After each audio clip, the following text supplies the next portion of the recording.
everybody, and welcome back to the Best in Guild Tournament EU 2025. It is round 3, and I couldn't be more excited. I'm joined on the desk again by Shiku. Shiku, you want to introduce yourself? Hello, welcome guys. My name is Shiku. For those of you that know me, I've been covering Throne and Liberty since pretty much Korean days. And yeah, happy to be here as usual with Blue Squadron. Tournament is heating up, and I'm assuming today's matches are going to be pretty damn good actually to watch.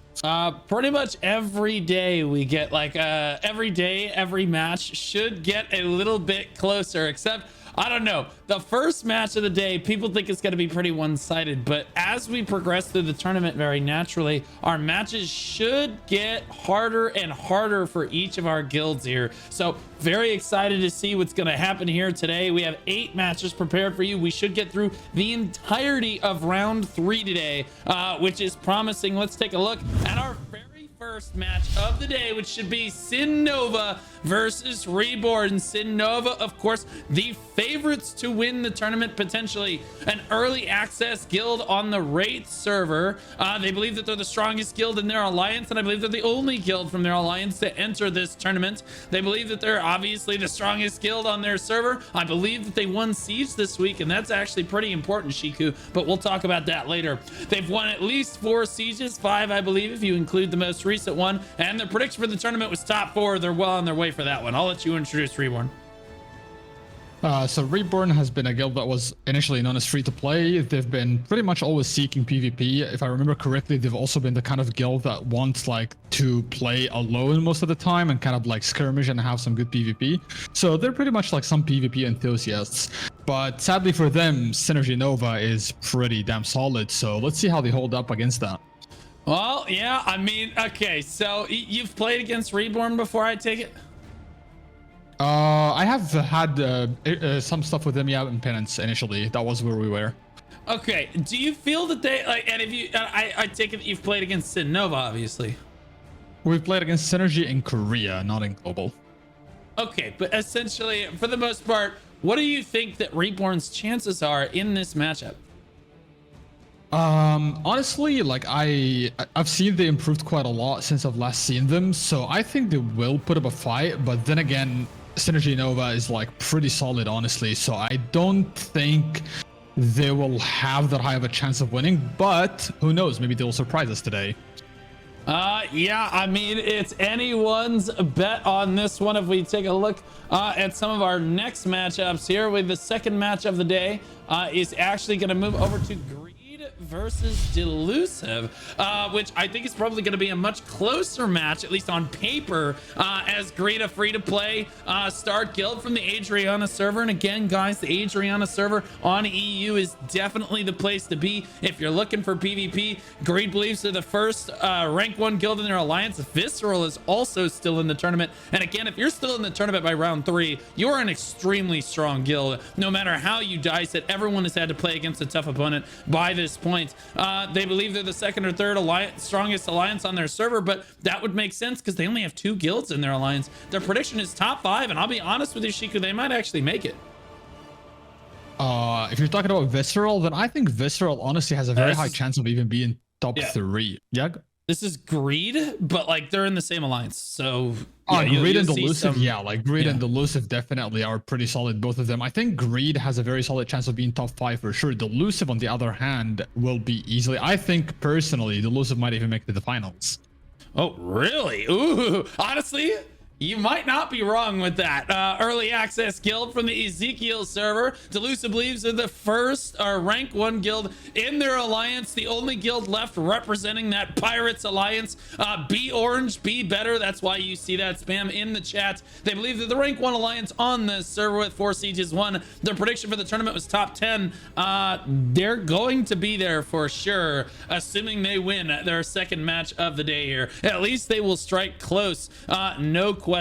It does look like our first match of the day is actually already ready to go, and in the interest of time, we're gonna go ahead and get things started. So we're gonna move over to the versus screen here. Make sure you guys get your Predictions in for SYN Nova versus Reborn. It is a bit of a David Goliath story. I know I did say that, yes, the matches today should be a lot closer, but SYN Nova is the favorite to win the tournament. I'll be honest with you, I don't want to count these Reborn boys down and out quite yet. I really do think that they absolutely have a shot here. You don't make it to round 3 of the tournament without being an absolute Giga Chad gamer. As it were. So I'm curious to see what they can actually make happen here. Let's talk about pick ban a little bit. SYN Nova won the coin toss, Shiku, and they chose to pick Reborn banned.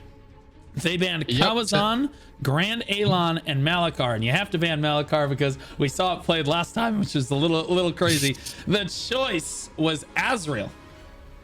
To be honest, like, Azrael is a very tough pick because, as we've seen, not many people really know how to play it properly for the most part. A lot of people still depend on Gate 3 for some reason, which kind of like them up.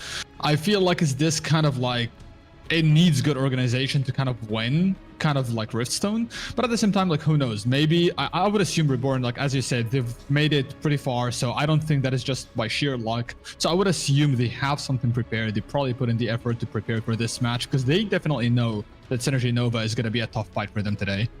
You know, you talk about the Azrael Riftstone, and I think that the biggest thing, it makes a lot of guilds feel comfortable. It's like home for a lot of guilds because, you know, there's a lot of different ways that you can approach it. There's choke points, there's a lot of strategy involved, but also guilds have fought on that Riftstone since the server released, basically, or close to the server released back in October. So guilds feel extremely comfortable, but I think a lot of guilds fail to recognize the amount of tempo that you get when you're spawning at point 1 or point 2, and we've tried to emphasize that over the course of the tournament here. But sadly, some guilds failing to recognize that now. Hopefully we see, honestly, this fight could go either way if SYN Nova does not actually, if they're spawning at point 3, I think it could open the door for Reborn, Shiku. Could actually, and I think SYN Nova, like, knowing them fully well, they're pretty good, but I think with a little bit of ego, if they actually like kind of look down on Reborn, they might end up making some mistakes that could honestly open room for Reborn to win in general. And as I said, Reborn have always been known to be like really into PvP since they were named free to play, which was, by the way, also a name for them in Korea. I'm pretty sure they played in Korea as well. So I think SYN Nova should not take this lightly either, even though they're a solid guild. They should not open any room for mistakes.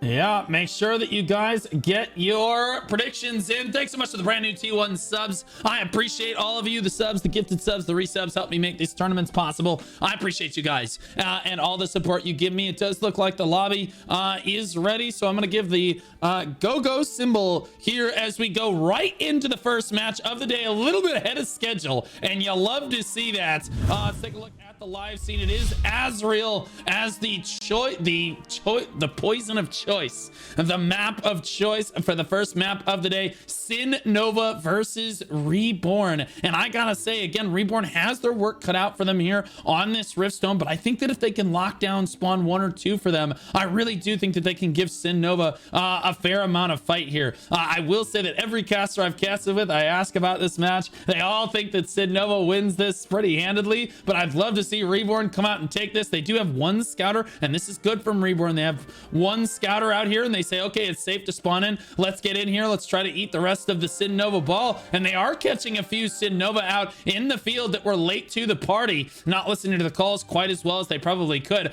Reborn, though, they do get those 1s and 2s right there, and then a few people in their back line as well here.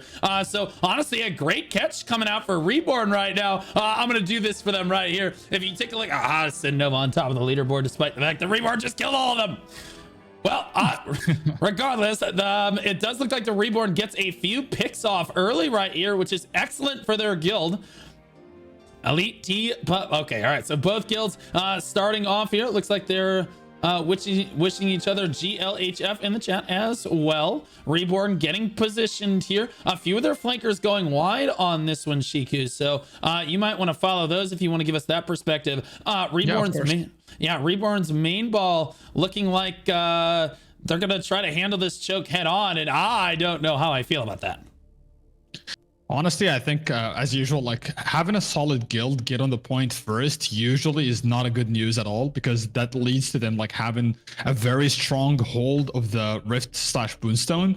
So that's going to be a little rough for Reborn to actually engage on, especially that Nova is not like your average guild, but more like they actually know what they're doing. So let's see how the Reborn will be able to handle that engage, even though their initial push seemed to be pretty decent, but not good enough to keep up with this.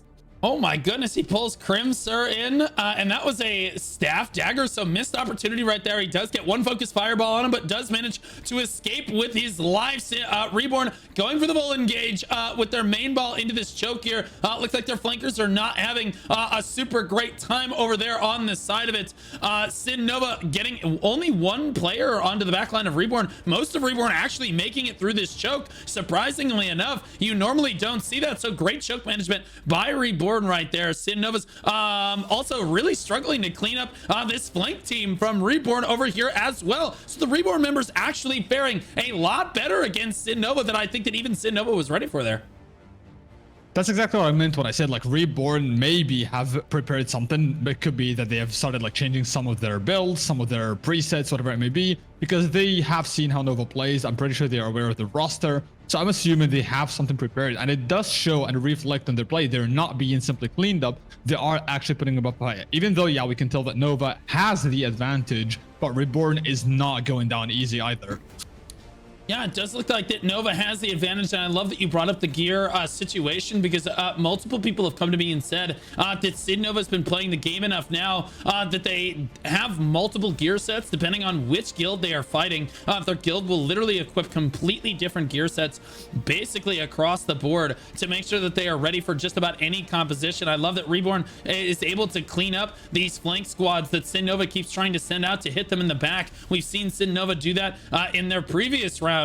Yeah, you can see this over here. SYN Nova trying to clean up the respawns on the point over here, but again, this static is just getting absolutely cleaned up by Reborn. So good to lock that down. Reborn seems to understand how important it is to spawn on these low grounds here. They're not just going to let SYN Nova have this for free. Yep, as you mentioned, like having multiple builds is definitely pretty essential right now in this current state of the game. If you care specifically about like war games and you want to like compete in this tournament, I think it's crucial that you have different presets for different kind of guilds depending on the roster, as you mentioned. However, at the same time, that could like bite them in the ass eventually once tier 2 comes, but who knows how big their wallets are. That aside though, like Reborn is gathering up right now. They will go for another engage. They're looking pretty solid still, but it's not getting there. Nova is just holding the ground, and I don't think they're gonna let that go anytime soon. Yeah, I'm on the Reborn side of things over here. It's kind of a tough entry point. You see a couple SYN Nova waiting to swoop in on the side over here. That is an SNS 1, so I'm not sure what Noid is planning on doing necessarily. SNS 1's not the best disruptor in the entire game, but you do see some spear daggers waiting in behind him. iPoddy over there and Elau as well. Looks like he's a staff wand actually coming in, and look at, there's the flank squad come in from SYN Nova. They were not cleaned up prior to the engage. Reborn just hard engages into SYN Nova through this choke, and once again I will say that Reborn does manage to get through this choke point. They are losing the skirmish overall, but they're able to get through this choke and skirmish for long periods of time on SYN Nova. And you'll notice that SYN Nova, a super experienced guild. Look how many people are on the point right now, Shiku. Only 3 versus the 2 to 1 from Reborn. They only put like one more pair of boots on the point than their opponent. That's really important for high level gameplay in Throne and Liberty. You don't want to overcommit resources where you don't have to. If you have too many people standing on the point, you could lose the engage, the skirmish out there. So good to see SYN Nova playing on point today. I have to admit, this is pretty good to see like the whole point of adding 1 or 2 extra boots, because that is how you capture a rift or boon. You don't need many people on there as long as you're winning the outer fight and you have at least 1 or 2 boots on the boon. But at the same time, I also like the timing of Reborn. Yeah, they got cleaned up, but I really like the timing. They knew when they want to engage. They waited for the boon to be acquirable, and they knew at least a few people will fall back to try to capture it, and that's when they went for the engage, which was pretty good on their end decision making wise, but sadly they could not keep up with the momentum of synergy. Yeah, unable to make anything happen there. I'd love to see Reborn maybe try to approach this from a different angle, but I love the fact that they keep backing off and regrouping. They're not just running it down. They're not just open field skirmishing SYN Nova the entire time. Their shot caller is calling for regroup after regroup, pivot after pivot over here, and we've seen 2 pushes, 2 different approaches. This is the 3rd push coming in for Reborn. It does look like they're going to stage up in kind of the same area, but sending a different static off to the side to maybe prevent them SYN Nova from getting onto their backline a little bit here. Yeah, I'm actually, like, I was looking at the leaderboard, which is kind of surprising. People talk about how crossbow dagger is one of the weaker ones. A lot of people can agree on that, but somehow crossbow dagger is at the top of the leaderboard right now, which kind of makes no sense to me. But they're engaging right now. They're looking pretty solid. They're spinning around. But once again, Nova is just holding the fort pretty heavily. They're just not going down. Yeah, there's the man on top of the leaderboard right there. The expo to watch. Back in the corner, you can see him literally backing up, kiting for everything he's worth right there, doing what he can to play with his SYN Nova static, trying to camp this spawn over here. The main engage not going super well for Reborn, as you can see in the bottom right of your screen right there. But you see, this is the skirmish that really matters here, is this is where the respawns come in for Reborn. SYN Nova is desperately trying to stop these respawns from happening, mainly because this prevents Reborn from winning any sort of engagement via tempo. Yeah, I think sadly Reborn is having a very hard time right now with the pushes. It just seems like they cannot deal enough damage to take down as many people as they're losing. It could be either like the gear is like really built well on the synergy side, or the healers are just like diffing pretty hard in here. Yeah, very interestingly, chat did point out we don't see him using spin there. SYN Nova actually diving through the choke, realizing that Reborn is strong enough to dive through choke points. They say, okay, well, the choke point probably not worth fighting on this time. We're going to go ahead and dive straight out. But honestly, it kind of bites them in the butt as their backline gets clumped up over there. Reborn hits them right where it hurts. Reborn collapses down, catches a lot of SYN Nova members and wipes them down. But you see Bellatrix, Lestrange, I have to imagine that is the reference there. Bellatrix with some monster flash waves right there, helping clean up the Reborn ball as they just collapsed down a little bit too hard onto the choke point. They did see SYN Nova a moment of weakness there, but sadly the flankers from SYN Nova cleaning that one up. I think Reborn did a great job with that engage. Once again, Nova disrespected a little bit by going through that choke, and that's why they got punished for it. But I think Reborn could have played that a little better as well. They got too impatient to walk through the choke when they were already winning the fight. So I don't think they should have like panicked or rushed that fast, but overall was gritty. It was pretty good engage from them, making sure that they punish Nova for doing that kind of engage on them. Yeah, Reborn once again taking the time to clean up these statics. You don't see the discipline for kills to do that super often here, but this is really good. I know they can be really pesky, but cleaning up that static means that you have a much higher chance of winning the overall engage. You just need to make sure that that engage happens relatively quickly, because now that static has respawned and comes in behind them one more time, and that is a little bit rough on that one. There we go. They've got one static designated to basically turn around and handle that over there. Reborn finally designating an extra static to kind of deal with that, say, okay, this is your problem. The rest of us have bigger issues to worry about. The flank squad from Reborn coming in through the other choke point over here, not faring super well. Basically one static versus 2 over here for these Reborn flankers, and just unable to make anything happen or try to collapse on the main choke, and Reborn really struggling to get through it now. Yeah, you can really tell here that there is like a massive difference between the parties in the sense of like the flank group, for example, got in the back line, but they didn't find any success really. Even though they were 1v1 initially, Synergy has the ability to still drop another party or 2 to go assist in the back line whilst still holding their front line, which does showcase that there is a massive difference in how both guilds are playing. Absolutely. Reborn once again trying to regroup to the low ground and dive through the point. Not actually going to work for them once again here, as again their respawns are getting camped over here by one Static in particular, and like you said, the individual statics are really what bring SYN Nova their primary strength. Their players just play together super well. They've been playing together longer than most of the other players in Throne and Liberty, and they just understand how to communicate. They understand comms, just natural gamers.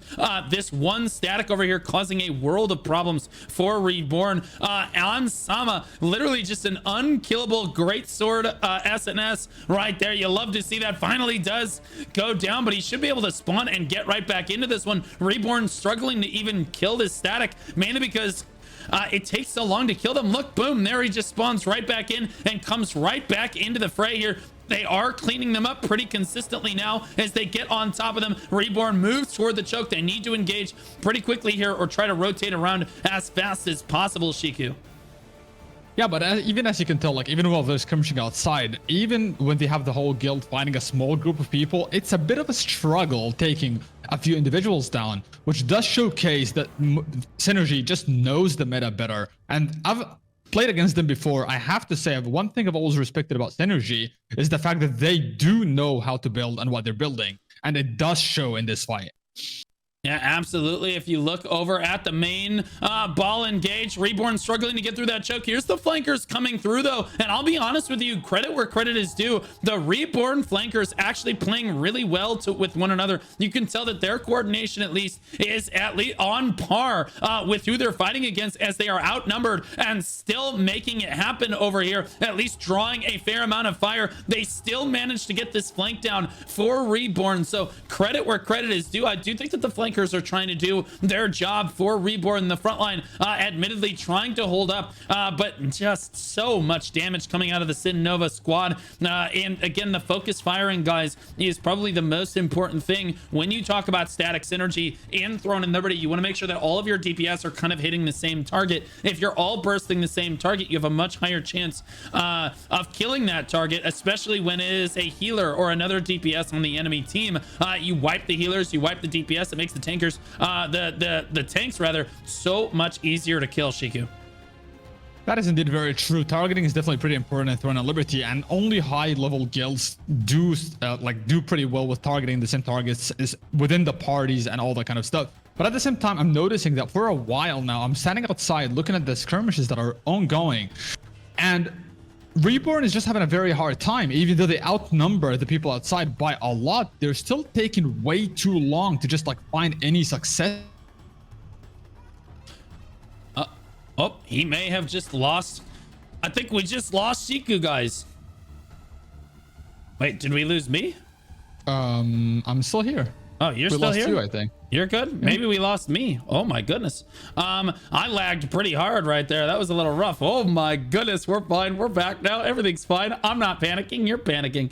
Yeah, everything is fine. Reborn pushing towards the choke right now. You see the flankers from SYN Nova coming around the back right there. Reborn getting the jaws of death clamped down on right there. Just a little rocky on that one. Kick W up on the high ground. Free firing onto Reborn into the choke right here. Only a few Reborn members, all frontline members for the most part, making it through. Just looked like a bow user made it through. Maybe a lone healer making it through the choke there, but most of Reborn getting cleared up before they can even make it through.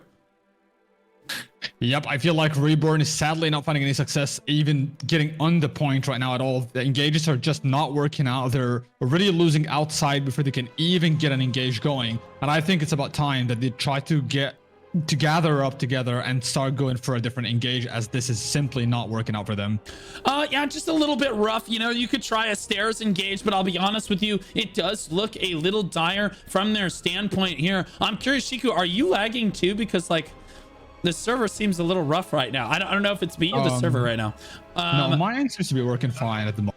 Okay, maybe it's just a war game bug for me in this particular lobby, hopefully. So we'll get that straightened out, hopefully, in the next lobby here. Reborn getting pushed back right now. Most of SYN Nova actually outside the courtyard skirmishing them right now. And Reborn really struggling to even group up at all here. Probably want to go for a stairs regroup. Usually that's what you call when you are this much on the back foot and they're really pushing out to meet you at the spawn point here. And that's exactly what we're seeing from Reborn. I think that spawn point 3, although it is a bad spawn to try to consistently spawn from, it's a pretty solid regroup, especially if you're really far behind like this one. Yeah, like, I don't know. Like, right now I'm trying to think what Reborn could honestly be able to do to try to even get any chance of success here. But it just does seem like Synergy is not giving them any room to breathe. And even though normally I do say that Gate 3 is not the way to go, I feel like in this case, they should actually try to regather at Gate 3, as they are not going to get any success here. Yeah, absolutely. It does look like, yeah, my internet's good. I just double checked everything on the network. Nope, I'm fine. It's definitely the lobby. Over here, SYN Nova doing what they can to basically just snuff Reborn completely out here. They've gotten 1 or 2 caps, but Reborn definitely really struggling onto the point, and a lot of that is in large part to this static that just will not let them go. Dude's in this crossbow over here, goes invisible. You see this crossbow dagger. I'm trying to track him over time here, but basically this guy is an absolute menace in this lobby. I'm not sure if he's still the top fragger here. He is not. He is now number 6, but even still as a crossbow, that is quite impressive. But you can see Icebergo and Onk BLC, or Owner BLC over here constantly sitting in the SYN Nova backline. Oath Sentinel as well, and they just won't let off the gas pedal. It's letting the rest of the guild basically just free farm Reborn on repeat, and you got to give credit to this static. It's just a little bit of a menace. Yeah, you can definitely tell when a static is functioning properly, but the thing is, even if you have like one static that is being a menace in your guild, if the whole guild does not have like pressure going on, there's only so much they could do. But definitely you can tell that the level of crossbow playing that they have is definitely pretty impressive. I would assume he has a bill in there, but that's what I always say as well. Crossbow dagger, even though it can be really good in these kind of small scale fights, you do not play spin to win at a certain point of the game, and we are at the point of the game where spin to win is just not the play style that you should go for if you plan to play crossbow dagger.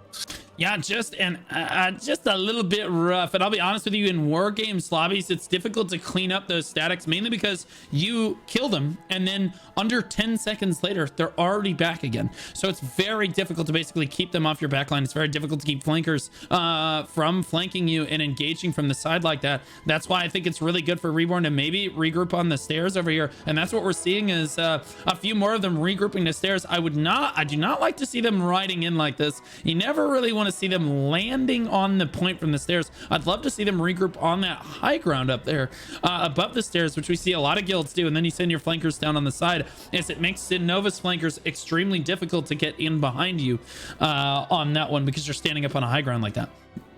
And honestly, even if they're gonna send people from this high ground, even if they engage that way, it doesn't really add any pressure or any value unless the main blob still comes from one of the other sides to kind of like pressure them from the back.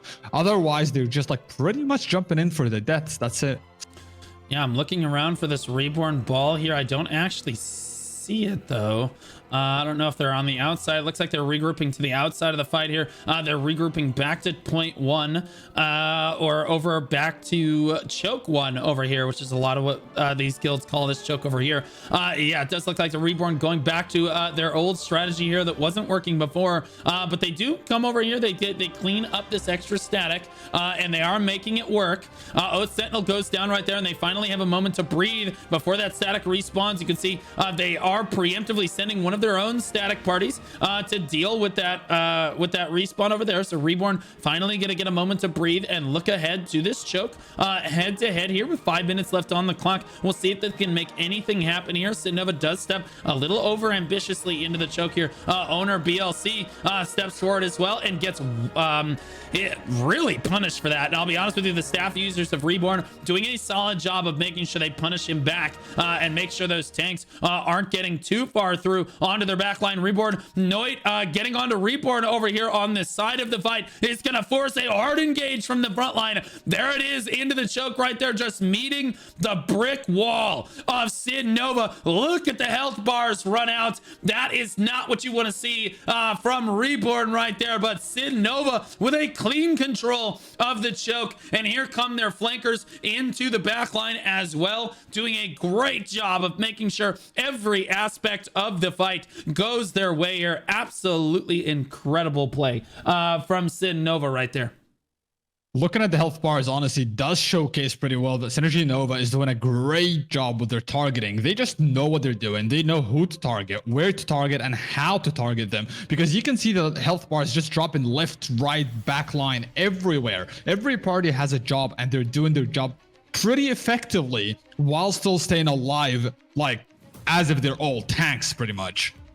Yeah, and sadly, I know that a lot of people think that Reborn spawning in the slow ground could be a bad idea, but I'll be honest with you, it is kind of their best bet in a lot of cases. Again, as a shot caller, I'd love to see them all regroup to point 3 and push from point 3, but respawn at point 1, if that makes sense, Shiku. So basically, they're pushing from the stairs, and the main engage happens in the courtyard, but they're all spawning out here at point 1 out here would probably be the best way to try to reinforce. That's one thing I have not seen them do quite yet, but we've seen other guilds do as well. That's the only thing we haven't seen them try, but I'll be honest with you, Reborn on the back foot with 3.5 minutes left. I think they're kind of just limit testing at this point, and so is SYN Nova. They're basically just diving straight out, trying to clean up Reborn. The front line gets completely ignored. They want that back line, and they are running straight through for it. They do find the priority targets. Look at the tombstones go down right there as Reborn gets completely routed on that one. SYN Nova with a solid engage, catching Reborn before they're able to stage up. I think sadly Reborn now realizes that strategy-wise they're not going to be able to find any success, because even with strategy, if your strategy is good but you are just like the lesser dominant guild and you're the weaker guild, you will have a hard time executing that strategy. So right now they're just like sending their numbers and trying to find any room of error in the synergy backline or front line and then play off of that, and that is their only chance of success right now. Yeah, absolutely. Reborn actually fighting in the courtyard now, which is pretty good. They're coming down from point 3 up there and landing on the high ground and kind of dropping down here. They are fighting with each other, at least at this point, spreading SYN Nova a little bit thin. And I'll be honest with Shiku, what do you think the answer is to a SYN Nova ball like this? Because Reborn not quite finding it today. What do you think makes them so strong? Do you think it's a composition thing? What do you think they're running?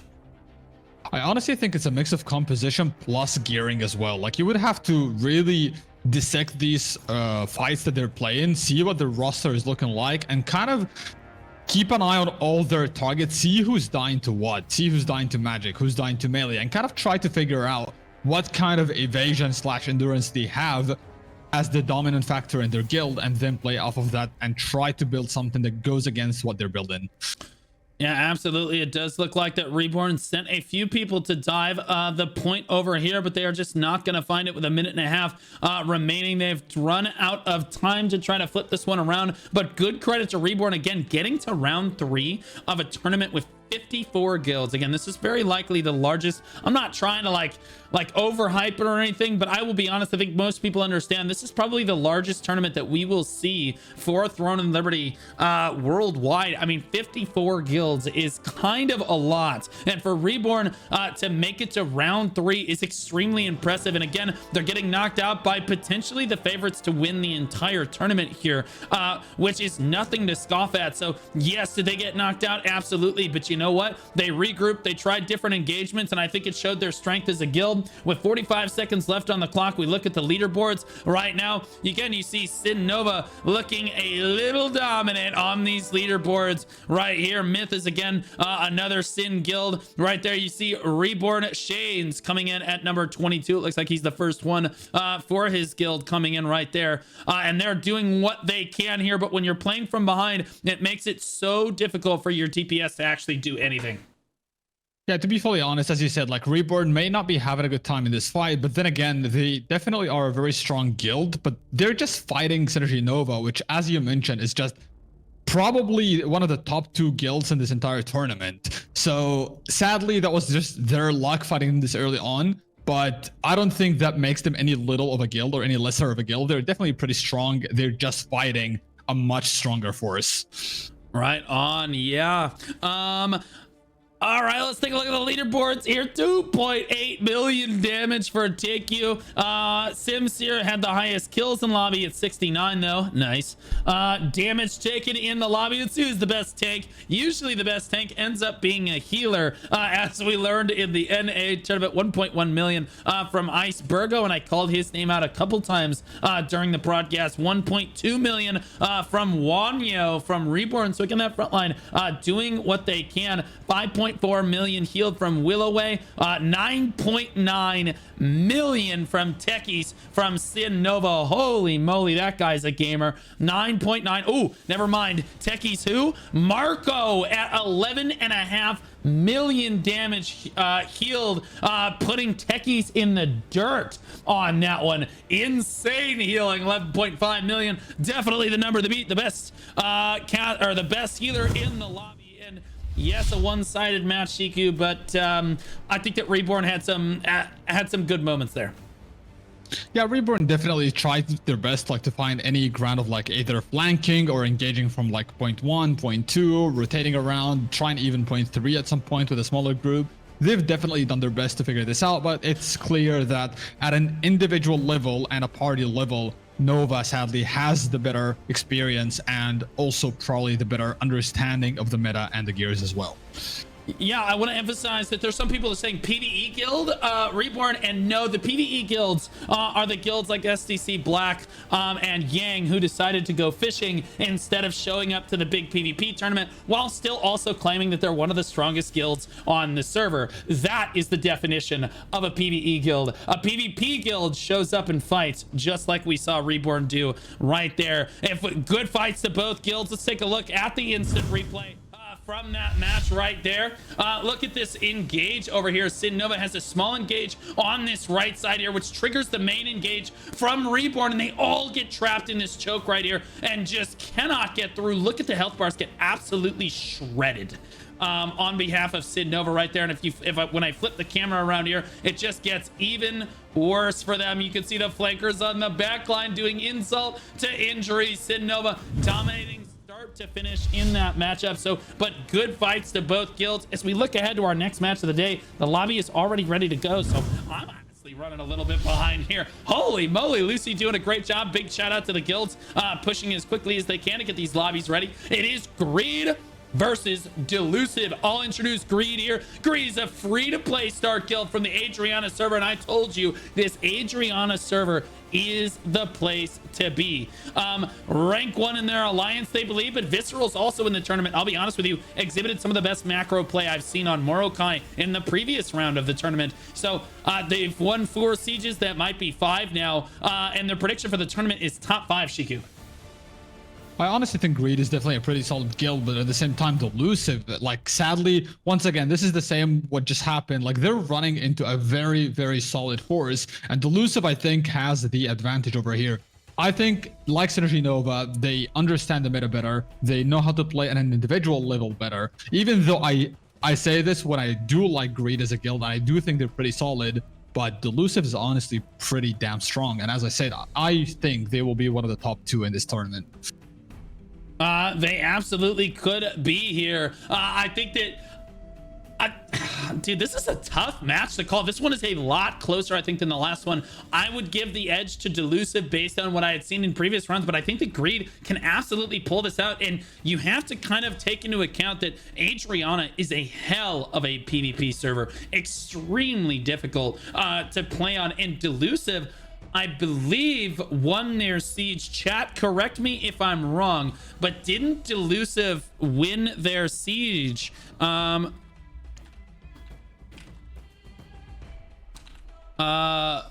this one, I'm not sure, because the siege actually makes a big deal, Shiku, in the tournament, because the war game lobby matters. Like, it actually helps you in the war game lobby. You have the heavy attack buff in the war game lobby. So kind of a big deal on that one. What would you say? I'm not sure if they won the siege back here. It doesn't seem that chat knows either. So I'm not sure if either of these guilds actually controls a castle, but that might actually just be the difference here, Shiku.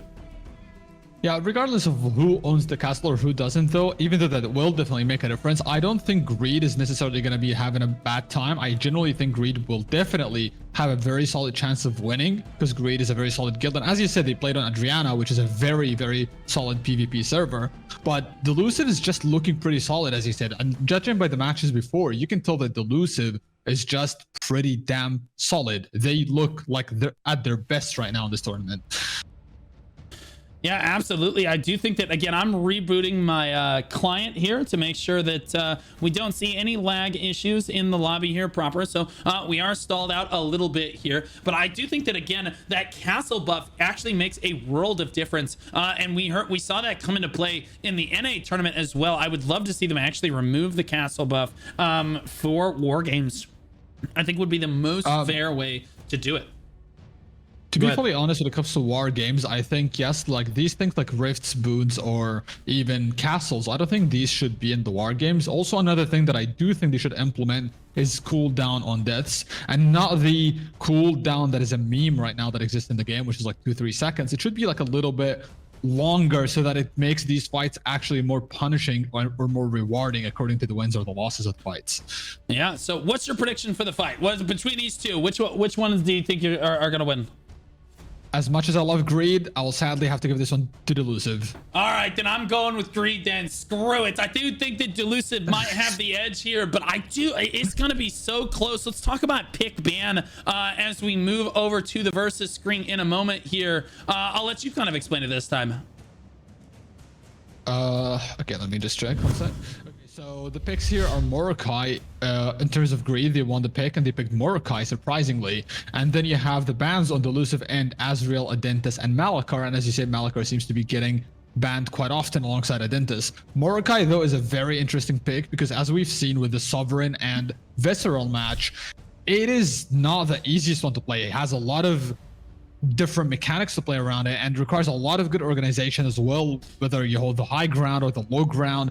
And there is this little bit of gray area of whether like you want to prioritize the higher ground or the lower ground to capture the rift, and that is what makes the world's difference of which guild will have the advantage in this one. Absolutely. We're gonna see as we get into it. Mordecai is my favorite riftstone personally to play, and I know it's a lot of other players favorite as well. A super dynamic riftstone can go back and forth either way, and not the strongest guild does not always win, but the smartest guild does always win. In every lobby here, it does look like the lobby is ready to go. We hit go on this one, and the casters have to run. Naturally, we have to run all the way over to the fight here, so it's gonna take us a moment to run all the way over there. Hopefully we don't miss too much action. Before we get there, make sure, it looks like the audience thinks it's about 50-50. We got a lot of Greed fans in the chat. We got a lot of Delusive fans in the chat. I'll be honest, I just want to see a good fight. As a caster, I just want to see it go down to the final moment here. We saw one of our matches earlier in the tournament go all the way down to 4 seconds on the clock. We saw Thronely Fangs in the closest rift match in the history of the game, probably, at least that was casted. Actually just insane. Just look like Delusive has spawned in here and are running in for the very first time, maybe the second time. They're already at half health right now. They're actually, nope, they took the high ground right now. Oh my gosh, the first engage did just happen. Greed on the low ground, Delusive on the high ground. Greed looks like their health bars are a lot healthier though, and they are pushing straight through. Shiku, you want to change your prediction? It's looking like Greed is definitely putting up a very good engagement here. I think they just caught them also off guard. Like they just got it here earlier. Delusive had people in the back line, but maybe I'm just coping. Maybe Greed is actually gonna be the dominant one in this fight. Well, Greed looked like they definitely won out on the first 2 engagement right there. Delusive really struggling to find anything happening on this high ground. 2 statics fighting with the low ground down there, 1 for each guild. The high ground hotly contested at this moment, and again, the high ground not really necessarily the thing that you want to be fighting for all the time on Mordecai. A lot of people love to over prioritize the high ground on this map, but again, the rift has not actually opened up yet, so I do think that contesting the high ground is absolutely a fair play in this case, especially when a guild like Delusive tries to take it. But you can see the yellow health bar starting to thin out really hard here. Greed winning out in these early engagements. Oh, the leaderboard's looking, it's looking kind of Blue Squadron prediction favored on this one. I'm glad I went with Greed. This is looking pretty good here, Shiku. I think Greed is definitely showing more force than I thought they would. As I said, they are a guild that I definitely have respect for, and I think they're pretty solid. But Delusive was showing a lot of power in the past, so this looks like also some kind of composition difference here. But regardless, Greed is playing really well, and Delusive looks like they're just funneling in the numbers and they need to just regather and take the L and realize, okay, we lost this fight now. Let's regather and get ready for a proper engage. Yeah, I think that they're a little they need to reset here. I completely agree. Guys, if you've not played large scale PvP before, or maybe you're newer to Throne and Liberty, the reason that you want to stop, you want to regroup, is because when you're trickling in like this, you see Delusive running in one at a time. Your static parties, the parties that are communicating with each other, because you have 6 people in a party with each other, don't have time to really plant their feet and get situated with their healer, their tank. Okay, we're all on the same page. Okay, let's call out the targets that we're focusing together. Greed has had that opportunity. The statics are working with one another. They're all spawning at the same time, or they're all standing there at the same time, versus Delusive, who maybe has their healer spawning, their tank's already engaged, the DPS are hitting different targets. It becomes very difficult once you get put on the back foot to really keep skirmishing like this in the open field, and it looks like Greed just has the upper hand. They are now camping the spawn of Delusive. They're making an example of them here, Shiku. You explained it pretty damn well, and I honestly think Greed right now is sending a message saying that I should have changed my vote, but they're definitely doing a great job. Delusive is still kind of trickling in with more and more numbers, but I think, once again, as you said, they need to reset, start playing properly as a party, and try to figure out what's their next move by the time the rift opens up, because they only have 1 minute until the rift opens, and if they don't solidify their parties by then, they will continue being baked on like this. Yeah, a lot of people, big critique, by the way, for just very quickly, was that, hey, Blue, we'd love to see the kills on the UI or on the HUD. Sadly, I cannot put them on the HUD. You can see they're up here, but and again, this is a big shout out to AGS. Can you guys please let the spectators see the kill feed in the War Games lobby? Would be great, even if we are not in the guilds. Sadly, you can't actually see the kill feed unless you're actually in the guild that is participating in the lobby currently. So sadly, we cannot see the kill feed, but we can absolutely see that Delusive are the ones that are losing out on these engagements right here. Chat spamming be orange, be better, doing their best to try to support Delusive on this one here, but it looks like it's Greed it's coming up awful red on that feed. Drunken Devil standing here, waiting here for this rift to come open. There he goes. He's going to cap it immediately for Greed here. Delusive looks like they're going to back up and regroup on our suggestion, Shiku. Yeah, I think now it's a good time for Delusive to do this regather. A little late, but at least they finally are stopping with the engages and regathering to kind of like hold their ground a little bit better. So next engage will show if they have any chances of winning this. There's still 20 minutes. The fight just started. They definitely have a chance to rebound, but Greed is definitely showing a much better performance than I initially thought they would in this fight. Yeah, if you want to give the Greed perspective, I will go over and see it from the Delusive perspective over here. Delusive's posturing up on the high ground over here, just east of the Riftstone proper. And it does look like, look at this. Oh, look at this one static. And this is what I'm talking about. Beautiful play by Greed. Excellent engage from the static. There's the engage from the main ball. The flanker's in a perfect position. Greed just clamping down. That static are absolute heroes right there for Greed. What a play. And you could see them coming up behind the Delusive offense ball right there, and Delusive really did not have an answer for that, as Greed basically hard engaged right as the static hit them in the back. It just does not look super great. Delusive's health bars look pretty reasonable right now, as they're able to long skirmish these, but it looks like Greed is just getting the better of each of these engagements. Look at this static back here ripping apart the backline for Delusive, and you can see, look how low these health bars actually are. It's hurting the Delusive ball and their ability to put damage forward onto the backline of Greed over there on the opposite side of the fight. And again, look at Greed coming in here. The flankers doing a great job of disrupting. Look at Delusive caught in this choke right here, and they're just getting AoE down like crazy. The health bars running out. Too little, too late. Zena's gonna go down. Globa's gonna go down. Look at all the yellow health bars falling apart right there for Delusive. And again, they get caught in this choke as well. Again, look at the yellow health bars here running out for Delusive. It's Greed dominating this matchup as the match begins here. Delusive cannot find a way into this one. I don't think anyone thought that this was going to be this close. Honestly, I have to admit, I've mentioned this before, but I really like these kind of plays. Like as we saw in the previous match with Nova, whenever you have like a party engaging with the background or the back line of a guild, I really love seeing the main blob follow up on that while they're distracted and like trying to clean up that back line. You just collapse on them like that. And that showcases like very good level of communication and instantaneous reaction as well off of these plays. And Greed did just that. The main blob moved instantly to go support the back line, and they have shown a great fucking engage on Delusive that just left them scattered outside of the field. Yeah, just a little bit rough. Delusive finally backing up here to try to regroup on an engage, but sadly unable to clean up this static that is harassing their backline right here. Falcon desperately asking for a heal here. A bow staff user doing his best to try to stay alive against the Greed onslaught, but you can see, boom, he just goes down right there. You see the backline really struggling for Delusive here to make anything happen. Greed with their flanking team coming in. It looks like that's a great sword. Is that a great sword dagger? No, it's a great sword SNS. I apologize. Coming in and disrupting the backline. So again, even the tanks from Greed being useful to basically disrupt from Delusive. Delusive getting routed here, pushing all the way back toward the spawn. Look at the half health bars. That's how you know the spawn is right over here. We have not seen, I'll be honest with you, I have not seen a match this decisive on mmorpg in a very long time like this. And that's no shade on Delusive. I think that Greed just came to play here. Greed chose mmorpg.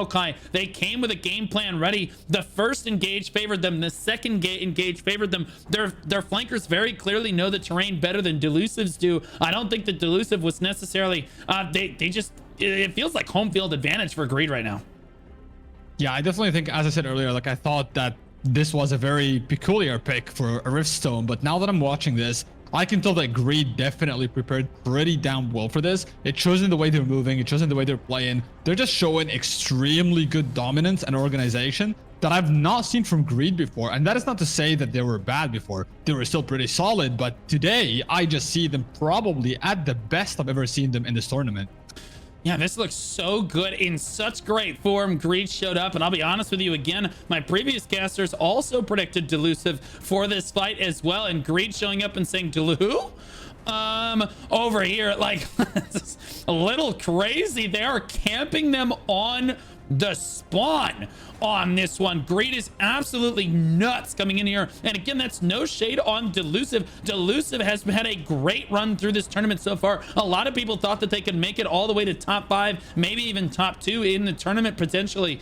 Super strong guild, but Greed showing that they're on par with the best of them in EU here. Some of the Delusive trying to rat through to maybe potentially get a cap down on the Riftstone, but Greed snuffing that out pretty quickly. It looks like Delusive spawning from a different spawn here, and this is the problem with camping the spawn on this Riftstone. Delusive trying to get out of this choke before Greed pincers them against the wall here, or pins them against the wall, and that's exactly what happens. Delusive gets slammed against the side of the wall here, and they're absolutely blasting them right now. Greed with a good collapse down on that. A solid attempt from Delusive. I have to give the shot caller credit where credit's due. You've got to try something. It's common sense to take a method and try it, and if it fails, admit it frankly and try another, but above all else, you must try something. And in this case, I do think that Delusive did try something there. They just got caught. Greed with a good scout coming in and just slamming them against the wall, Shiku. Yeah, honestly, like that was a very good call because Greed was getting a little, well, greedy, as the name implies. They were just like fighting outside, skirmishing, trying to like basically disrespect the opponent by being outside, leaving the Riftstone behind. But at the same time, even though Delusive made a great call here to come and try to sneak behind them, having 1 or 2 scouts in a guild that actually knows how to instantly react, where everybody just moves instantly on the call, showcased here pretty well. The Greed just didn't leave a second of hesitation, and they just instantly collapsed back on them, pinned them against the wall, and just got a full cleanup going. Well, I'll be honest with you, chat criticizing them for having a conga line. That is naturally going to happen in large scale PvP, where Delusive's trying to make a fast pivot. If they had waited to spawn, it would have given Greed more time to react to a potential pivot like that. So they basically had to do it immediately, which is going to cause a big tail, as we call it in the business. You have a big tail. as a conga line, as some of the other people in chat called it. That is naturally going to happen. It doesn't mean it was necessarily a super bad decision. I'll be honest with you, I think it pivoted Delusive into a much better spot here. I think Delusive has a much stronger chance of attempting to get this, and you can see a lot of yellow health bars. They're winning out on the skirmishes on the low ground. Yes, they do not own the high ground right now, but that does not matter when it comes to winning this Riftstone proper, especially if you're the losing guild. You're not going to have control of the high ground. In most cases, you're going to have to just make sure that you play for the low ground here, and Delusive actually doing a much better job now. You'll notice that they're not being spawn camped, so a good pivot from the shot caller. Although the initial engage didn't work out, he's essentially pivoted where the fight is actually happening and the tempo of the fight proper, so that Greed has to actually fight them on the objective. Yeah, I think also regarding the conga line, Delusive could have honestly, like while engaging, at least dedicated 2 to 3 parties, preferably people that have tanks, to kind of like hug a bit more towards the choke point to kind of like slow down the engage from Greed. That could have honestly worked a little bit better. But then again, like depending on the timing and the positioning, it's not necessarily the easiest task to do, and definitely not under this much pressure either. So I think Delusive did the best of what they could have done with what they had at the time as well. Delusive representing the Pirates Alliance, and so Pirates naturally eat oranges in history. So people are saying, what is with this be orange be better? The Delusive Alliance represents the last of the Pirates Alliance here, and Greed is just snuffing them right out here, but they are doing their best to cheer them on from the sidelines. I'll be honest with you, there are moments of brightness for Delusive here. I understand that the leaderboards look very one-sided for Greed right now, but that happens as I explained before. When you're the dominant guild in any one matchup, you're gonna have more damage, more kills than your opponent. Your statics just have more time. Your healers are gonna be healing better. Your tanks are gonna be tanking more damage, etc. Well, maybe not necessarily tanks in that case, but DPS and kills and heals wise, you're gonna be performing better on the leaderboard proper. But that doesn't mean that Delusive is necessarily doing poorly. I actually think that they've got a cap now on the Riftstone. They've challenged it for the first time in this match, and they actually have more people on the Riftstone right now. As that percentage climbs up to 18%, I believe that they're going to have to fight for every single percentage of this if they want to come back into this one, Shiku. Yeah, now I think this is the time for Delusive to start trickling every single body in. Every time you die, you just should instantly spawn to the closest thing and run in as fast as you possibly can, preferably with a party if you all wipe. It's gonna be a tough one because Greed is definitely not giving them any room to breathe, and they're just slowly picking them up one by one. But honestly, this is also one of the things that I like and dislike about Throne, is that one day you can have a guild like showcase an insane amount of dominance, which in this case Delusive has showcased pretty good momentum in other fights. But then again, you fight another guild that might be playing something that just counters your builds or counters your roster, and just like that, you just have a very hard time finding any success. Look at this pivot from Delusive. As dominant as Greed has been in this matchup, Delusive actually managing to climb to 25% cap on the point before Greed finally does manage to get control of the point here. So Greed showing that, again, they can absolutely lose control of this one. I think the match is a lot closer now. And again, this is what it came down to before. I said, I think the strategy from Greed is just much stronger. They came much more prepared for Morokai than Delusive did. Clearly, they've practiced this match before. Those initial engagements went their way. The shot caller had their number. But now that Delusive has had a chance to plant their feet, they're actually coming back here. They're climbing up to 25% again. And look at them contest this point. They're actually doing a great job of it. That percentage is slowly climbing for them up at 26, 27% now, as Greed struggles to kind of shut the door on this. Despite how dominant they've been in this matchup so far, I think that Greed came prepared with that early strategy, and it helped them tremendously in the first 2/3 or so of this match. But now Delusive has their number. They're starting to rally back. 23 people on the Riftstone right now, and this is what I'm talking about. This low ground is what matters. Look how many people are on the high ground for Greed right now. That's the difference in people right now. Too many people committed to the high ground for Greed forces them to jump onto the low ground, and then Delusive AoEs them as they drop down. They're doing a great job, 38% in climbing. There's no way Delusive actually comes back and wins this, right, Chico?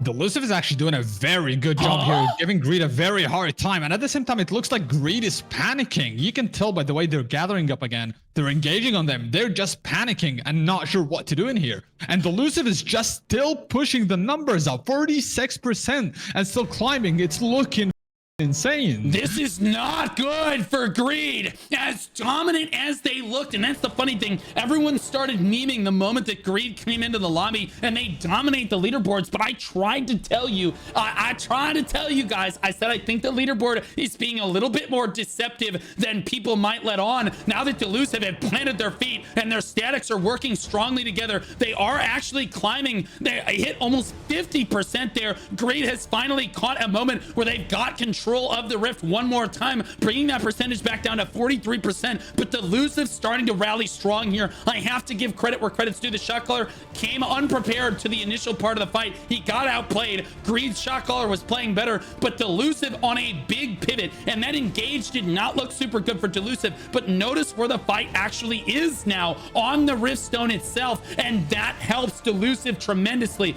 climbing again now to 45%. Delusive doing such a great job of fighting their way, clawing their way back into this tournament where it looked kind of dire for them for the first 15 minutes of this match.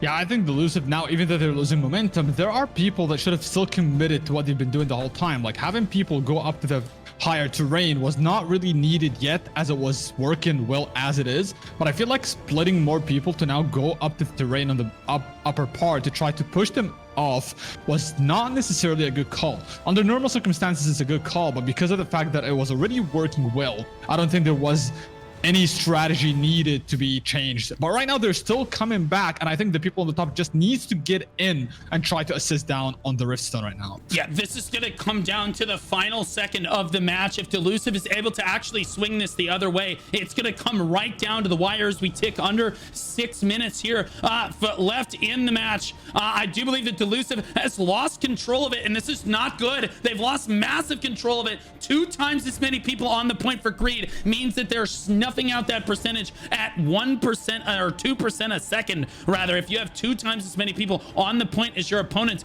you actually just you either cut their percentage in half or you double your percentage per second on the riftstone. And Delusive, too many people on the high ground committed right now. They're losing all of their contribution. Too many people on the high ground for Delusive, where previously we were praising them because they understood how to control the objective. Now it's, where is Delusive at? Where is the guild at? The entire guild is fighting on the high ground, griefing themselves. They can barely plant enough feet on the point here, and Greed is more than happy to play that high ground fight because it does not help Delusive whatsoever, and Greed can basically just push that percentage back down. Finally, Delusive starting to realize they may have misstepped a little bit on that high ground, calling for people to drop down. You can see people starting to drop down right now on this one. They finally get enough boots on the point as they climb back toward that 40% mark. I'm not sure that they're going to have enough now time to actually make this happen. It was going to be close as it was, but I think that they heavily misplayed that. You see Shefko not on the point either. You see so many yellow health bars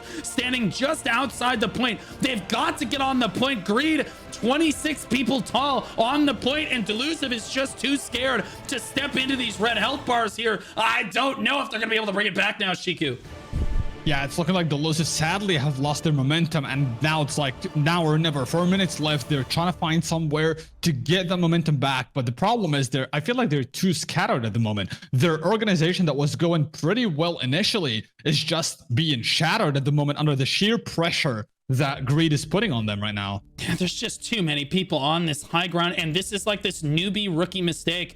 Too many shot callers put too much emphasis on this high ground. They think it is just that important, but you can see Greed just playing the low ground and just winning the long game of this one. They're more than happy to basically step on and off the point pad down here and let Delusive skirmish for this high ground as much as they want up here. Finally, Delusive realizes, okay, yeah, maybe we should stop fighting for this. The yellow health bars thin out here. They dive onto the point. Suddenly, look how many people people they have on the points, and suddenly the percentage turns back around. But I think it's just a little too late on this one, as the statics from Delusive really screwing this one up. I do think that the shot caller put them in a good position, but they skirmished way too hard for that high ground. I'm not sure if that was the shot caller's call or the statics just losing track of where the fight is actually happening and not realizing what their percentage actually was. They've only got 19 people on the point, which is admittedly more than Greed, but this is not going to be enough time for them. They have to pop Guardians basically at this moment and go for it. That should be what we see here, but Greed is honestly just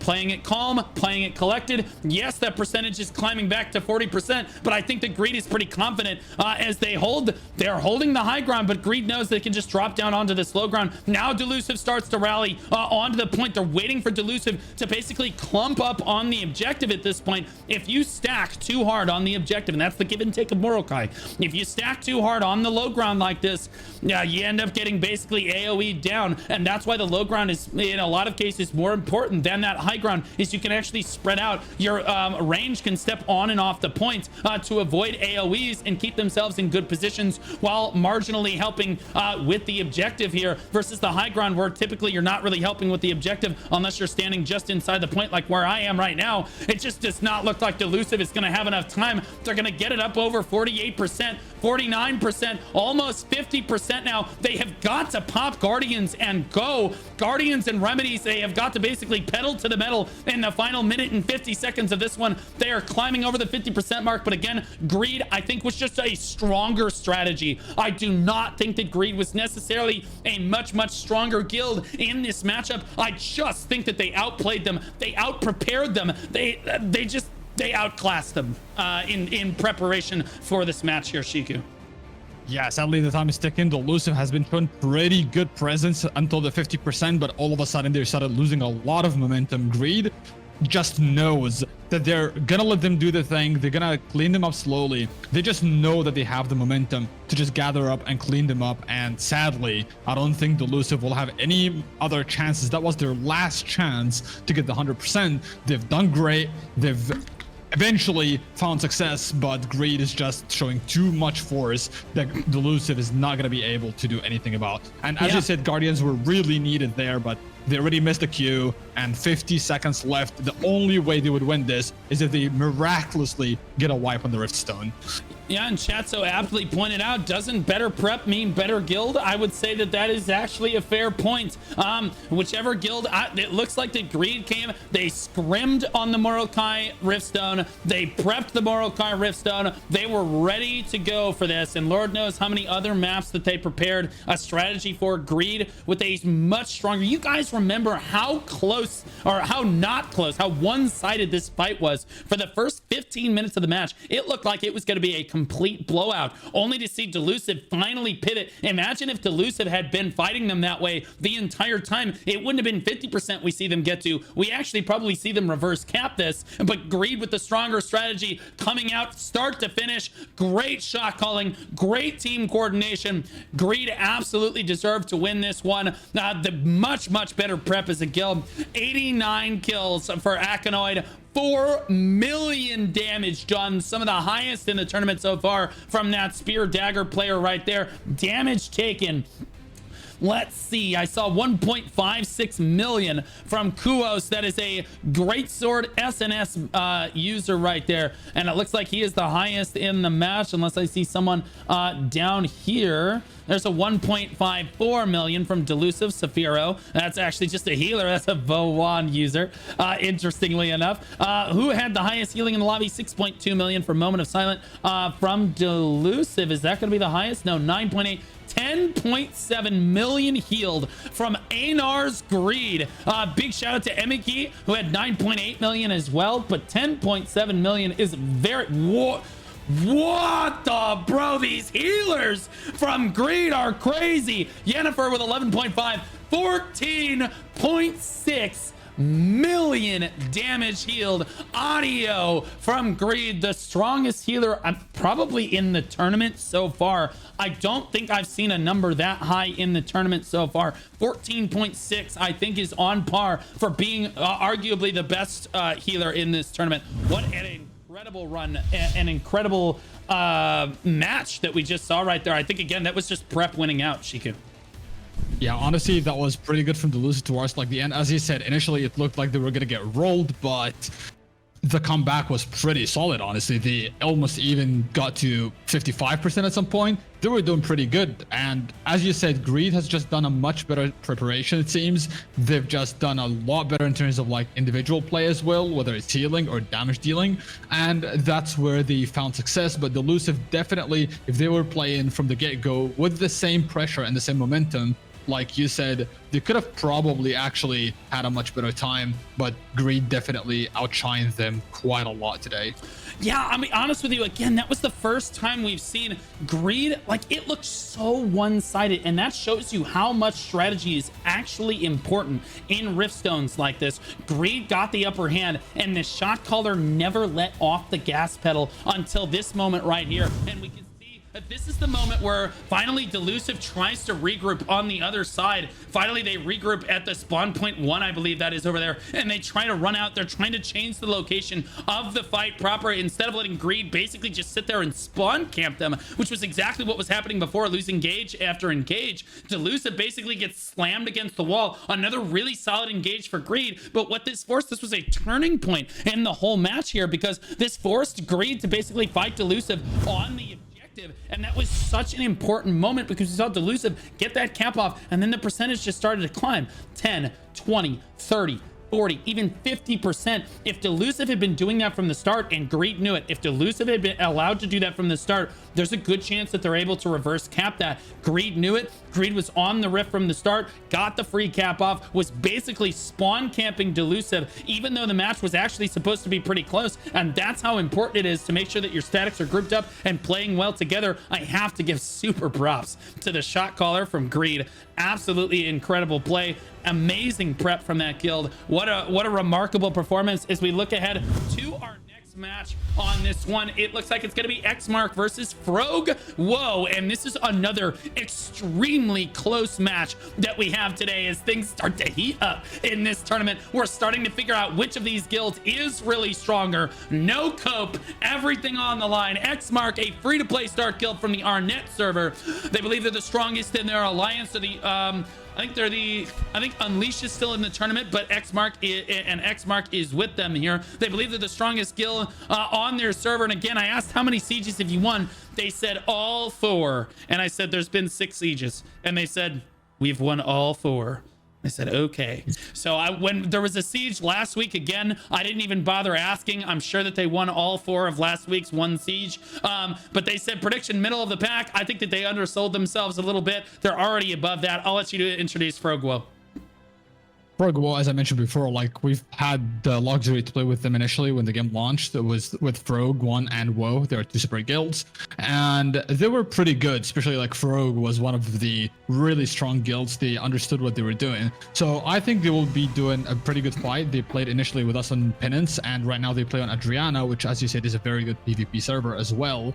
But to be fully honest, Xmark is just insanely strong. Like, in my opinion, I think this might be even the guild that wins, even on top of SYN Nova. But I think Frogue will not go down easily today either. Yeah, I think this is going to be one of our closer matches of the day.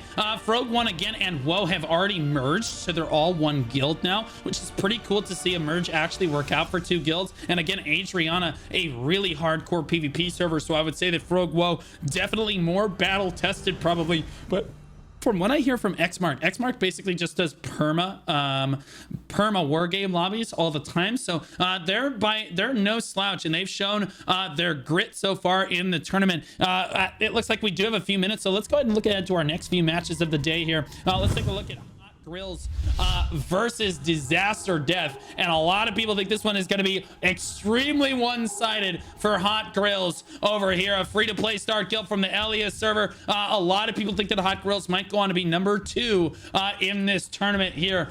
They've only won 1 siege, but and they were too afraid to say where they were going to get placed in the tournament proper, but a lot of people think they're one of the strongest guilds on the server. Honestly, Hot Grills have showcased pretty good matches from what I've seen. Disaster Death as well have showcased pretty good fights. So to me personally, it's really hard to tell how this match will go. I think this one will be one of the closer matches, honestly, compared to probably any match on the list today. Are you sure? Disaster Death versus Hot Grills? Yeah, I think so. Disaster Death last Base. time we did say like they're not gonna do well and stuff. They actually showcased pretty good matches. Right on. Well, I love to hear that. That's good news because everybody I've asked has said Hot Grills is heavily favored, and I'm over here rooting for Disaster Death. Like, let's go!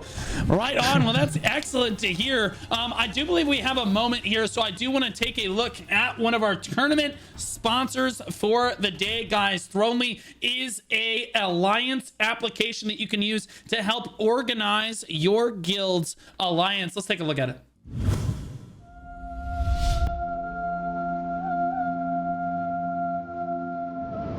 Automate your guild and alliance management with our new Discord bot. Easily integrate member profiles into the Throne ecosystem with just one image upload. Simple, efficient, and seamless. Automate attendance tracking with custom server events. Create static war parties with our war party dashboard, and distribute loot fairly with our intuitive DKP system. Post items, manage requests, and track points all in one place. It's loot distribution made easy. Get a sneak peek at our upcoming dynamic events feature, a sign-up sheet that automatically integrates a user profile to give you the composition. Learn more about your guild with our detailed statistics of your members with a simple command. Plus, stay on top of member updates with our handy/remind command. Don't let guild management hold you back. Throny is the ultimate tool for Throne and Liberty players who want to stay ahead of the game. Invite Throny to your server today and take your guild to new heights. Right on. So guys, Throny, a super great application you can use to track attendance. It's all at a click of a button. From a member standpoint, it couldn't be easier to use. Basically, you just do ! Upload, you paste the snip of your gear, and the bot does the rest. It pulls all the data out, it uploads all of your gear, inputs you in the back end, and you are ready to go. Only one of your guilds needs to have a Throny subscription to actually use it for all 4 guilds in your alliance. You can get a discount for 3 months if you use code Blue Squadron at checkout, guys. Fantastic application, and again, it saves so much time from a leadership standpoint, especially if you're like taking attendance or things like this. You can just do ! Attendance, and the bot will automatically take the attendance for you. It will catalog everybody that was in Discord, and then you can add extra people if you want to add more people. Maybe they weren't in the Discord call. You can add people manually yourself as well. It'll tell you who's showing up to what events and how frequently. It'll also allow you to manage loot as well. Super great application. Big shout out to Throny for sponsoring the tournament proper here. As we look ahead to this match, it does look like we're just about ready to go here.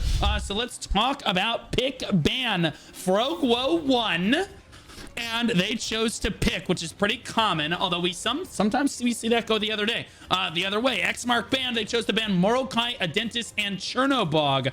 Oh boy, and the pick was Grand Alon Shiku. Oh, that's a very interesting pick, to be honest. I don't see that one happening pretty often in war games, and to be honest, it's a pretty interesting spot to fight as well. It's pretty open from pretty much every side, so it can get a little chaotic. And yeah, I don't know why the pick happened, but I would assume that there is a strategy behind it somehow.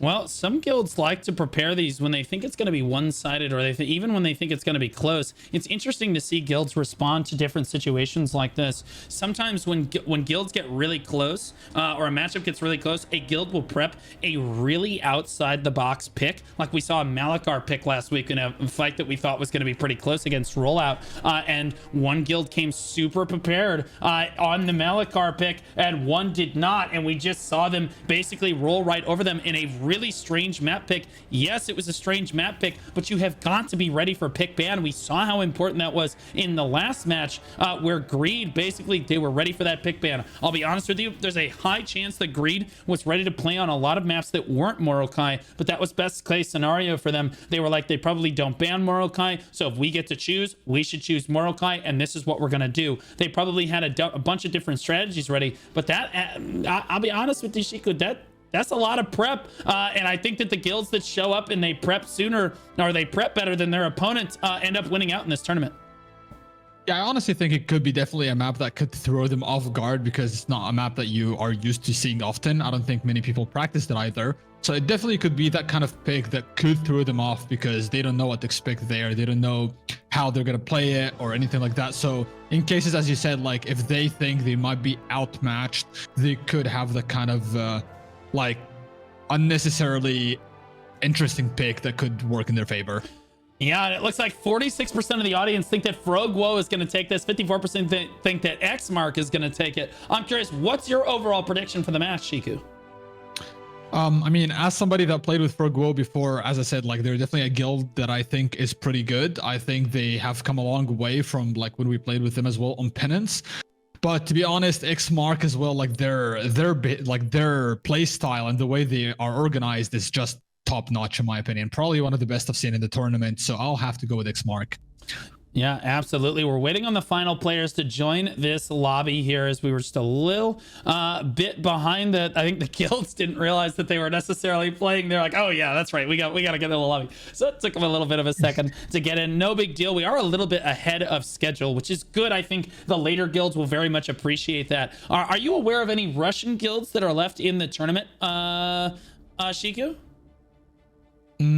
I'm not too sure what's on the list at the moment. Let me take a look. I know that Xmark is Russian, if I'm not mistaken. That's why I was about to ask. I'm pretty sure that Xmark is a Russian guild, and they might be the last Russian guild left in the tournament proper. But I don't want to speak too soon here, but I'm pretty sure that they're the last Russian guild that we've got, at least that I've been told about. Maybe some of the other ones are Russian as well, but it's very interesting to see where these guilds actually hail from. And it's interesting because EU actually struggles with something that NA does not. NA doesn't really have a language barrier, but EU, typically you see guilds basically clustered from around the same regions, mainly because they speak the same language. Not everyone speaks French, not everyone speaks Russian, so it's difficult, or Italian or what have you. So it's difficult to basically have guilds in EU where everybody's speaking the same language, and that can hurt with cross comms and things like that as well. If some of your best players don't necessarily speak the native language that the guild is speaking.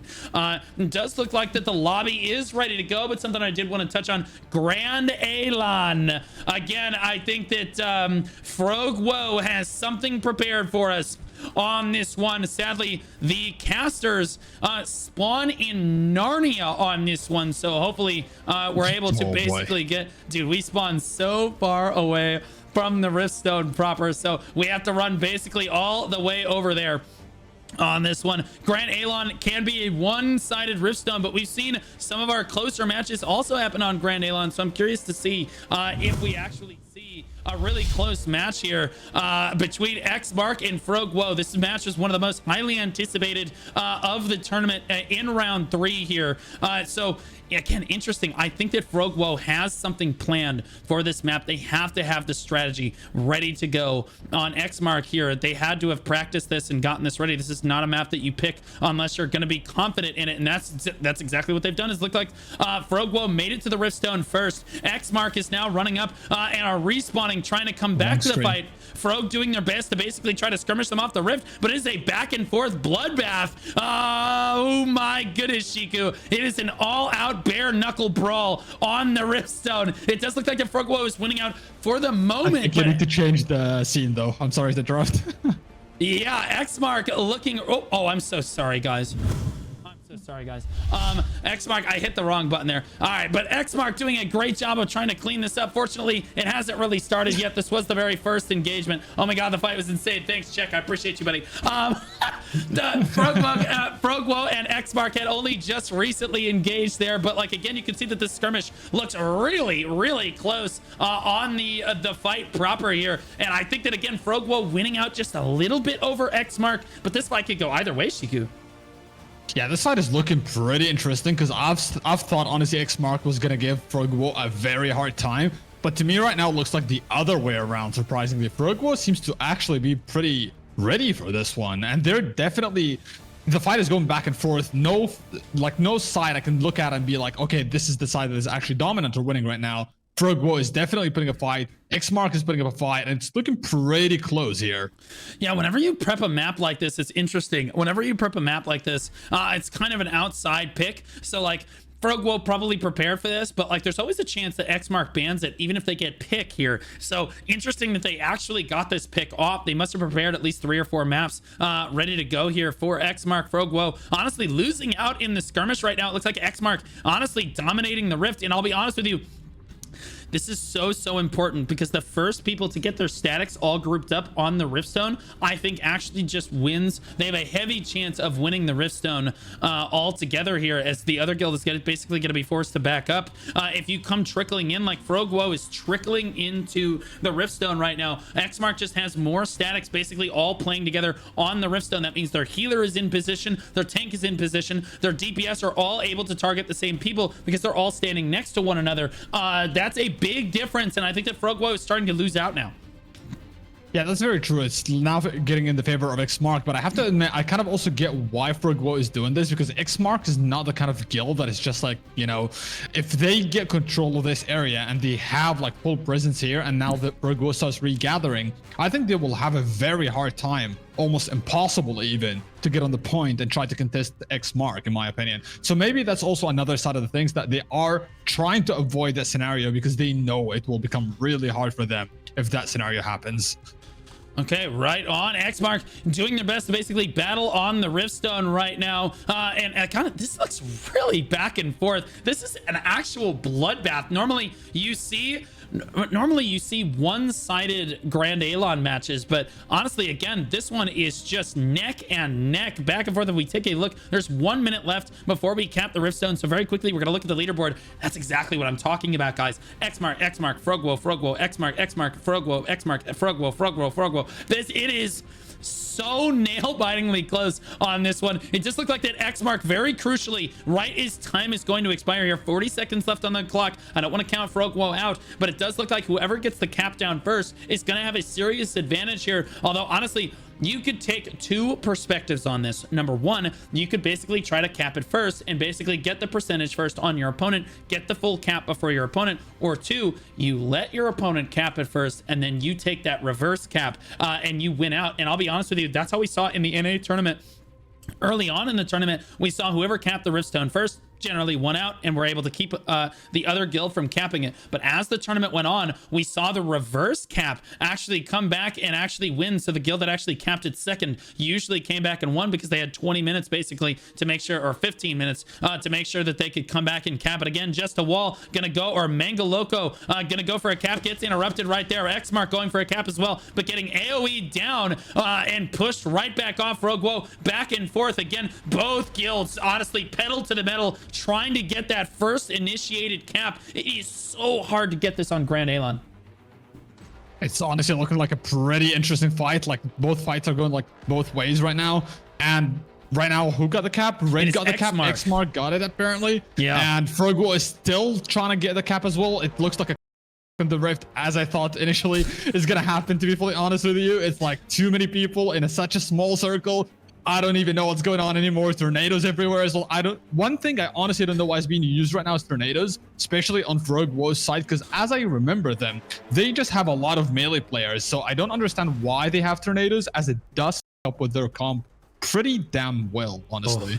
Oh my goodness. Okay, so both guilds have the cap now, and it is just neck and neck. It looks like Frogue Woah losing out right now. Xmark starting to pull ahead right now, but again, 10% is it's a rounding error when it comes to this kind of thing. All it takes is Frogue Woah to turn this around for even a few seconds, and that percentage will close up immediately. But fortunately for Xmark, they're actually going to dominate. If they dominate this any harder right now, they have 33 people on the Riftstone. It looks like they're just basically all out going for it, popping the remedies and just running it down, because they have over 2 times as many people on the Riftstone as Frogue does. And when that happens, you actually get twice as much contribution at a time, and you shut the opponent down twice as quickly. So now Frogue actually has to recap this. It doesn't look close, despite the fact that it is very close in this skirmish. Xmark playing this really well. They're saying, okay, we're going to take the edge right here. We're going to shoot way ahead.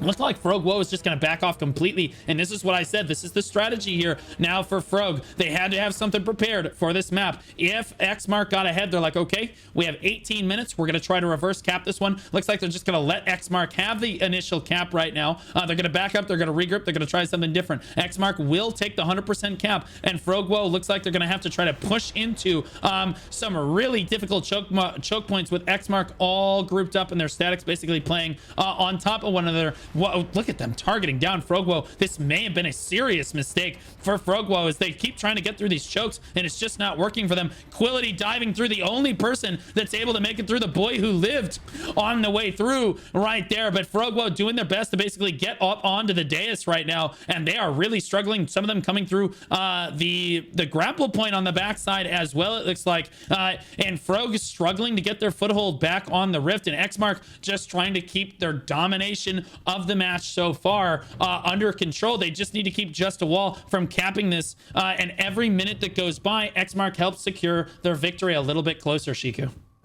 Yeah, I think one big problem that was happening in the back here is that a lot of the Frogue Woah players were skirmishing for some reason. Like, there's a lot of people being sent to skirmish, and that's why they lost a lot of momentum on the stone. And as I said earlier, like, letting Xmark take control is not ideal for Frogue Woah. I don't think it's going to be an easy push for them anymore, especially that Xmark now seems to have gotten a better grasp of the Riftstone as well. So it seems like initially they were having a hard time because they just were caught by surprise in this Riftstone. But now as the time goes by, they're starting to get a better grasp of what they should be doing and how they should be playing.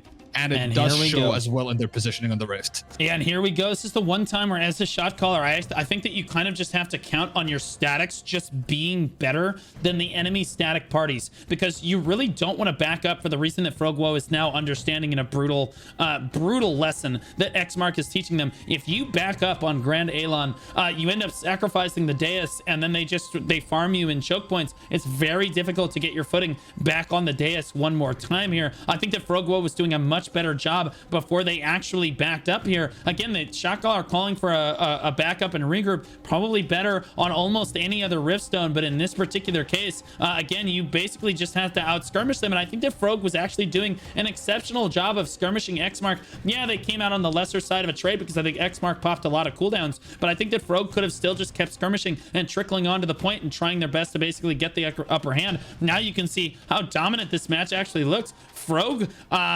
is kind of just being pushed out of this one. Xmark with a stronger engage, or with a stronger ability to hold these choke points here. Frogue with an uphill battle into these choke points. Quillity, oh my goodness, getting blown away there. Ryu getting blown away as well. The front line for Frogue not even able to get up onto the dais, which is not a good sign for them, Shiku.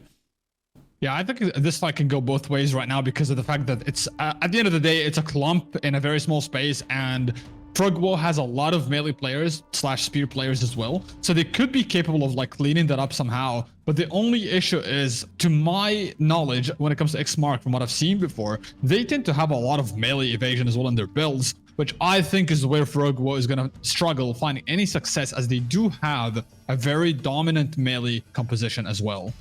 Yeah, Frogue finally starting to get a little bit of traction on this Riftstone here, but sadly, again, once Xmark gets their foothold on the Riftstone, their statics are all grouped up. It's going to be so hard to break this position for Frogue, but they are doing a solid job. Now they're starting to funnel in a little bit here. They did fail to capture. They did get another cap off, just a wall, doing a solid job of getting caps down for his guild. The problem is none of the rest of the people can actually come up here and join him because Xmark's doing such a great job of clearing the rift over and over again. I think this was a pretty big blunder in this case. I think Frogue misidentified the situation. I think that they thought that they could just push back up onto the dais and just regroup and then push in with their statics, but that is not the case here, as their statics basically they're just getting wiped out before they come in here. And Xmark basically sitting pretty ahead of this one, a little under 14 minutes left to go for this one, and what should be a really close match, and what was an extremely close match. Again, we're seeing the strategy win out. Frogue Woah jumping onto the Riftstone right now. Their front line finally paving a way. It looks like a fair amount of yellow health bars has done their job, and now this is the skirmish. This is the chaos that Frogue Woah really wants to create on the Riftstone here.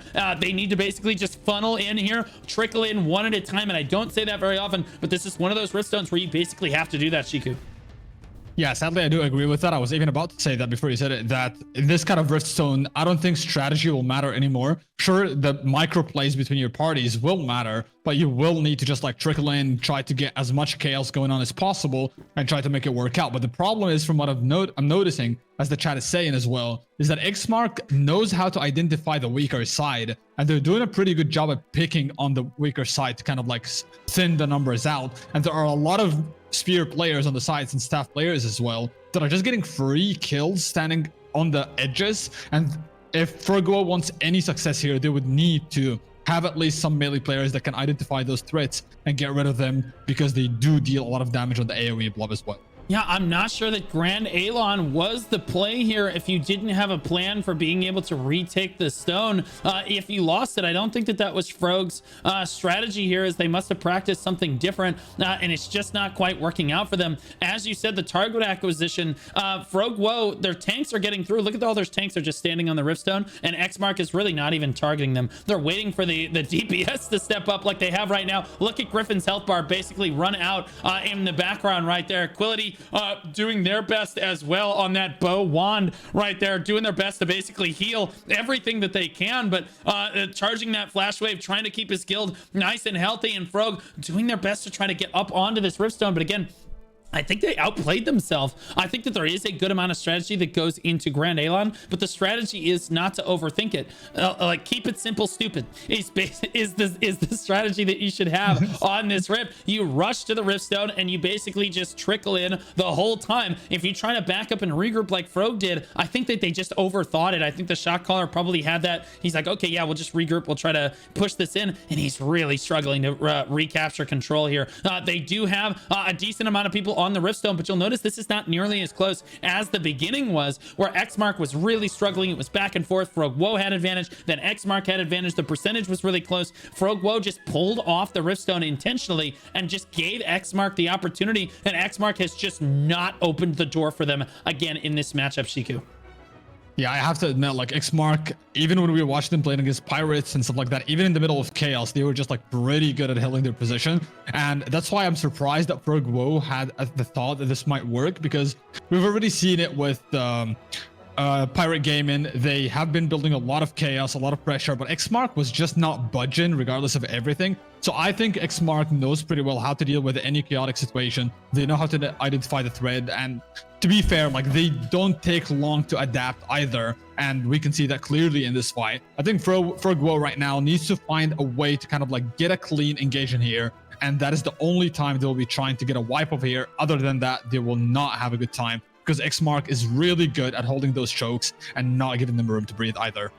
I think that at this point, if you're Frogue Woah, it comes down to your front line, because at this point you have to look at what your opponent is kind of ignoring and try to exploit that fact. Xmark is ignoring the tanks almost completely. You can see them basically just walk onto the rift without any contest at all. And I think that it's on the tanks to basically identify who is doing the most damage from Xmark and basically just CC them, lock them down, walk up. They're gonna let you through, so totally fine, and no, you can't kill them, but you have all the CC and crowd control in the entire world. And that's exactly what we're seeing here. Xmark actually losing control of the rift as Frogue Woah surges onto the Riftstone. That's exactly what we see happen right there. The tanks just CCing all of Xmark as they come through and getting the massive AoEs down that they need to. Now it's Xmark completely wiped off the Riftstone. Look at the percentage climb from Frogue Woah. Look at that rally come through. Xmark doing their best to try to get back to the rift as quickly as possible, but now their statics are the ones that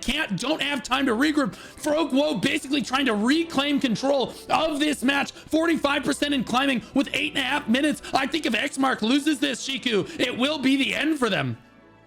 That was definitely a pretty good engage from Frogue Woah. Like, that caught them by surprise. And if they do manage stabilizing here and catching this point, that might indeed be a very risky situation for Xmark. The only issue is that Xmark already is getting back on the point. They're thinning the numbers down. And I honestly think Frogue Woah right now, what they need to do is identify who are the highest damage dealers and feud them and start playing around that, as you were saying earlier. Exactly. They need to identify the threat targets. And I think not many people or many players utilize that in the middle of these fights, which sadly makes it pretty much a propaganda in which you're just targeting randomly.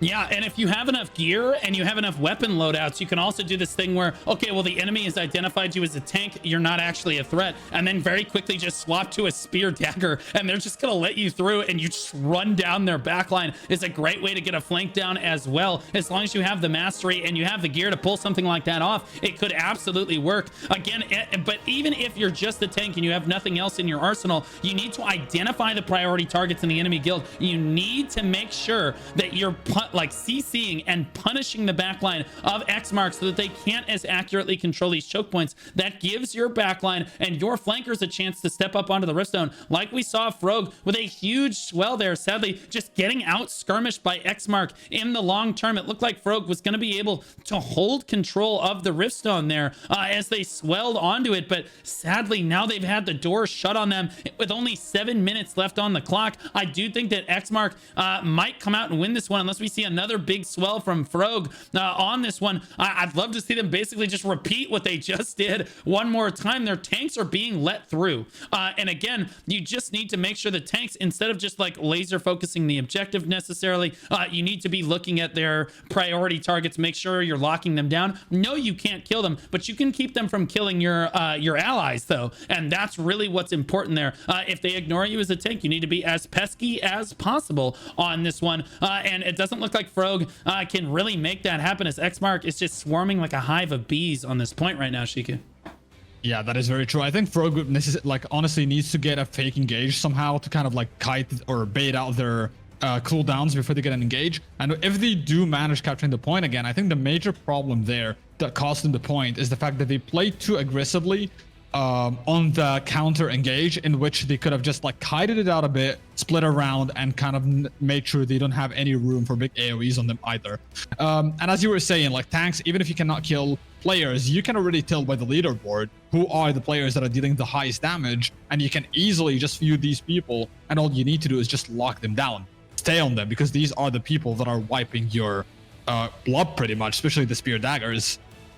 Yeah, absolutely. Frogue was swelling onto the point light right now, but they just don't have a cap, which is a big problem for them, as every single second is going to matter. 5 minutes and 43 seconds left on the clock. And again, they chose Grand Alon. You have to be thinking on the side of Frogue. Whoa, why, oh, why did we choose Grand Alon? It is just too one-sided, I think, when you try to push in like this. They've had a few moments where they swelled here, but honestly, just imagine this same match on Morokai. Frogue probably has a much higher percentage cap here and a much higher percentage chance of winning this, even if Xmark has it. Like, again, we've seen matches on Morokai go either way as long as you prep it correctly. I think that Frogue miscalculated Grand Alon. Maybe they thought it was home field advantage. A lot of them standing on the point right now, but just not enough. Too many Xmark here to contest it.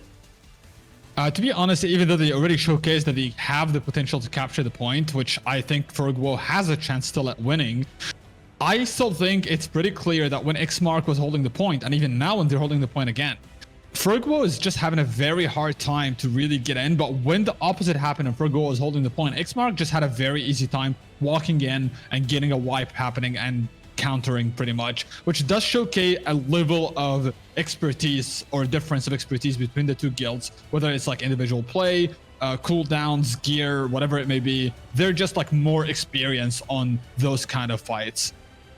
Yeah, I do think that, again, I think that Xmark came in prepared for a match just like this, and their statics are just playing a little bit better together. It comes down to, do you have your opponents feuded correctly, right? If your tanks have their highest DPS feuded and they know that they're just spamming R, looking for those priority targets, they can just lock those down. Again, that Astral Vision is so important for the front line to basically lock down priority targets that could kill your backline. Again, I do think that Xmark just came in a little bit better prepared versus the enemy guild. Even though Frogue chose the map, Xmark basically had to be ready for Grand Alon because they just look a little powerful here. 15% in climbing. Frogue starting to swell to the best of their ability, but with under 4 minutes left on the clock, based on what we've seen from Xmark so far, I think that they're going to shut the door on this. I could be wrong, but it does look like the Xmark is going to flip it back around here, Shiku.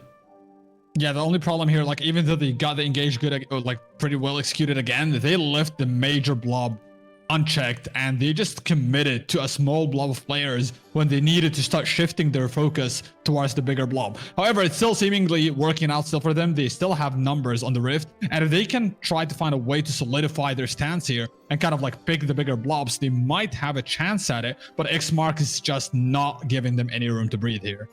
Yeah, I mean, I think that when you look at the leaderboard in a match like this where Xmark has held the Riftstone the entire match, you expect it to be much more one-sided toward Xmark, but you can see how close this match actually is and how strong Frogue actually is, because they have a few people that are on the leaderboard despite the fact that they've been losing most of the time. They're pushing into a disadvantaged position most of the time. Xmark is still not able to dominate the leaderboard, but that should just go to show you how smart Xmark was in claiming that early. Oh, well, honestly, how dumb it was that Frogue backed up early on and allowed Xmark to basically have the rift that way.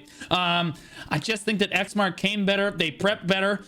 They came in a little bit stronger as a guild. Their statics look a little bit stronger when they play together. Frogue going to try to swell one more time, but 31 people on the point for Xmark means that I think that Frogue is just going to come up short. I think that, again, they have to be kicking themselves for picking a map like Grand Alon. This is a super risky map to be picking if you aren't absolutely ready for the worst case scenario like this, and Frogue was just not ready for it.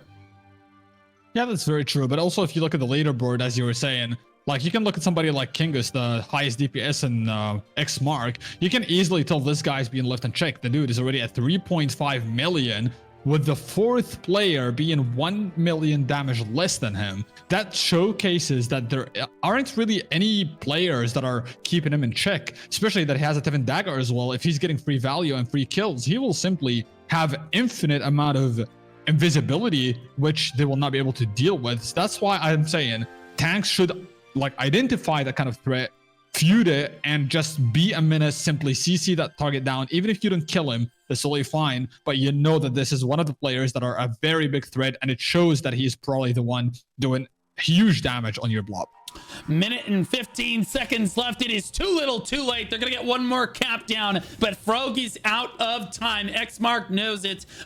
Frogue, I think, just thought they had their number on this map. They thought that they could make this happen. I think that the map was a lot closer. I think they could have just gone with a straight up fight on a map like Talus or Morokai and actually had a much better time and had it be a much closer map, because I think a lot of people thought, again, initially the skirmish was super close, and again, the damage numbers are pretty close as well. Yes, Xmark is winning on the leaderboards, but you expect full domination. You know, some of our other matches, Shiku, you don't see the second like guild until you know, number 17 or 25. You know what I mean? Like in this match, you're seeing them at number 4 on this one. So not fully shutting the door on this one. Xmark showing that although this is pretty close, they are definitely the dominant guild. They prepped better. They are better. It will be Xmark moving on to round 4 of the tournament on this one. And honestly, bro, they gotta be proud of themselves. Can guess 3.7 million damage on the spear dagger right there. Let's take a look at who had the highest damage taken in the lobby. Looks like 1.35 million from Iziel from Frogue. 1.4 million from Reploid right there. Oh my gosh.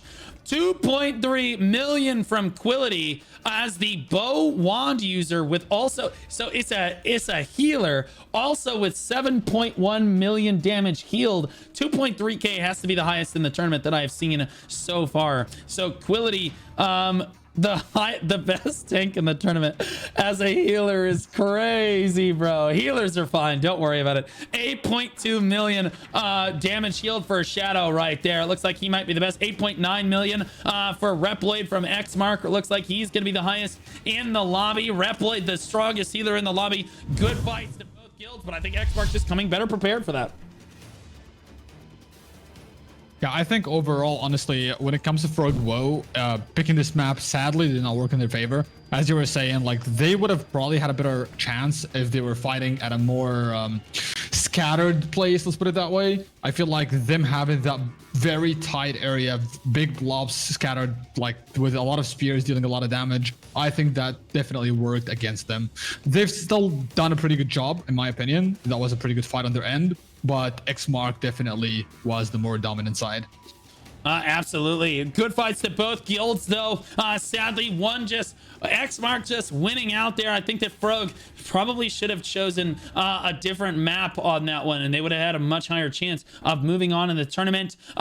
For tournament sponsors, guys, I do want to give a big shout out to Icon Digital, who is sponsoring the tournament with their Icon app. Most of the winners in these matches are optimizing through Icon, guys. You get 40 to 60% more FPS with their application. It is free to download, and it runs in the background of your computer. You can see exactly what's going on with the computer, how much CPU, how much GPU power, how much RAM and memory that you're using on the whole. It does look like that. Again, Icon is it's the lightest weight app that I've found of its kind, and even cavemen can understand what's going on with their computer. That is absolutely free. If you want to use their performance optimization, guys, you can choose as aggressive or as little performance optimization as you want, and it's only for $8.99 a month. If you use code Blue Squadron, you can optimize your computer for whatever game you want to play. You can run FPS counters, you can run you can track your FPS over time and your computer performance at different points in time. 40 to 60% more FPS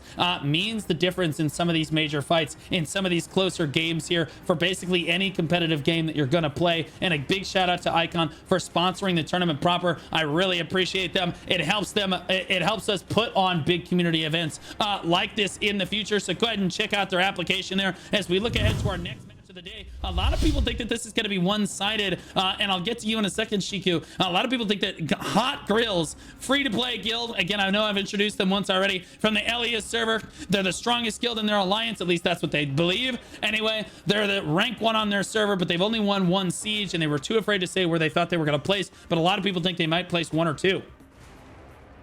I mean, to be fair, Hot Grills is very solid. I think they might have an edge in this fight. But as I mentioned before, like Disaster Death, they've been actually cooking pretty hard in this tournament. And I think I will go against all odds, and I will even cheer on for them. And I might even like predict that they could show us something that we do not expect here. Even though, not to say that Hot Grills is bad, I think Hot Grills is very solid. They will probably win, but I'm still voting for Disaster Death on this. Yeah, I'm gonna say I'm just gonna go ahead and take what should be the freebie, right?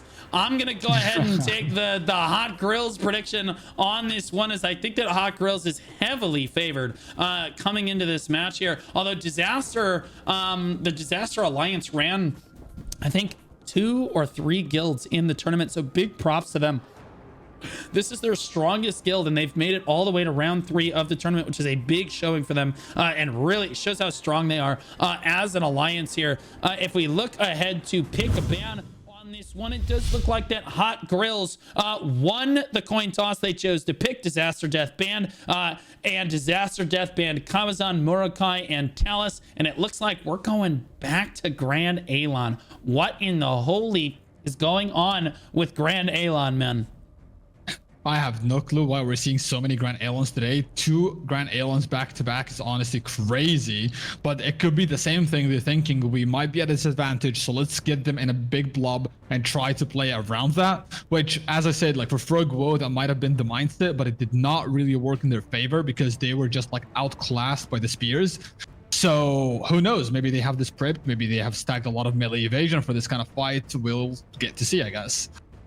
Yeah, we're gonna find out here, guys. Make sure that you get your predictions in on this one. It looks like, honestly, it's like 50-50. A lot of Disaster Death enjoyers in the audience out here. Maybe this is gonna be a little bit closer, but when I asked most of the EU community, they were like, oh, it's Hot Girls every time. It's Hot Grills every time. And I can't wait to see if Hot Grills does win this, how many people are going to try to slide into the DMs of the Hot George Foreman Grills on this one. Maybe try to poach some of their members and whatnot. But Disaster Death, I think, has had a great run through this tournament so far. Looking really, really solid.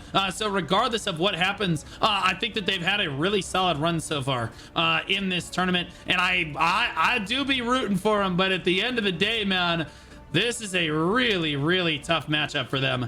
I'm impressed that you are so adamant that they think they could win this, but like I think that, again, we're gonna find out. Grand Alon, in my opinion, I hate this map.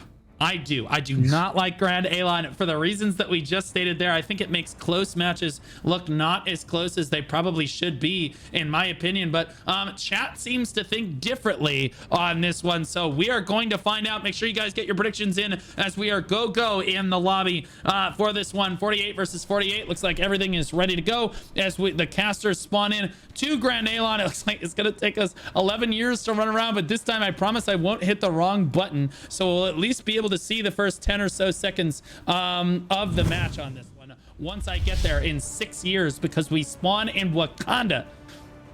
I have to admit, though, as I was saying, like, Hot Grills is definitely the favorite one in this match. I'm just trying to go for the against all odds option, because Disaster was actually doing good fights this tournament, and I'm really cheering them on. Yeah, absolutely. Looks like the engagement hasn't quite happened yet. I'm not sure yet. They're already on the rift. Yeah, they're engaging on the rift. Okay, so they're hard engaging on the rift. I'll go ahead and pull it up here as he has a much stronger mount than me, because normally I play on North America. My mount is only like level 1 on EU here, so I am desperately trying to run over here, but that's okay because we have another perspective on this one. It looks like it's again an all-out brawl on the point proper here. Let's see how Disaster Death is faring as we get into this one, and honestly really well on this one. Hot Grills actually, I would say, is losing this skirmish at this current moment. Disaster Death with a lot of red health bars standing on the point right now. Shiku, you might be right here.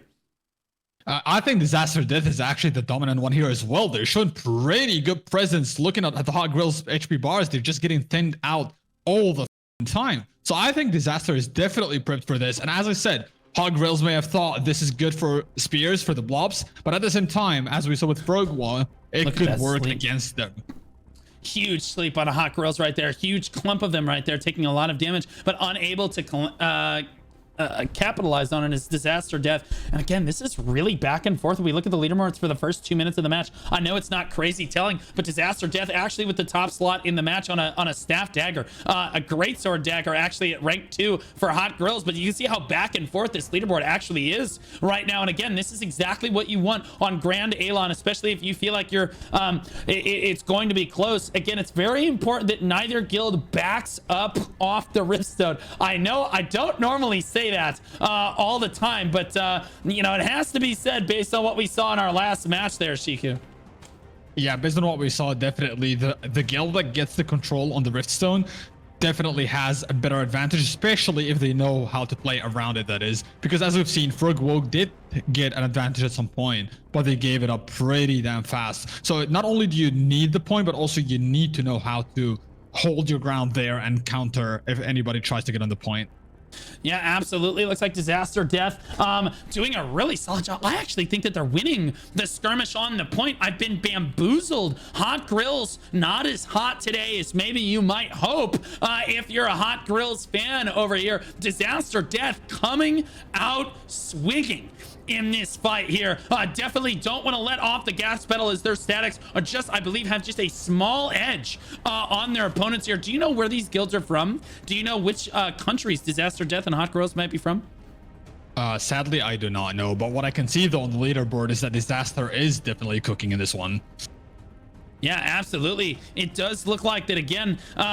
Look at Disaster Death. A minute and a half left before the Riftstone can actually be taken. And again, it is still just a bare knuckle brawl for the point here. And I'll be honest, I think that you might have been right, bro. I'll be honest, like, Hot Grills does not look like, I think it can really teeter either way at this point. With 1 minute left to go, it's going to come down to who gets that rift first. Disaster is actually starting to take control of the leaderboards. That should show you that they're starting to win out in these statics like this. Hot Grills doing a solid job of trying to group up though on this side here.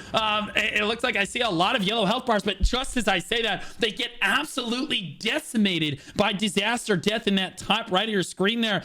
Bottom left looks like Disaster Death mainly on the whole, but 35 seconds left on the clock. Shiku, we might see a reverse cap Grand Alon on this, where one guild gets the Rift Stone initially, and then we see the other guild come back and cap it. I have not seen that. Not in either region have I seen Grand Alon flip back the other way once the first guild actually takes it. But if it was ever going to happen in any match, it would happen in this one.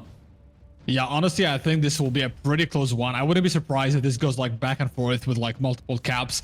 It does look pretty intense. It does look like both guilds are not giving up. But I have to say, though, normally I don't do this, but I have to highlight the comment from Lord stating that if Disaster were to travel to an alternate universe, they would have 2 disasters. Both of them would win, which kind of gives me the Zoltan vibe where, like, you know, Zoltan is like the god of all, basically, kind of thing.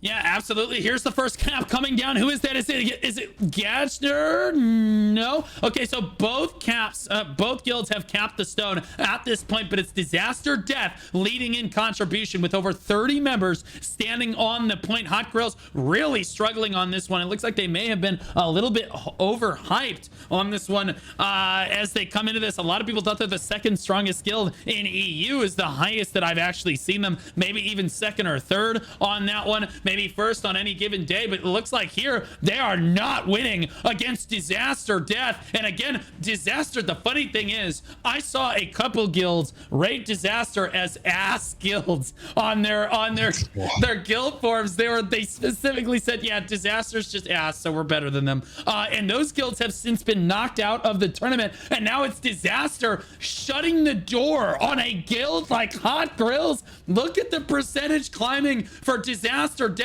up at 50%. Hot Grills is gonna lose control. Now they have to recap the stone altogether. Unbelievable. Yeah, honestly, Hot Grills, despite them being a very strong guild, and as I said, like, it was the favored guild to be winning, Disaster has just been showcasing pretty good coordination and individual play in this tournament, and that's why I thought they would actually do pretty well. And it does seem they are not only doing well, but somehow they are absolutely dominating over Hot Grills, which was said to be the guild that will win this one. Yeah, absolutely. Disaster Death. Some people saying it's not even close. No. Well, I've seen maps where Grand Alon is not even close. This is extremely close. But like, Disaster Death is just playing it better. And the funny thing is, Hot Grills chose this map. They chose Grand Alon. They were confident that they could win on this map, that a one-sided map like this was in their best interest. And now I think they're looking at each other like Scooby-Doo. Ruh-roh, Raggy.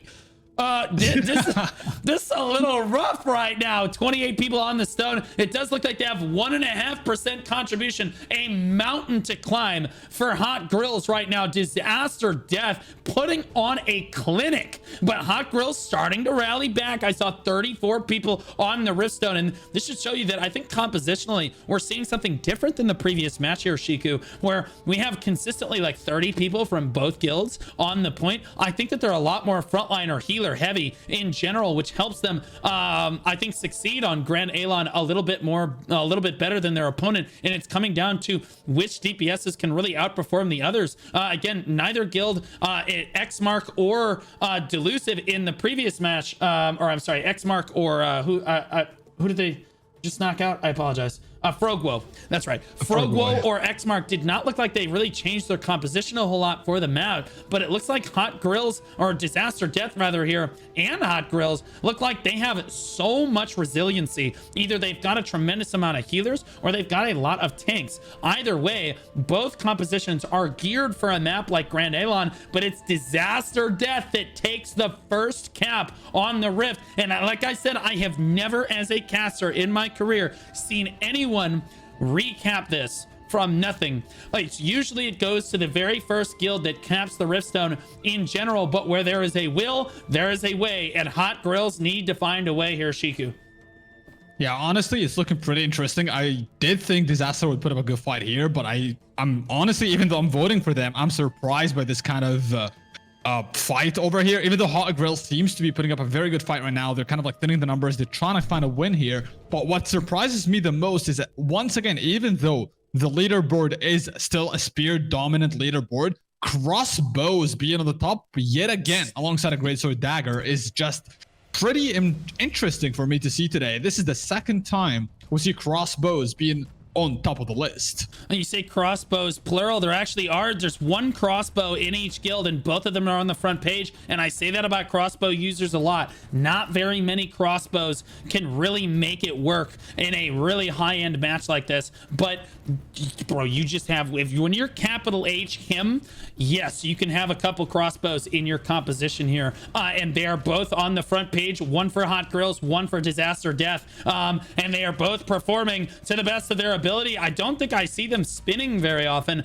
so just going with that anti-spin style, really winning out here in the current metagame. I think that is the proper way to be playing crossbow here. Disaster Death trying to honestly stifle this Hot Grills rebellion that they have going on right now, but Hot Grills climbing up to a 25% on contribution there for a moment, and keeping the numbers very, very close on the Riftstone. I actually do think that if given enough time and kept not in check, Disaster Death could lose control of this one.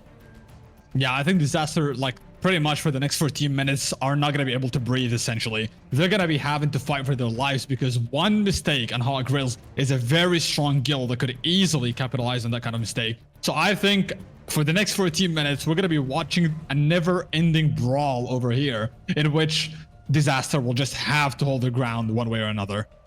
Yeah, and again, if you look at the leaderboards, it is super back and forth, guys. Half Hot Grills, half Disaster Death. But Disaster Death starts to win out. It looks like the bottom end of Disaster Death looks like they're a little bit stronger than Hot Grills down here in terms of their overall DPSs. It's tough to tell, mainly because the tanks obviously are always going to sit at the bottom. The healers are not going to have a crazy amount of DPS either. But it looks like the DPS are winning out for Disaster Death, just doing their job a little bit better. It looks like, interestingly enough, it looks like that Hot Grills had more people on the Rift for a moment, but immediately got flash waved right back off again, as it's just back and forth. Hot Grills down back at 7% contribution. If Disaster Death is able to close the door on them, I think it'll be telling. I think Disaster Death could absolutely go the distance here, Shiku. I'm not really sure that Hot Grills gonna be able to pull this one back.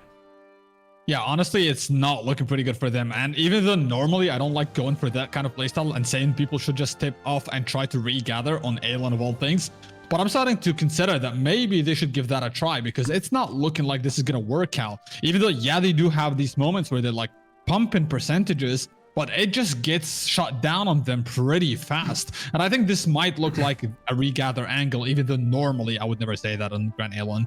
I still don't think that regathering is the play here. If you back off the Riftstone, I think you basically cede control and you're just going to be fighting for it the whole time. I think the play here is, as the shot caller, you need to tell your front line, everyone needs to be feuding the appropriate targets. You have to be looking at the leaderboards. You need to be looking at who is doing the most damage, and you need to be looking for those names. Even if they're not feuded, you need to look for the names of the enemy guild that are doing the most damage, and you need to lock those suckers down to the best of your ability. That's the best way to adapt mid-match like this in a matchup that is this close. Hot Grills not forced to recap the Riftstone. Disaster Death making an example of them, but again, Disaster Death with much stronger target acquisition on this one. They're not the ones that necessarily need to adjust here.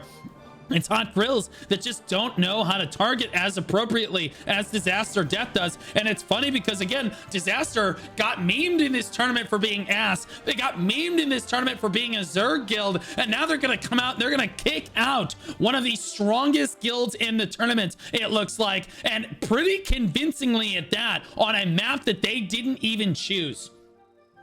Yeah, because like normally you could say like in these cases when people like underrate a guild, you could say they won by a fluke, last second, this and that. But in this case, that is not even what's happening. They are actually the ones that are giving Hot Grills a very hard time and dominating the Riftstone since the first second as well. Yeah, they... unbelievable. I just can't even, again, everybody that I talked to said that this one was the blowout. They just moved right on. They were like, oh, it's Hot Girls. Disaster Death really doesn't even have a chance at winning this match. And I was like, oh, okay, all right. It looked like Disaster was pretty strong, but okay. You're the only one that knew, Shiku, the believer on this one. He knew 30 people on the point for Disaster or Death. And I'll be honest with you, this is no shade on Hot Grills. They've had a competent amount of people on the point the entire time. again, this is not what we saw with Frogue. This is not what we saw with Xmark there. Both guilds here basically just skirmishing. It's Disaster Death just winning in the 1s and 2s. I mean, look at the difference. It's like 2 or 3 people all the time, but it's very consistently Disaster on top over and over again. And you gotta look at it, you gotta say that it's a crossbow div, homie. It do be kind of looking like a crossbow div on this one. He's gonna hit 1 million damage with 41 kills. He looks like he be the difference on this one. The other crossbow getting knocked down. The lobby down at 847k with only 20 kills for that crossbow. Holy moly. Yeah, I'm honestly thinking like even the Hot Grills is still not out yet. I think it's too early to say that they're out. They're still kind of like getting these percentages up here and there. All it takes is one bad play from Disaster and they could actually lose this. And that's why, as I was saying, like Disaster for the rest of this fight, they are just simply not going to be allowed to breathe.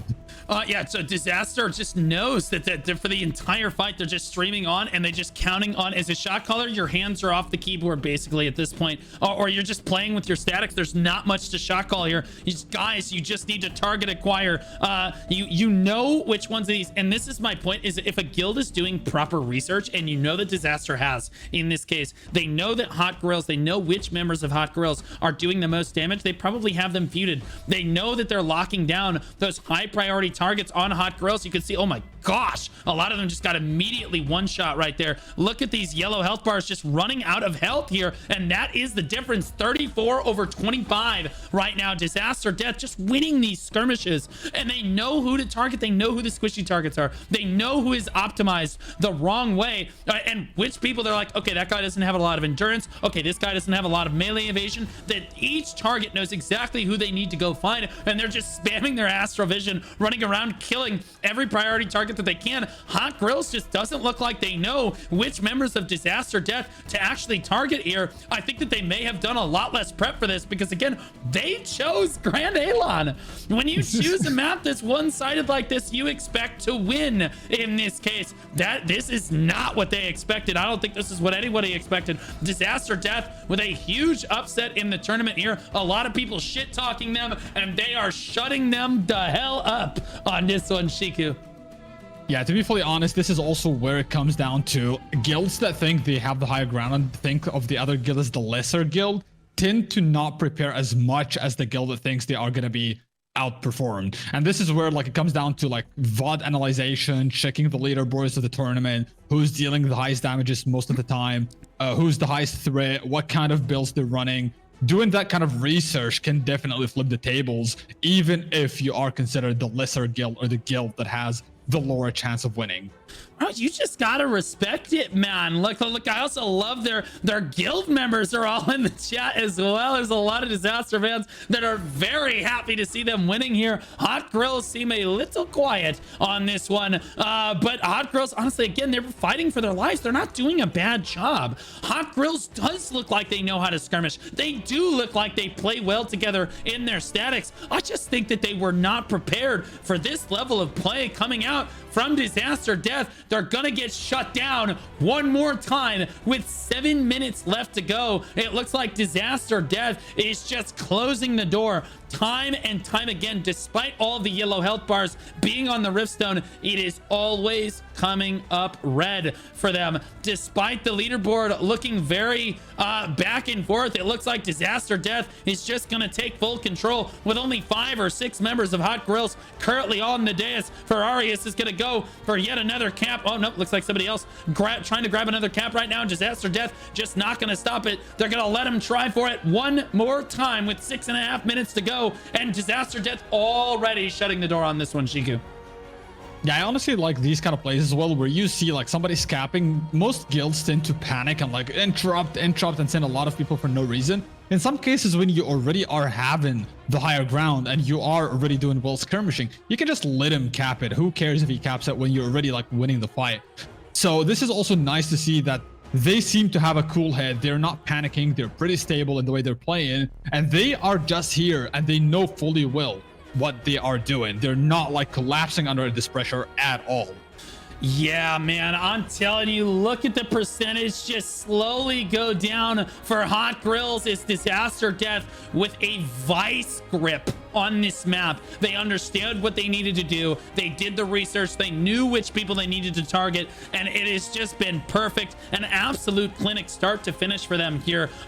As a lot of people counted them down and out, they shut the door one more time. And again, Hot Grills with 28. They don't have a small amount of people on this Riftstone. They have 28 people standing on the point to get the cap again. It is constant caps going off. Disaster Death cannot keep them from capping the point, but they can just consistently out skirmish them. Look, they always just have a few more boots on the point than their opponents. Their target acquisition is just that good. Look at this leaderboard, is crazy. Disaster Death, Hot Grills, Disaster Death, Hot Grills, Disaster Death. Like, bro, it is so back and forth on both sides of it. But again, they're just winning out. I believe the bottom end of Disaster Death's the bottom end of their DPS is just outperforming the bottom end of Hot Grills, even though Hot Grills' top end is doing an exceptional job. I do think it's their lower performing members that just aren't able to really make anything happen for them.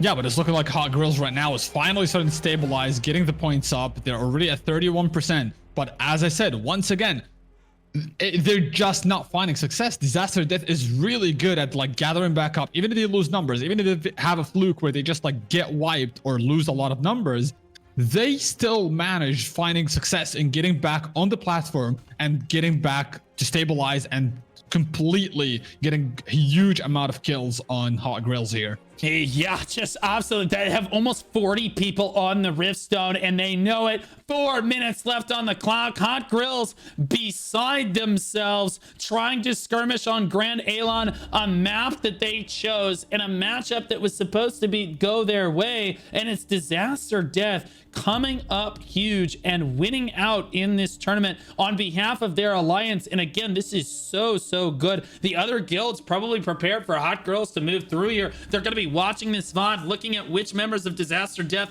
they need to lock down as we move forward to things like the semifinals. Yeah, these guilds, it's going to get heated because you're going to look at best of 3 series once we get to the semifinals, and those are going to get heated. It's not just a best of 1 at that point. It is best of 3. So you're going to have to prepare multiple maps. You're going to have multiple strategies ready, and you're going to have the correct targets feuded for that one. And the story of today's matches so far is we're only little under halfway through the matches for the day. The story of the day has been the guild that comes better prepared wins the match. And rightfully so. These guilds, you can tell which ones come prepared to win their matches for the day. Disaster Death just showing up on Grand Alon and saying, no, we know how to play this better than you. To be fully honest, this kind of makes me question as well in the future what guilds are going to be on the top, or which guilds are going to be like ranked 1, 2, or 3, because this fight is a good representation of like one guild could be the most favored, but at the same time could end up losing. And in this case, would Xmark or SYN Nova actually be the favorites in that case? Who knows what is going to happen in the next maps? And this also for Disaster might give them room to be like, well, how about we actually go Grand Alon in the future as well if we win the picks?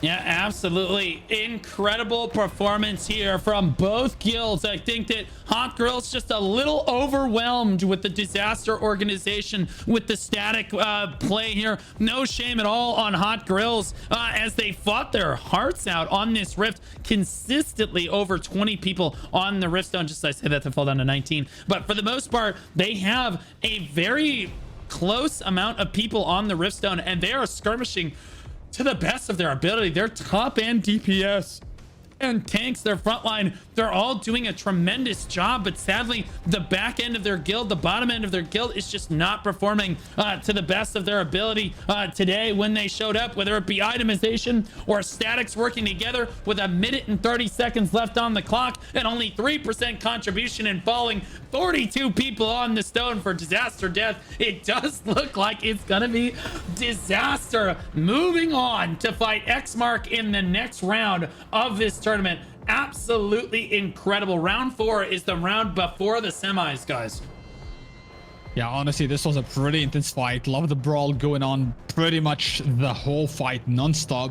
And Disaster definitely, against all odds, showcased a pretty good fight. I have to admit, though, even though we did talk about the crossbow earlier, I have to just point this out because that crossbow is dealing almost 2 million damage less than the second highest person on the leaderboard. But it's clear that he knows how to target. It's clear that there is proper targeting going on in this, because even with lesser damage, the kills are just like much higher, and that showcases really good targeting as well.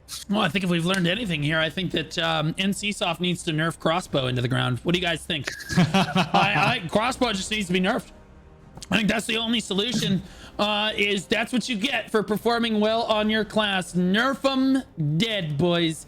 Looks like they are calling out GGs with 15 seconds left on the clock. It was a constant cap the entire time. To Hot Girls' credit, they always had caps running on the Riftstone. They always had contests running, but it was Disaster Death consistently winning out in the statics, in the target acquisition there. GGs from both sides. It will be Disaster Death moving on to the next round of this one. A crossbow dagger on the top of the leaderboards. Like you said, 74 kills. Just don't look at the damage, and you don't need to worry about it. 3.9 million damage for Gajudal, and again, that's a staff dagger. It is crossbow dagger with the most kills, and then a staff dagger with the most damage. What in the holy heck is going on? These people are gamers. And then you see the first spear dagger coming in at number 3 at 3.4 million from Hot Grills. Disaster Death with an uncharacteristic composition, winning out on the top end of their leaderboards. Again, I think that people just don't expect it. It's a little crazy. If we look down at who had the highest damage tanked in the lobby, I saw 1.8 million for Virgilet right there, and that's a staff bow. Hello. 1.8 million damage taken. There's no way a staff bow has the most damage taken in the lobby. Incredibly, no, 2.2 million for a bow wand users. Minolicious from Hot Grills right there. So again, a healer having the most damage tanked is crazy. 12.6 million damage heal from Minolicious as well. So do they have the highest damage tanked and highest healed? Best player in Hot Grills by far. Yeah, for sure. Highest damage tanked, highest damage healed. That's the best player in the lobby on the losing team. That's not something that you see every day, Shiku. Yeah, honestly, like, this was a pretty insane fight. I loved the fact that also meta-wise, like, this fight kind of like went against all odds of the meta. You see like staffs being at the top when people say staffs are just terrible in the meta currently. Crossbow being the top kills of the leaderboard is absolutely insane. And that showcases a difference of levels of playstyles. Like, you can tell that this player is a gamer. He knows who to target, how to position, because crossbow is just like one of the harder ones to play by far. And overall, like, Disaster definitely showcased a pretty good fight. They're looking more solid than a lot of people thought they would be. Yeah, Disaster Death moving on to the next round of this one. Hot Grills is going to be knocked out, which I think is a surprise to a lot of the EU fans sitting at home, but Disaster Death got to be rubbing their hands together. I will be honest with you, Shiku, if you're looking at which round of the tournament requires the most prep, it's definitely tomorrow. And honestly, I believe that we're going to have to push tomorrow's matches to Friday, guys. And again, I'll make the official announcement at the end of the stream too. I believe that tomorrow's matches are going to have to be pushed to Friday because TNL announced, AGS announced that they were going to do prep for server merge on the next maintenance. So we know that that's going to take a ridiculous amount of time. The servers probably aren't going to come up on time, which is a little rough, and it's going to push the matches, I think, a little bit too late. So we're probably going to have to move the matches from tomorrow, which would normally have been tomorrow. We will have to move them to Friday, or at least 2 days from now and 3 days from now. But either way, that should give guilds a chance to breathe, at least. To be honest with you, if you're a guild that made it through this round of the tournament, you're probably a little happy about that, because the next round of the tournament is going to require you to prep round 4, and then you're going to play your semifinal match on the same day, which is a best of 3. So you need to have a good idea of who you think you're going to be playing against in the semifinals, while also making sure that you're not losing round 4. So like, many guilds are going to focus on winning round 4, and then they move to the semis, and they just need to have a plan for that best of 3 series where you can't play on the same map twice for that one. Now, if we look ahead to our next match of the day, another one that a lot of people thought was going to be one-sided. But honestly, Chico, I'm curious. You got a hot take for me on this one too. Orca, the early access start guild from Black Desert Online, hailing from the Ember server. You have Orca Black and Orca White. They said, we are one brain cell, we are one autismo on the forum, and we put that there, bro. I asked how strong they were on the server. That's how they responded. They've only won 1 siege so far, and then they dodged the question to see where they could be placed in the tournament. And since I know Orca so well, I love those guys over in that guild. I'm gonna be rooting for them here. But they said they dodged the question on the prediction into the tournament, so I had to give a little shit there. I'll let you introduce ETH Reapers. To be honest, like I've had the chance to play against ETH Reapers, I think twice so far in the war games. One of them was also like a day or 2 ago. So I gotta admit from experience, they are pretty well organized guild. And then again, I'm a scythe enjoyer. Like that is one of the weapons that I would love to see added into Throne as well. So yeah, they're definitely gonna be my go-to in this one. All right, right on. Well, I'll take Orca for sure. Those are my boys representing Black Desert Online. We saw a lot of the Black Desert Online homies actually making it all the way to the... Well, honestly, they were in the 3rd place match and the finals for the tournament. So a lot of the best players from the PvP scene from BDO also being successful in Throne of Liberty. Who would have guessed? And now we're seeing them do super well on the EU scene as well. You love to see that. And I love to make new friends who are just giga gamers on the Throne of Liberty large scale scene as well. As we get ready for pick ban here, it does look like that has already happened. ETH Reapers won the coin toss. They chose to pick Orca banned Malakar, Adentis, and Kawazan. The choice was Morokai.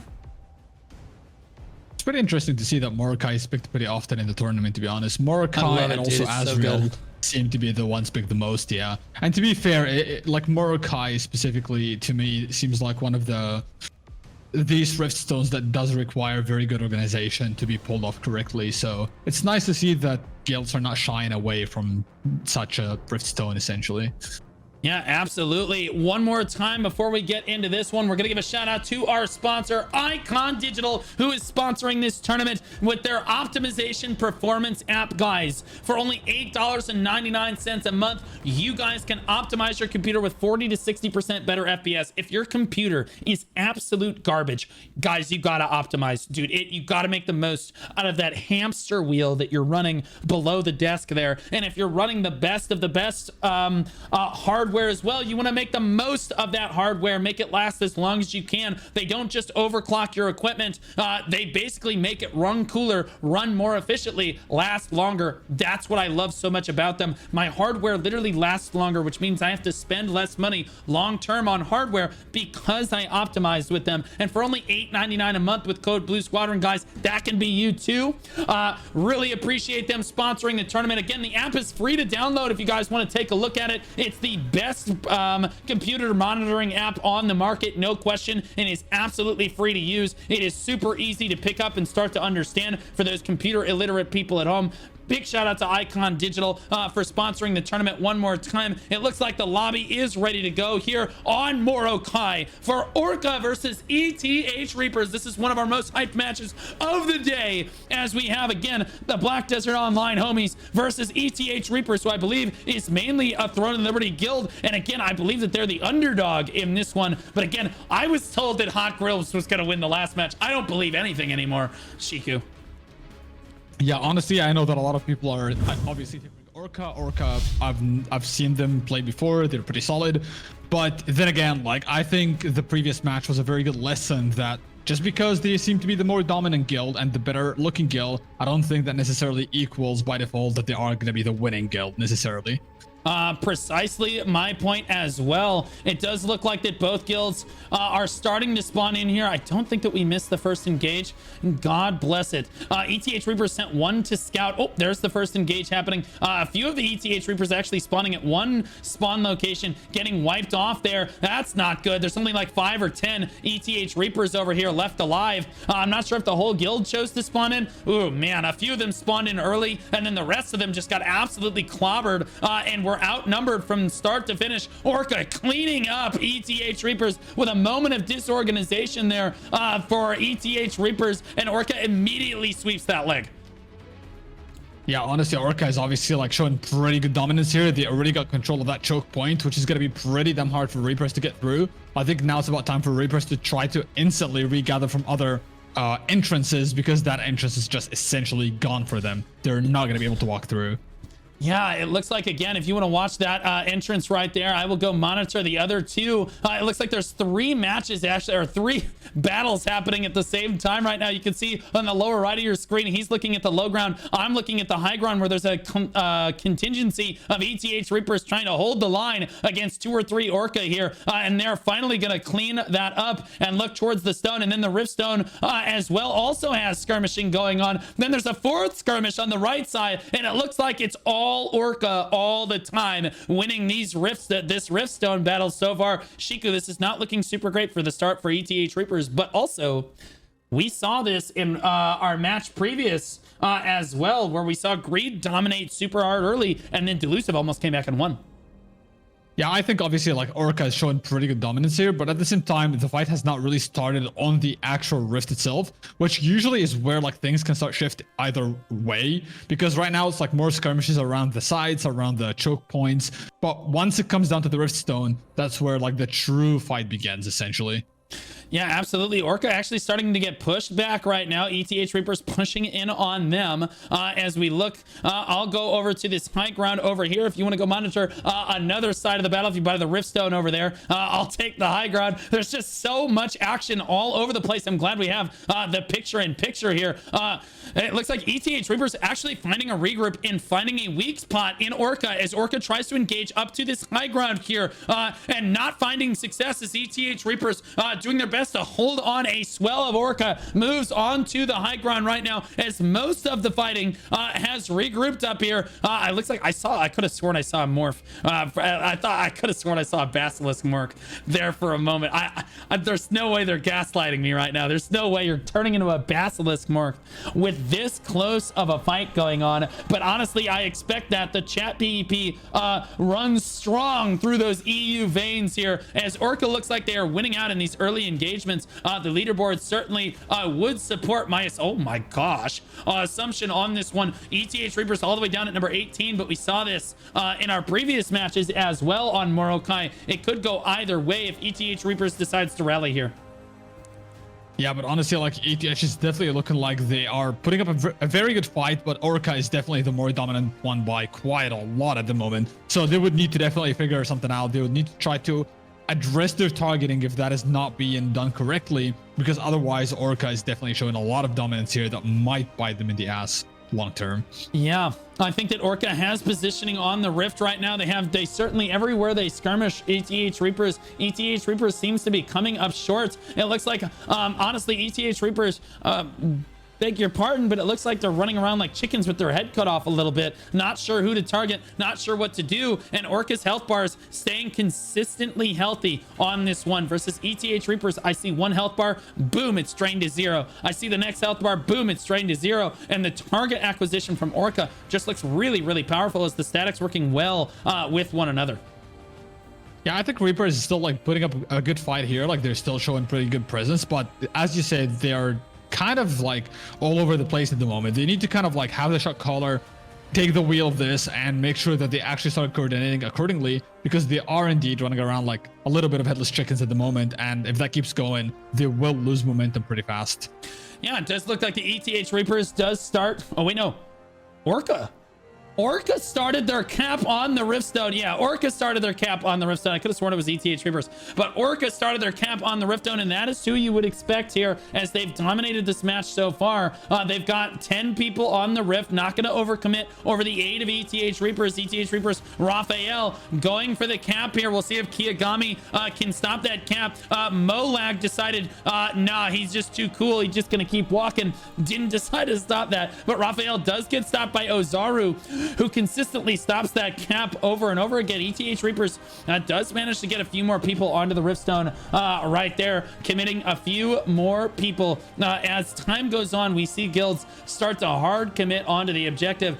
Early on, you see this really strong guilds commit just enough that they're still having an advantage on the Riftstone, but not too much that they're losing the overall skirmish away from the objective. They don't want to draw too much attention away from the fight proper. There is a literal basilisk running around on the ground for Orca. Unbelievably enough, I can't pronounce his name because it looks like they're in Chinese characters, but that is unbelievable. The BM coming down right there. ETH Reapers, though, trying to snuff this out with 20 people on the Riftstone, starting to put that Orca percentage back down, but Orca consistently climbing. ETH having trouble even getting a cap themselves. Yeah, I think honestly it's pretty interesting to see that even though Orca is like dominating quite a lot, and even by the leaderboard you can easily tell that Orca is the more dominant one, you still see a lot of Reds in the vicinity of the Riftstone somehow, which is pretty interesting, honestly, considering that they should be pretty much getting wiped at the moment, according to the DPS charts at least. Yeah, absolutely. And again, look at all the red health bars just flooding onto the point right now. Orca just not playing the objective maybe as well as they could, but I mean, is it going to matter? It doesn't matter currently, but you just never know in these fights when the swell is going to happen that really gets you, nips you in the bud, as we like to say over here. ETH Reapers still doing their best to try to get themselves on the leaderboard, actually bringing, it's a shame because ETH Reapers would actually be close in percentage based on how much they've actually been ahead on the Riftstone so far if they could actually get a cap down, but Ozaru literally is just refusing to allow ETH Reapers to cap this point. The front line for Orca actually just carrying them right now, allowing their back line to have some space, allowing their guild to have some breathing room on this, and now they're starting to pull away with it 62% as ETH Reapers lets their foot off the gas pedal. Yeah, but the Reapers have a lot of people on the cliff still somehow, even though I think right now, as they lower the numbers of their HP or lower the numbers of their players, they need to get into that Riftstone and try to kind of like backpedal a little bit on that percentage, because they do have numbers seemingly, but Orca at the same time, to be fully honest, on the other side, they do have a lot of players skirmishing. So I think if all hits the fan, they could easily just recall them to fall back and assist, and that could help them pretty like heavily on the Riftstone. Absolutely. I see the Chicken San over there representing EU. That's one of my most consistent chatters right there as well. It's good to see him out here. And then, of course, I see Osku, the terrorist himself from Black Desert and Throne and Liberty, also participating on the far side over there. He's pretty low on health, but he just will not go down. Typical terrorist fashion. Absolutely obnoxious. The guy just will not stop. Dies like a Terminator. He finally went down. Oh, my goodness. It's so frustrating. ETH Reapers losing control of the Riftstone right now, but you see how long it's taking Orca to actually get control of this. I'd love to see ETH Reapers actually get a cap off. Look at Raphael. Gazer keeps stopping him. Ozaru keeps stopping him. Raphael needs help on this Riftstone. I don't think that he has a proper build. No, I don't think that he has a proper build with resistances able to get these caps off consistently like this. And Ozaru and Gazer basically just keep bebopping back and forth, like ping-bonging back and forth rather, to basically keep them from capping this. Raphael and Rikuro back and forth trying to cap it. Are they gonna cap off, gonna get a cap off this time? No, they get interrupted again, and ETH Reapers cannot find room to breathe because the Orca frontline is just doing so much work for them. I just can't. This is unbelievable.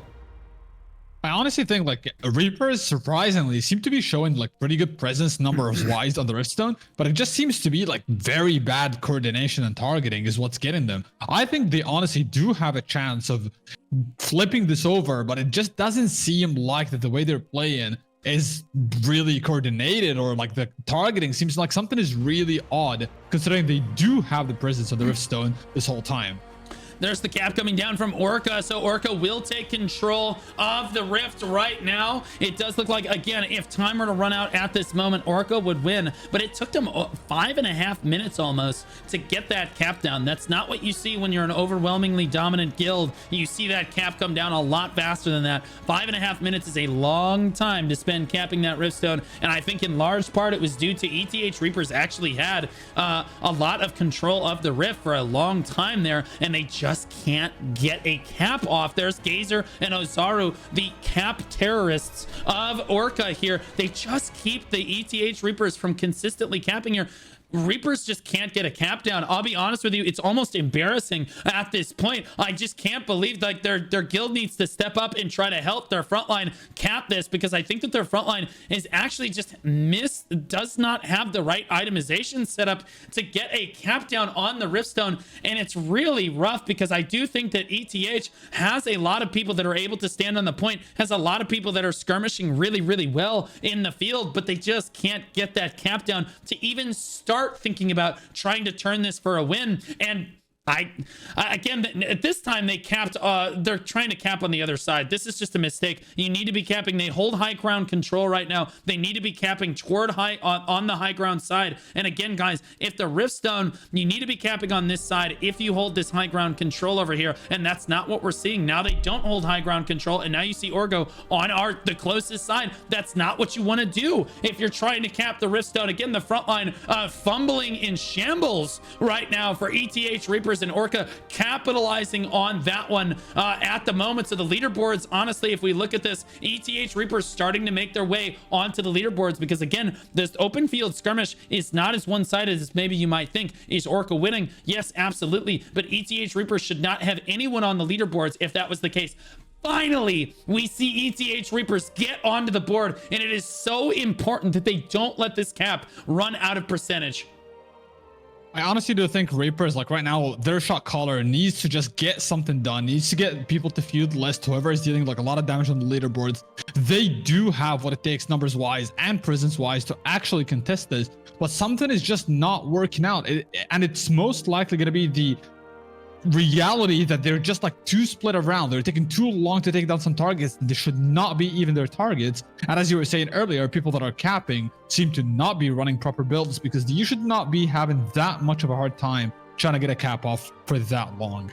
Yeah, I really do think you need to come properly itemized to a fight like this. 3% right now. They are fighting for life to try to keep their cap alive here, because they know how hard it is to get that cap again. ETH Reapers, again, they looked really strong at the start. It took Orca over 5.5 minutes almost to get the initial cap on the stone, and now ETH just doesn't have enough frontline power to stand on the Riftstone, and that again comes down to how resilient your frontline is. ETH Reapers does not have a frontline that can stand up to this damage, and now Orgo has to go get yet another cap, and here comes Ozaru back again. Immediate interrupt on the cap, and we start the dance one more time. Again, there's just the frontline for Orca is just stronger, and it's allowing their backline, because the ETH Reapers has to overcommit to try to help their frontline. They do get another cap down finally on this one, on that.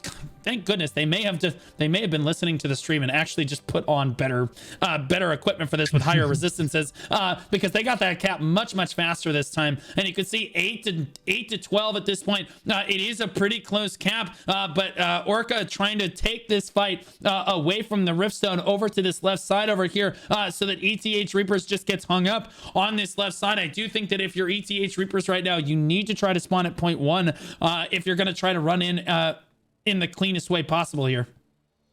Yeah, I do think generally like there is a pretty evident showcase of like tanks diff here on the Orca side. They definitely seem to have like the better front line, but at the same time, like to be fully honest, Reapers do have like seemingly good numbers, good presence, but the problem is the DPS just doesn't seem to have a proper understanding of positioning for the most part. Not all, there are of course quite a few people that are playing this well, but overall, like they're not doing an efficient job with like picking off targets, even though they're right now finally charging up the Riftstone up to 10%, so maybe that will change soon. The Woah cheer is actually one of my favorite emotes on Twitch. I absolutely love that. It's so cool to see people cheering with it in the chat, and that's why I love to make the guild cards for the tournament. It allows people to pick a team that they really like and run with it, whether they're representing their server or maybe they did something that you thought was really cool and you like. It allows people to help get attached to those teams. It helps people get attached to those compositions, to those players, and show people that Throne and Liberty absolutely can be super fun and very competitive, large-scale PvP mode. I'm actually looking at potentially running what could be maybe a 12v12 tournament in the near future as well, but we'll see about that one. Orca trying to flood on onto the Riftstone and keep ETH Reaper from climbing right now. 25% and climbing up for ETH Reapers, looking pretty good right now as they start to battle back the other way. Orca having a really hard time trying to keep enough boots on the point here, Shiku. Yeah, but honestly speaking, like, if you look at my screen, you can tell that there's a lot of Orca players that are just like having a fun time outside. I think even though ETH is definitely putting enough presence right now, they are gonna still crumble against the pressure of these players falling back if they are called to fall back. Well, here's the thing is I don't think they're just having fun. I think that they're actually intentionally doing that to try to camp the spawn of the enemy guild. And I think that, again, that doesn't work super great on Morokai, as people can just basically respawn at one of the other locations, and the run distance between the 3 points is close to the same. 3 is a little bit further away, but not by very much on this one, and it's very difficult to basically pop back and forth for those flank teams, and that's why we saw ETH Reaper climb over 30% on the cap there before Orca was forced to come back to the Riftstone and try to keep them off here. And it does look like, again, ETH Reaper's finding the better of Orca on the Riftstone. 24/18 right now with only 7.5 minutes or so left to go in this one. Their percentage is starting to climb. Orca needs to make sure they've had control of this match the entire time. They need to make sure they close this out in a reasonable fashion. Yeah, honestly, Reapers is showing pretty good presence right now, and honestly, all it takes is one mistake from Orca. If they get a cap on Reapers, they might actually end up losing this. Even though Reapers is looking a lot better than the initial fights, but they still need that little bit of extra push to somehow find success and like clearing up the blobs. Yeah, absolutely. It does look like, again, the fight on the low ground being a little rough on this one. It does look like it's going to be an all-out brawl, but I think that Orca wins the all-out brawl here on the low ground. Almost no players on the high ground, and that should show you just how dedicated both guilds are to the objective and playing this objective-focused gameplay style on this one. Orca forcing the fight down onto the objective. ETH Reapers not happy about that one. 22/20, only 15% on the cap and falling on this one. Orca very consistently knocking that percentage down over time. ETH Reapers still fighting for life. Yep, and also if you look at the leaderboard right now, as you see it on my screen, you can clearly tell that right now this is a dominant showcase of why melee evasion has become so much of a meta at the moment, and why there are a lot of players, especially in the good guilds, that need to have multiple presets for this kind of tournament, because melee is just insane right now because of spears mostly, and you can tell by the leaderboard it's heavily dominated by spears and greatswords.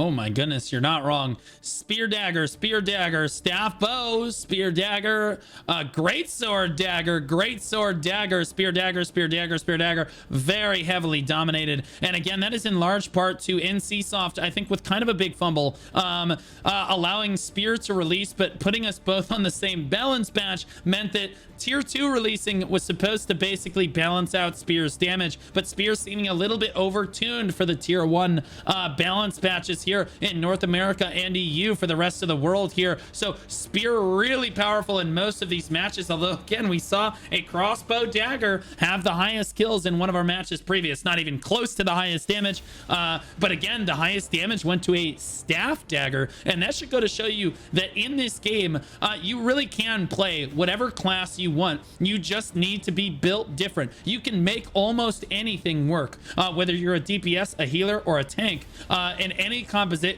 combination of weapons work properly. That's what I love about Throne of Liberty. Yes, there's a meta, but you see people upset that meta all the time, particularly crossbow users right now, which I'm really happy to see making a comeback on this one. No, you don't see very many crossbow users, but the few that you do see are really performing well for that class. Yeah, that's very true. I feel like in the crossbow, like specifically, most of the crossbow players are usually players that like absolutely just love that play style. So they're players that have been playing the class for so long, have been in the mud for far too long, got enough practice to kind of like try to figure out how to make it work at the same time. But then again, like it's also very important to understand, like, yes, there is a meta, but that meta can be kind of different in some aspects. Like, for example, War Games meta is different from, let's say, Siege meta or Arena meta. There are two different things that go into perspective that if you need to identify what kind of playstyle you want or what main content is going to be the thing you play the most, and accordingly fit into that meta somehow. Yeah, the funny thing is that somebody in chat said you can play whatever you want as long as it has a dagger involved. And no, that's not true at all. That is only true if you're a DPS.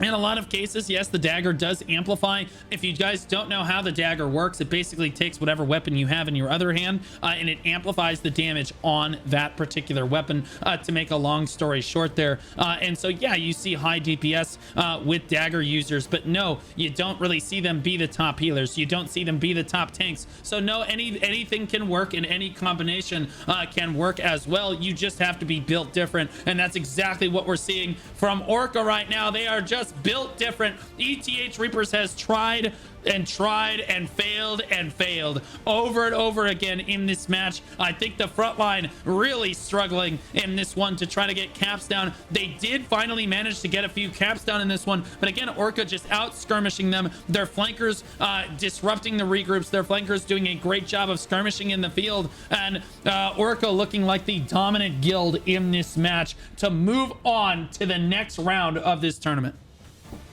I honestly think, yes, even though Orca has definitely been the more dominant one here, Reapers could have done a lot better. I think Reapers could learn from this now. Like, they are not doing necessarily a terrible job, but it's more like they need to figure out what was going wrong. They need to check their compositions. They need to check what people are building. That is also very important. And they need to kind of try to get a better targeting going on in their roster. Players need to learn how to target properly, and most importantly, who to feud and how to play around your party accordingly. Because there is a lot of mess seemingly happening in their roster. But I think if they can get that addressed, they could actually be a very strong force to be contested. Yeah, there's a couple people in the chat right now asking why ETH Reapers would show up to this when they're a PvE guild, and I find that hard to believe or hard to talk about. Honestly, that's probably somebody that's already been knocked out of the tournament. You have to understand that people are just really salty, and his guild is probably just dog shit. So he just got to run his mouth because he's got nothing better to do all day than show up to those field bosses with the rest of his guild, because they already got knocked out of this tournament. Or ETH Reapers making it to round 3, but no further because Orca just slams the door on them. But a great performance from ETH Reapers in this tournament pushes them all the way through, and I think that they had a great performance here. A minute and 30 seconds left on the clock. I think that ETH Reapers is just calling for everybody to have a good time and to get kills. Raphael's still going for that point cap, but it is going to be too little too late. Yeah, I think right now, from what I can see, it looks like Reapers are just essentially skirmishing at this point, which is fine. It's good to get some good practice here. This is, at the end of the day, the whole point of joining these tournaments. Like, regardless win or lose, I think it's huge respect still, whether even you get completely stomped. I think there's a lot of respect that goes into the guilds that actually participated and give it a go, because they will learn a lot from this, especially if they plan to move on to tier 2 with a better understanding of the meta and be prepped for that as well.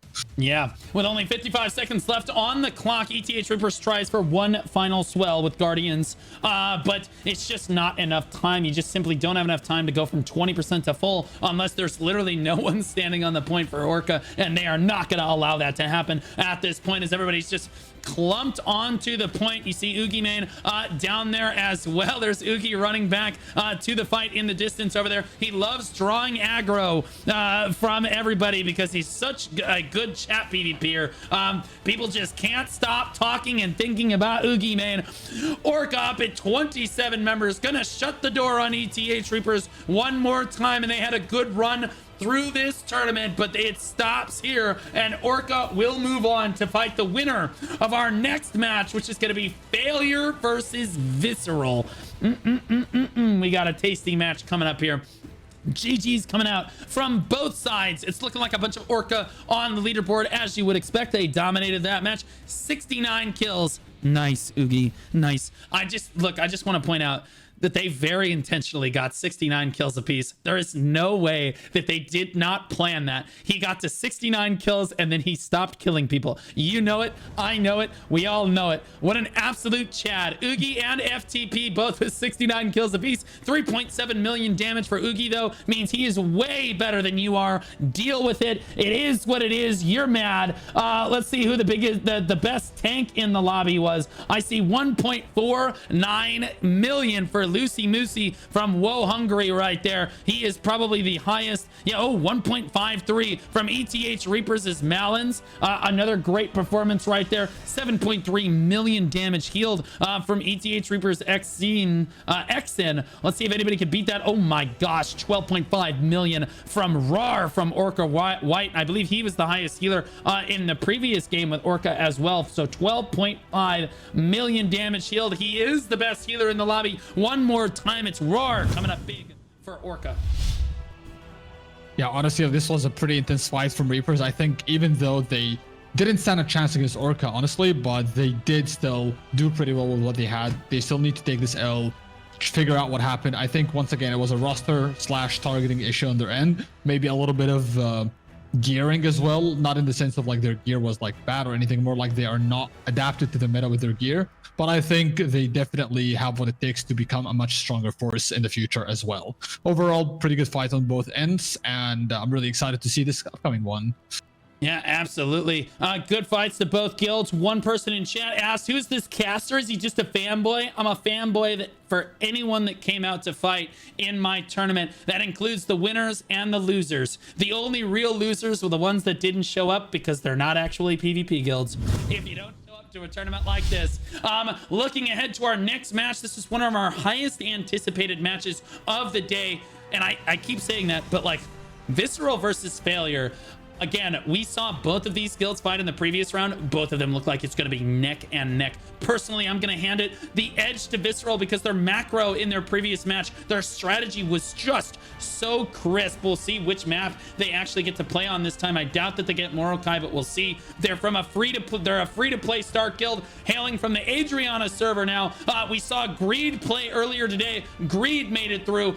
Now we want to know if Visceral can make it through. This alliance only has 2 guilds, guys, and both guilds are still in the tournament. That's how strong these players are. So good. They believe that their alliance on the server, they think they're top 6. Let's be honest, they only have 2 guilds in their alliance, so how could they be number 1?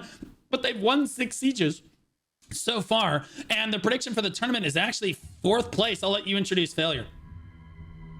Failure is like a guild that wasn't Lightbringer. I have personally not have much encounter with them, but I heard that they're a pretty strong guild. I've seen a lot of their fights in this tournament, and they did seem pretty well organized, honestly. But at the same time, Visceral, in my opinion, is just like, as I've always said before, they are just that kind of guild that is literally designed to play war games. They just have the gear for the war games, they have the strategy for the war games, and I think they will probably have a much better time in the war games in general. Yeah, I do think I don't know, this one is going to be really, really close, regardless of how you want to cut this one. One more time, I do want to give a shout out to our final sponsor shout out of the day to Throny for sponsoring the tournament, guys. You can get a 2-week free trial of Throny. You can download it for free. It is an alliance management application, and honestly, I'll let them do the talking.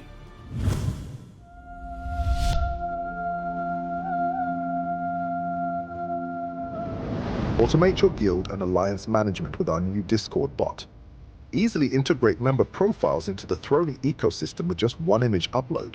Simple, efficient, and seamless. Automate attendance tracking with custom server events. Create static war parties with our war party dashboard, and distribute loot fairly with our intuitive DKP system. Post items, manage requests, and track points all in one place. It's loot distribution made easy.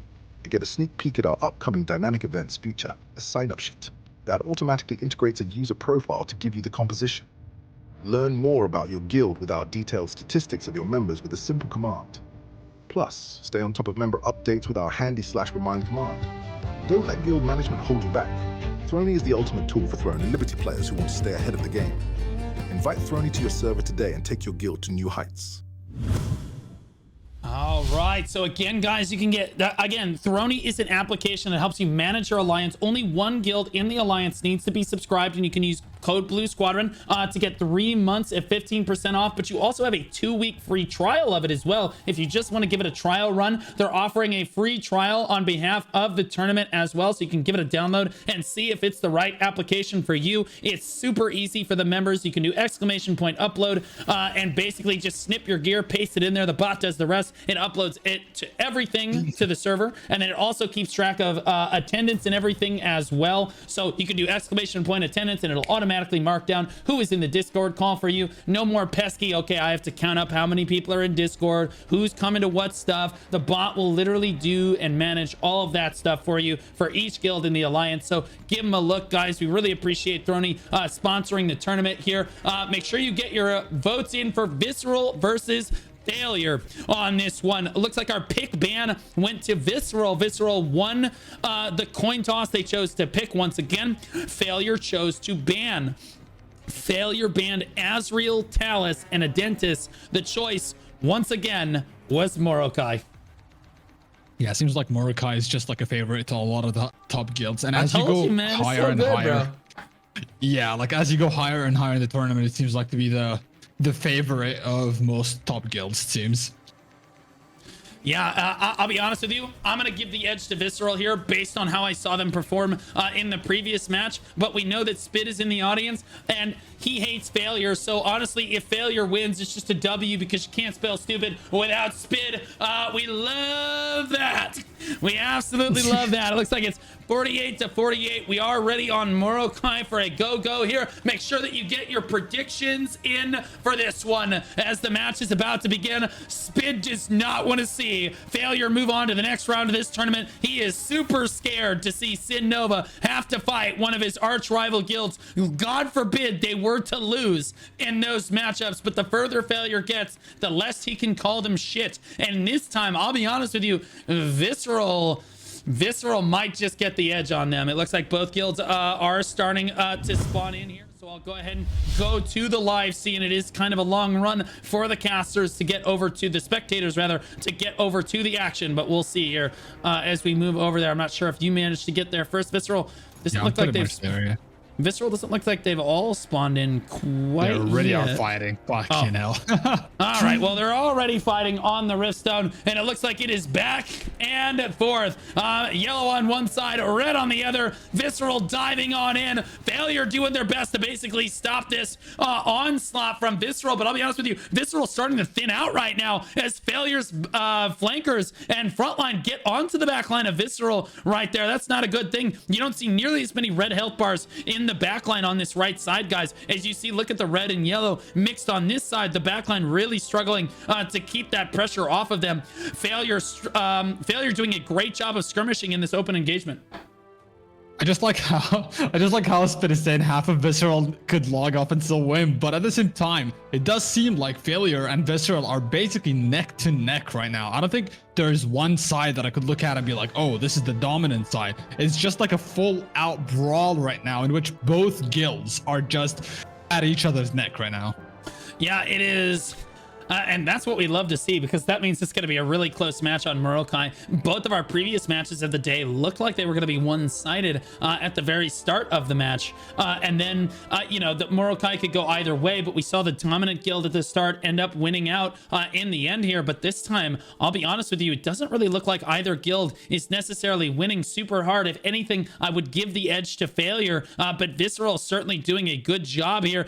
Failure with the top 4 on the leaderboard so far, but you can see Visceral mixed in here, none, I believe, also with the Visceral Alliance as well. So again, Visceral coming up big on the leaderboards there as well, though losing out in the early skirmishes, just like I thought. It does look like that Failure is starting to get the better of them. I honestly think, like, based on the players like that I am aware of, at least in EU, Failure seems to have a pretty decent amount of actual good players, like players with hands, essentially. So they might actually like come out prevailing here. Visceral, on the other hand, is definitely a pretty well like organized guild that has a lot of PvP as well. But at the same time, like, will they really keep up with the players that Failure has? I am not too sure. Yeah, honestly, if you look at my screen over here, you see that the spawn is being camped now as well. Failure doing what they can with one static to try to camp the Visceral spawn and holding up a fair amount of the Visceral members here as they come right out here. Heels, who is one of the better players in the first lobby for Failure last time, they're just not letting these Visceral members regroup. I'd love to see them maybe try for a spawn from point 2 here. As you turn back around, look at this absolute chaos on the Riftstone. The fighting is literally everywhere, from the hills to the valleys over here. Every single square inch of land is being used. That means the shot callers probably aren't doing too much. It is all on the static parties to play with one another and outplay the enemy guild statics here. With a minute left on the clock, it does look like the Failure's getting the upper hand here. I honestly don't even know like who's getting the upper hand here. It looks like it goes both ways. On one side you look, you see Visceral is winning, and then on the other side you look and you see Failure is winning. And it's just seemingly just an all-out brawl in which neither sides are winning, but it's all gonna probably come down to who will be able to get the cap on the Riftstone initially. Yeah, and if you ask Spid here, it would be Failure who? They're getting dominated. It's not even close. But honestly, if you open your eyes and you're not completely blind, you can see that this is, again, just an all-out bare knuckle brawl across the whole Riftstone. And Failure actually losing out as we lose into the 30 seconds here. It looks like Visceral owns the Riftstone proper here as their players move over to try to cap that. Failure maybe not looking as much at the objective quite yet with 20 seconds left to go. We'll see if that changes here. But again, both guilds doing a great job of skirmishing initially. It looks like Spid would be right in that Visceral starting to take over the leaderboard a little bit more now, but more Failure members on the leaderboard. But again, Visceral leading it means something in this case. 1 second, 0. It does look like who's in position to take the Riftstone. Visceral on point, and this is why I gave them the favorite to win this match. I believe that their macro, especially on Morokai like this, is just so good. They understand how important the low ground is. They understand how to get the cap off early, but Failure actually beats them to it. Failure will beat them to the cap, despite the fact that Visceral was the first ones to attempt the caps on the Riftstone. It's really about who gets it first, and now Visceral's gonna try and recap it on their end. Looks like they are gonna get it. Looks like, actually, no, it was Visceral that got it first, and now Failure's in it. Honestly, who knows? Both of them have it now. Visceral letting Failure have a cap. Yeah, that's some copium. Both guilds really close on the Riftstone. You look how many Failure members need to honestly move toward the objective here. It'll be which guild can actually play the objective better. And this is, again, why I chose Visceral, because Visceral just showed me in that previous match that, again, was on Morokai, that these guys can play together so well on this map. I just think, yeah, even though, like, normally speaking, it comes down to who caps it first and all that, but I think Visceral has a pretty good understanding as well of the Riftstone. They know, like, they don't care if they let them, like, cap it a little bit first or, like, get more percentage. They look to thin the numbers around and then get inside and, like, clear out the numbers. So they do have a very solid understanding of how to play, and they're not really, like, worried too much about when the other guild starts, like, capping. They don't panic, they don't rush into it or anything like that. However, Failure is still putting up a pretty solid fight that I think Visceral needs, like, even though normally they're pretty chill, I think they need to actually be worried in this fight. Yeah, it is still super back and forth. Visceral barely holding on to control, but you see Failure clawing their way back into this one slowly but surely. But it's Visceral at 40% on the cap. I really do think that no matter which guild gets the cap initially, the return guild should be able to cap the Riftstone. Back on the other side, look at that percentage shoot up for Visceral as they catch Failure lacking on this one. Failure steps too many people off the Riftstone. When you have 2 times as many people on the stone itself, guys, you actually get percentage twice as quickly, which means that Visceral, for that moment, look how quickly they shot up. They're at 63% now, despite the fact that they only had 6 people on the stone. Those 6 people were more than the 2 or 3 that Failure had, and that was a big moment right there, allowing Visceral to pull away with it. And this is what I'm saying. These guys, this is home field advantage. I love to see Visceral play on Morokai. I think that these guys probably have the best understanding of it in the world that I have seen between at least NA and EU so far. The best play on Morokai proper here, and to give them this map once again is pretty sweet. Actually, I mean, they chose it. But in fairness, it was not banned. Failure gave it to them. They thought that they could fight on this one, and they are doing a great job of it. Look at the percentage, Shiku, moving back towards Failure as they now they have 2 times as many people as Visceral does, catching Visceral lacking on the side of it. It's Failure pulling ahead of Visceral as SYN is in absolute shambles right now. I think honestly, like Visceral also like has this kind of like confidence in which like they make their players step off of the platform because they want to stall the percentage. They don't want it to like get capped too early on. They want to cap it like after wasting a few minutes. They could be trying to do that again like they did in the other matches, especially with the match with Sovereign, as we've seen. But then again, Failure has a lot of people off of the platform, as you said, that could easily walk up, but for some odd reason, they're not doing that.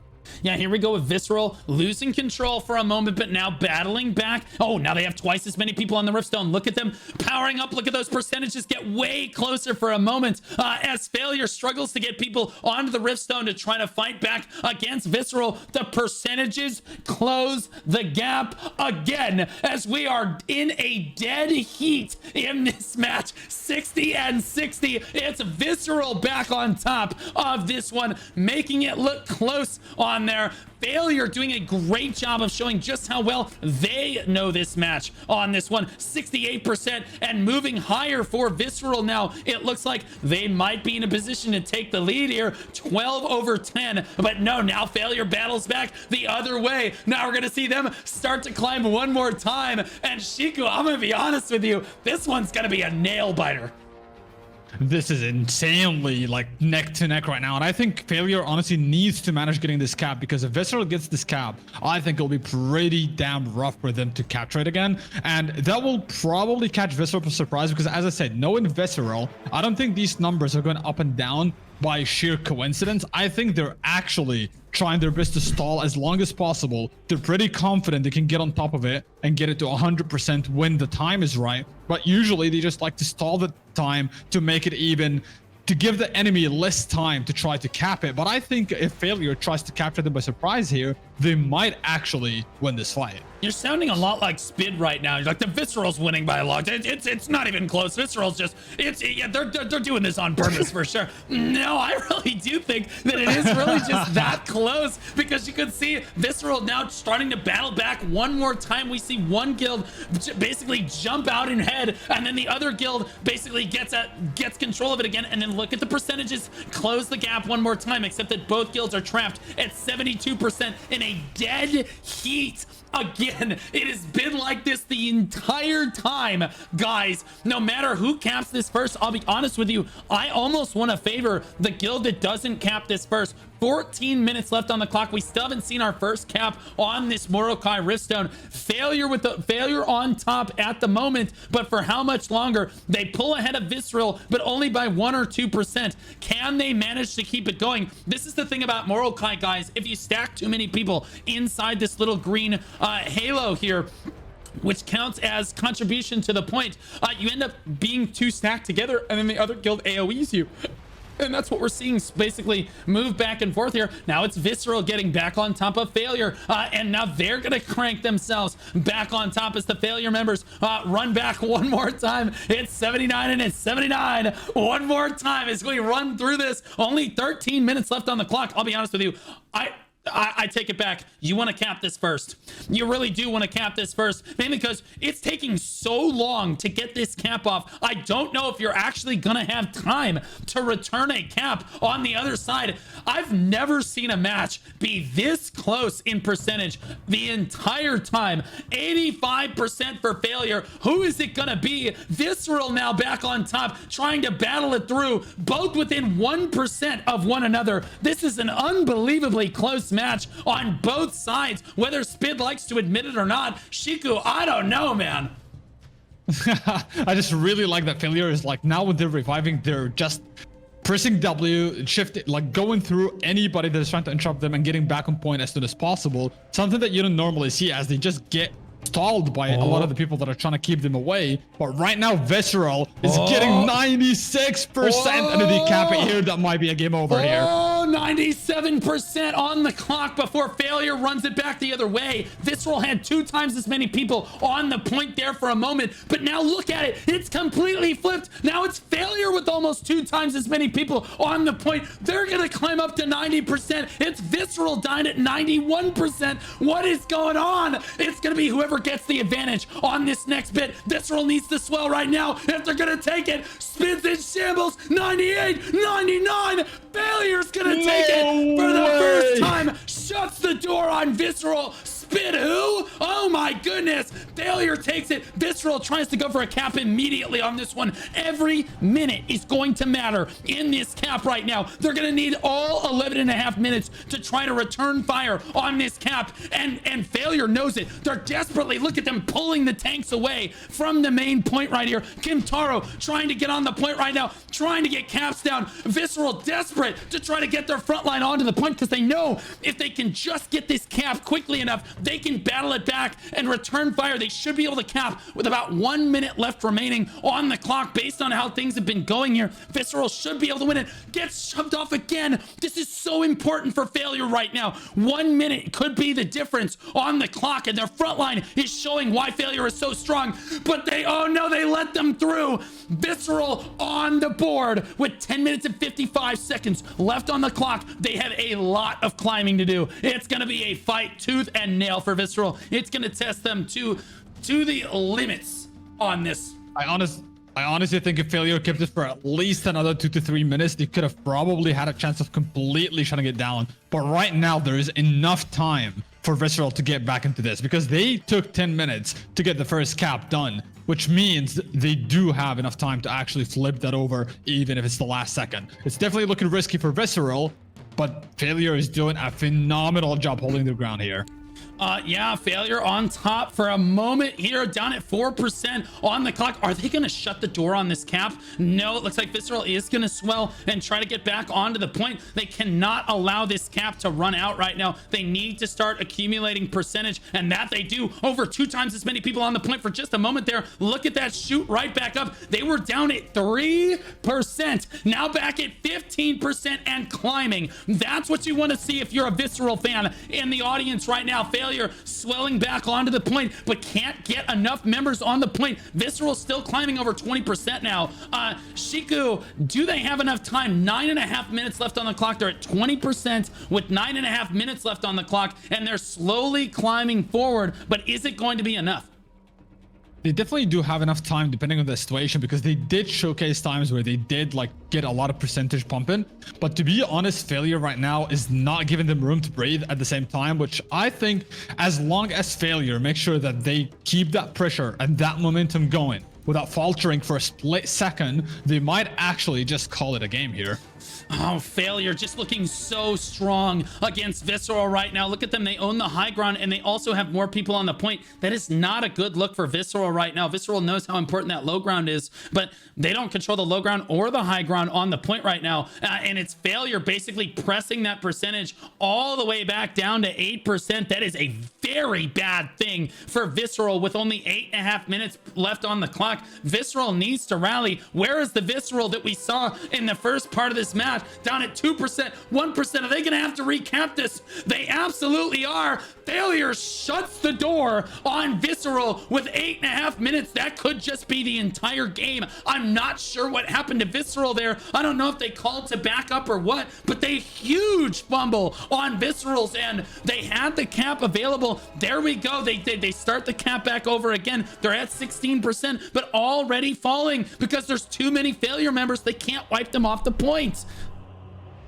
It's actually pretty interesting to see that even though like you lose the cap, for example, let's say you get down to 0% and then you lose the cap, if you do cap it again, you get up to 16% instantly. I think that is something that needs to be taken into account when doing these fights. If you are already like getting too low, you should step out and let it get out so that you can try to cap it again. And I think these kind of strategies need to come into play in future fights.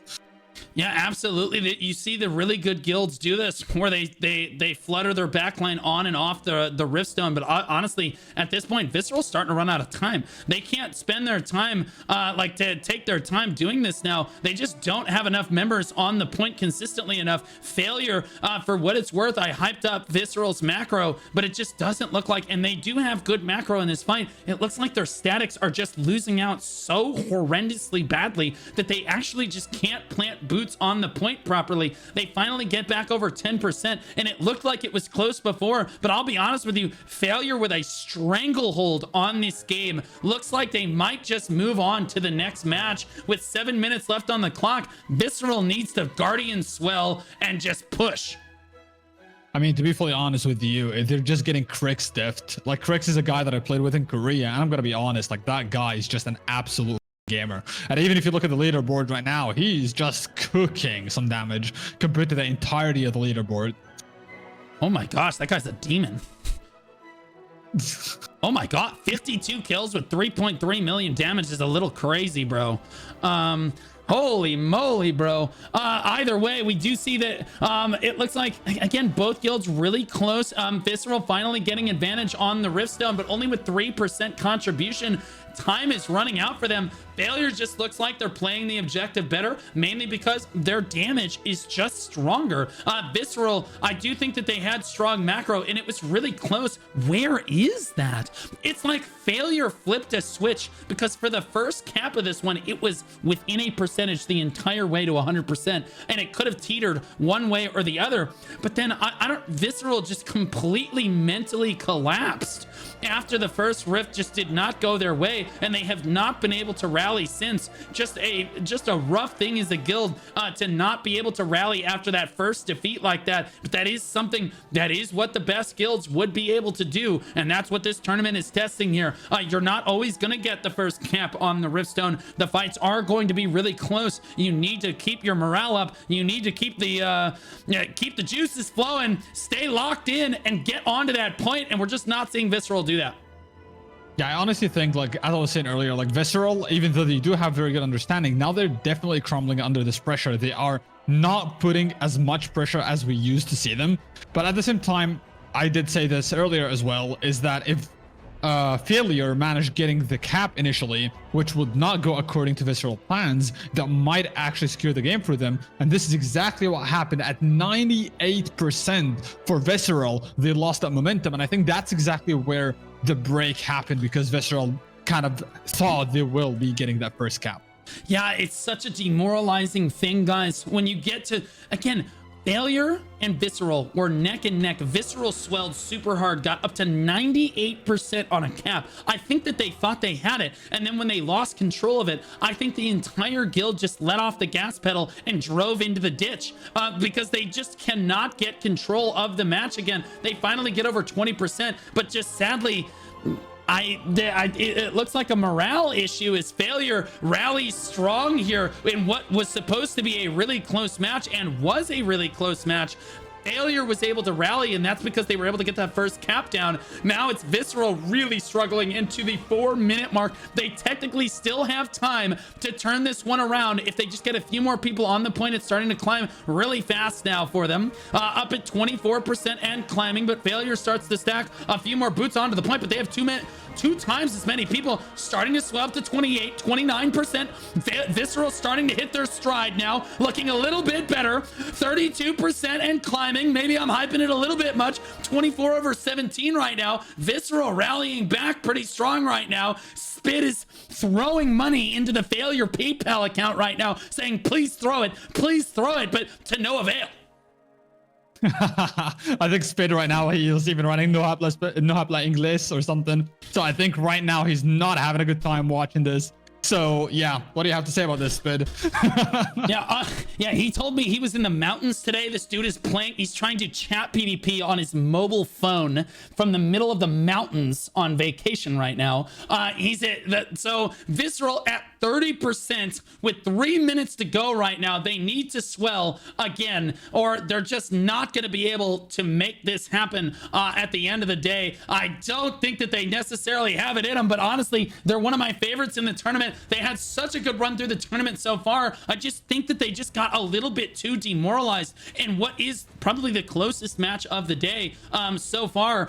They just got so demoralized after that first push, and they just never rallied. Like, you can just tell that their heart is just not in it anymore. Yeah, you can tell that initially, like, it was pretty, like, neck to neck, and even with the lost fights, they came back pretty good. They started killing Failure, they started showing dominance on the Rift Zone, but right now it seems like since they lost the Rift Zone, they have barely been able to make it above the 20%. Well, like 26-ish, 27 right now, but they're still not getting close to what they were doing. But right now, they're taking full control all of a sudden now that I'm saying this, and they're getting up close to 40% now. Will they actually make it in these 2 minutes? There is no way that they battle this back in the final 2 minutes. 48% and climbing. They have 35 people on the Riftstone. Failure starts to pile in as well. They need to make something happen. They got up to 52%, but Failure says, get down in the dumpster where you belong, you trash. Look at that 35-man stack on the point, almost 40. Failure coming up big right there. Visceral just not able to swell enough. I gotta admit, this is a pretty intense fight. Since the first minute, they've just been neck to neck, and honestly, this might have been the closest fight we've watched today in terms of like brute good guilds fighting one another. And you can tell that these two guilds are pretty well organized compared to most fights that you usually see. Yeah, 35 over 12. It's not even close. 1 minute on the clock. Failure said, we'll make it look close just for Spid, and then we'll close the door on him. You just can't spell Spid or stupid without Spid, man. I tell you, they just want to keep saying it. At some point, Spid will get to say you can't spell fail without failure. Spid, somewhere you'll be able to say it, but not today. 40 seconds left on the clock. It will not be today. Failure is gonna move on to the next round of this tournament. Visceral fighting their hearts out the entire time. Sadly, I do think it was a morale shift. They went neck and neck with Failure the entire time. Got up to 90%, 98% on the cap, which is as close as you're gonna see it. 2% being the difference, and they just couldn't hang on. Again, the whole guild just basically gave up. They just rolled over, their belly up on this one, and you could see it. So Visceral with definitely a lot of work to do on the morale front of their whatever their comms are going on, whatever is going on the morale front of their guild. Failure certainly had their number on this one. Once they got the upper hand here, it is Crix with the most damage in the entire tournament at 4.8 million damage done. That's the highest in the tournament. It's not even that's just insane. That guy's crazy. 86 kills in the lobby, and also 1.3 million damage taken as well is pretty insane. Did he have the highest damage taken? No, he did not. 1.9 million from Clace. That is again a bow. Who needs tanks when you have bow wands that are literally out tanking your tanks?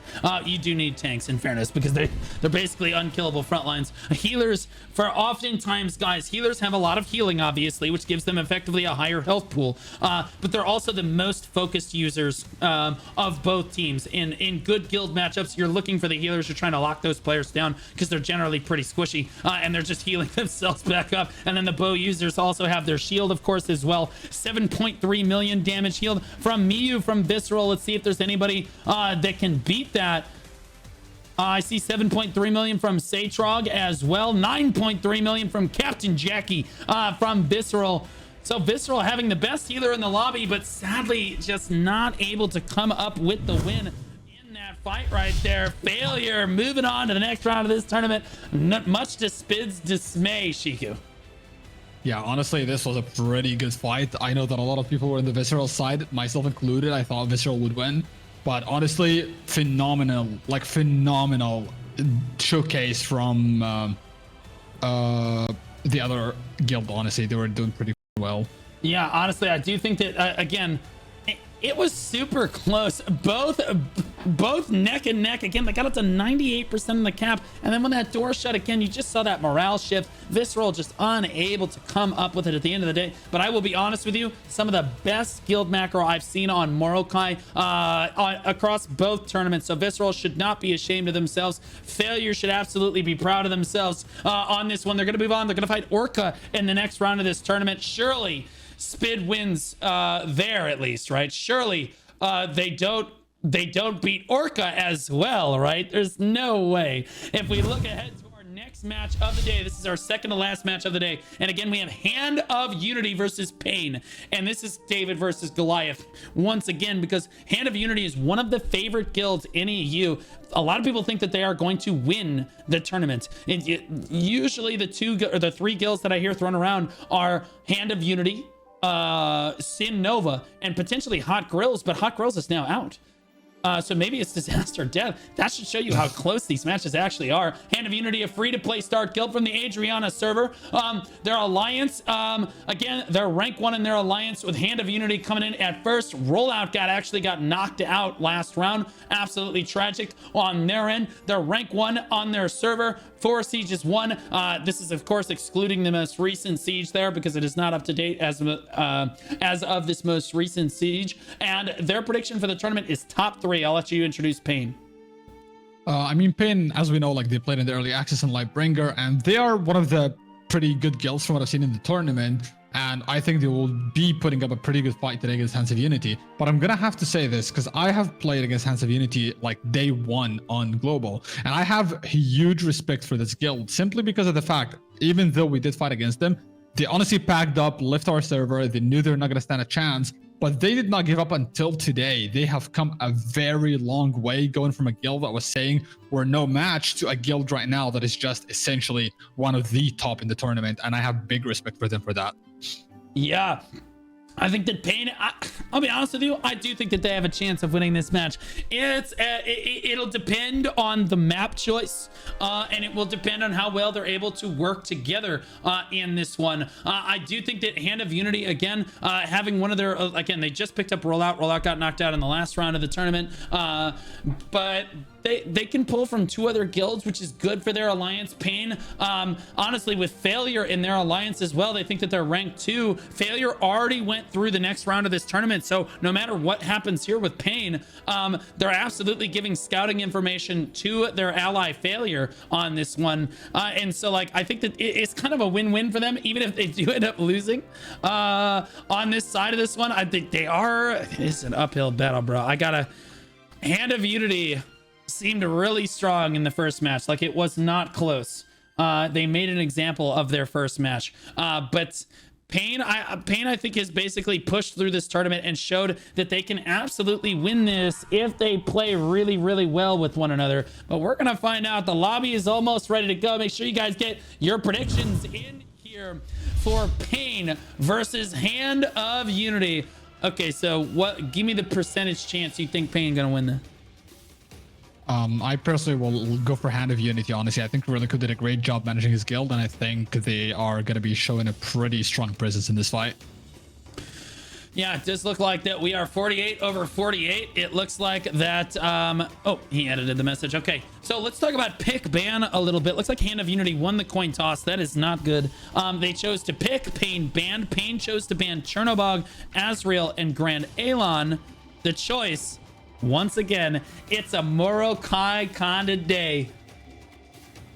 Yep, seems like, as I said, like all the top guilds are just Morokai picks. It seems like the favorite one of all the top guilds because it seems like to be the one with the most strategy into it as well. So maybe that's why like top guilds are kind of like trying to go for this one as kind of like a showcase of skills.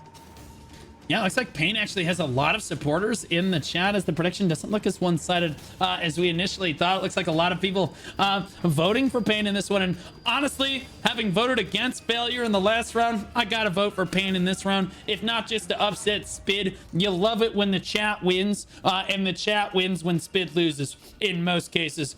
Morokai, again, I love watching Morokai. I have no problems with it. I will say that for what it's worth, I do think that the EU tournament is much less diverse in the map choices than NA was. NA was basically a different map every single day, and there were almost no repeats every day. But versus EU, which is seeming to favor basically the same maps almost every single time. I do like Morokai, though. If it's going to be one map, I would love it to be Morokai. It looks like we're stepping into this one already here. Versus Hand of Unity. We're trying to get there for the first engage. You can see us taking the grapples together at the same time, basically, as we both run over as quickly as we can. Both guilds probably will engage before we actually get there. But we will see. We got our run to Nirvana. Yeah, we both do be running at this point. In fairness, my mount is not as quite as upgraded as everyone else's. This looks like Hand of Unity holds the high ground right now, and there's Pain engaging from the low ground, and it's an all-out brawl on this one. Pain engaging on the right side, but Hand of Unity looking like, I'm about to say they're looking like they were winning out, but like, there's a lot more yellow health bars than I initially anticipated there. It looks like Pain doing strongly in the first engagement, but eventually losing out. Hand of Unity definitely winning the first engagement right there. Pain doing a really solid job of the skirmishing, though, and staying alive for much longer than I initially anticipated. Yeah, honestly, I was surprised that they did take a little bit of time to survive against them, but honestly, Hands of Unity is simply showcasing insane presence in this engage. You can clearly tell by the leaderboard that it is just insanely favored in Hands of Unity right now. Okay, well, the first engage only just happened, so it can't... Oh, sweet Jesus. Oh, sweet Jesus. Look away. It's Spid is gooning it right now. Pain doing their best to try to win this on the back foot, but Hand of Unity looks like they're a wave crashing against the beach right now. Pain running for their lives, trying to regroup on this one, but Hand of Unity staying together, all of their statics, listening to the shot caller, while also playing really well together, showing why they're some of the favorites to win this tournament right now. Hand of Unity with dominant control of the Riftstone proper. Look at this this flank coming in for Pain, though, from both sides. We'll see if they can make anything happen here. Getting held up on one person on this left side. You hate to see that because the right side is getting eaten alive while 10 people basically huddle around them like a Catholic priest at a fish fry. Like, I don't understand why you would huddle around one person like that and let the entire rest of your guild die. That's the difference between Hand of Unity and Pain on this one, is that you see Pain basically getting hung up on one guy with 10 to 15 people to hitting one person, letting the rest of the guild die while Hand of Unity swallows the right side engagement. If Pain had just let that person go and engaged into Hand of Unity's backside, that flank was actually really clean. They could probably have won that engagement. Sadly, Pain just doesn't have the presence of mind. Look at this, lick my blades over here. Look at all these people for Pain on this left side, allowing the rest of their guild to get swallowed by Hand of Unity. Now Hand of Unity is going to come back over to the left side over here and wipe the rest of Pain because they're all just being hung out by one or two people, Shiku. It's embarrassing. Yeah, I'm gonna be honest, like initially it looked like Pain is getting a good engage, like good pincer, good positioning, everything, but then they just got absolutely diffed by Hands of Unity, and then when they started regathering, it was pretty embarrassing to regather as well. They started like getting hung up on like smaller targets or lower targets instead of assessing the main blob, and they just got eaten alive by Hands of Unity essentially on both sides. Well, I'll be honest with you, it's annoying for me because Pain actually has these great engagement setups. They're making it happen, and then they all stop on one target. Not once, but twice in a row. They all stop to hit one target on this left side. Just really poor left-hand shot calling. Whoever is calling out those engagements on that left side has no idea what the hell he is doing because Pain is being obliterated. If this right side engagement is not going super well for Hand of Unity, I mean for Pain over there, but Pain had way more people on the left side. They could have just come back in and flanked super hard on Hand of Unity. Now Hand of Unity basically spawn camping, and Pain deserves that left side. Now they're going back to the right side. Look at this. Now they're gonna wipe the right side before the left side is grouped up and ready to engage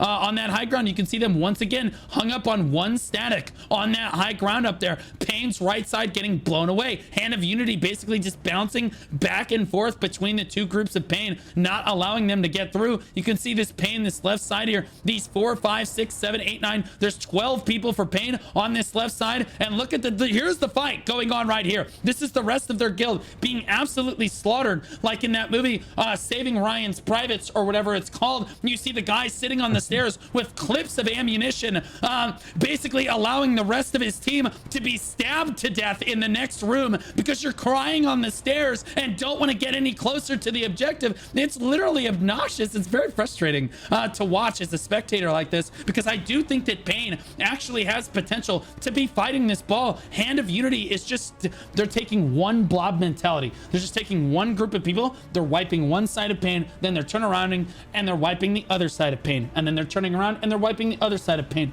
Pain is taking the two-pronged approach where one side of their guild, they're both supposed to engage at the same time, but one side is taking and engage really quickly because Hand of Unity is forcing them to, and then the other side is just kind of standing there, allowing their entire guild to die in the background. It's kind of frustrating. Pain is actually the first people to get the cap off on the point. Hand of Unity did a little mismanaging the situation a little bit, not even participating in the point, but having more people than Pain, and that's all that really matters at the end of the day, is they go for their cap here. To Pain's credit, their front line starting to do a little bit better, and I expect Pain to skirmish a little bit better now that the entire engage is happening on the point. Instead of trying to push from two points at once, you see all of Pain coming from one direction, trying to push down onto the objective together. That should work out a little bit better for them. Hand of Unity, of course, closing the door on them one more time, though.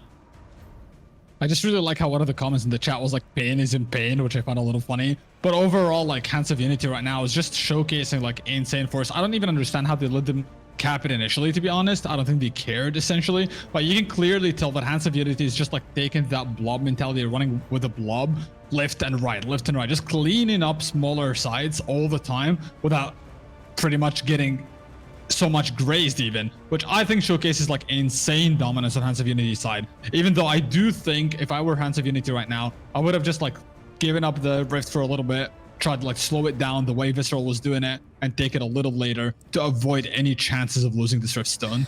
I think that they want to make I think that they want to make a convincing statement, and that they are, with the first member of Pain coming in at number 23 on a map like Morokai is a little rough. They're spamming "don't touch it" in the chat as Yasmin tries to cap the point. Reliku is screaming at them in general chat, trying to tell them don't touch my queen, as he apparently is in love with a rock. Not really sure what to think about that right now, but Hand of Unity actually unable to cap at this current moment. Pain with more people on the Riftstone. Hand of Unity only up at 50%, despite how dominant they are so far in this match.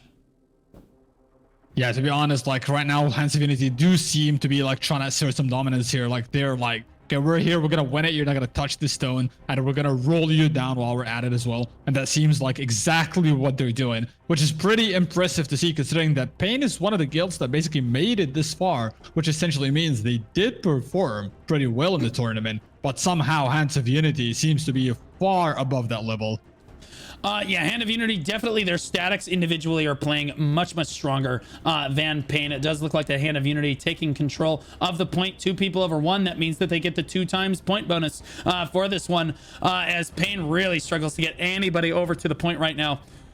Again, you're seeing a bunch of people fight on this high ground, get wiped, and then the Hand of Unity, look at them all jump together. Look at that movement as a unit right there. In Unity, there is strength, and that's why they're called Hand of Unity. They're moving around as one ball instead of Pain. Pain is trying to split their forces and try to attack from multiple sides. That's difficult to do. If one side gets engaged too quickly, the other side's just not going to have enough time to collapse down, especially not if they're basically caught lacking, looking at one person or another, and they're just targeting the wrong people. It does look like Pain gets another cap off on the point right now. As it looks like, again, Hand of Unity owns the Riftstone currently, but Pain climbing up to 15%. To their credit, it is one-sided. Hand of Unity could come back at any point, and they're just making an example of Pain here in a world of hurt on this one, as the yellow health bars dive onto the point, but are just getting absolutely blasted as they push through. Hand of Unity gonna shut the door on this one. I honestly think big props to Hands of Unity for this kind of movement. It's not easy to see, like, it's one thing to have a shot caller that makes good shot calls, but at the same time, it's another thing to see blobs move as efficiently as this, because that goes down to the individual level of the players as well. Because the shot caller can only go so far. The players are not really actively listening or reactive to the calls. You wouldn't see that level of play. So definitely big props to them for having this kind of level of organization within shot callers and within also personal level of playstyle. I believe that the shot caller makes a tremendous difference when the fight is closer. I think that when your statics actually have a chance of winning in a position like this, it is a shot caller diff, plain and simple. But in a position like this where Hand of Unity can basically take 2 statics and wipe Pain, there's not much the shot caller can do, although I give him credit. He is at least trying. They spawn from a different spawn location, but look of Hand of Unity swarming in as a unit, not going to allow Pain even a moment to breathe on this one. And now look at Hand of Unity all moving back to the point together to make sure that Pain can't do the same maneuver that we saw earlier today. They swarm back to the point. Pain's going to try for another regroup here.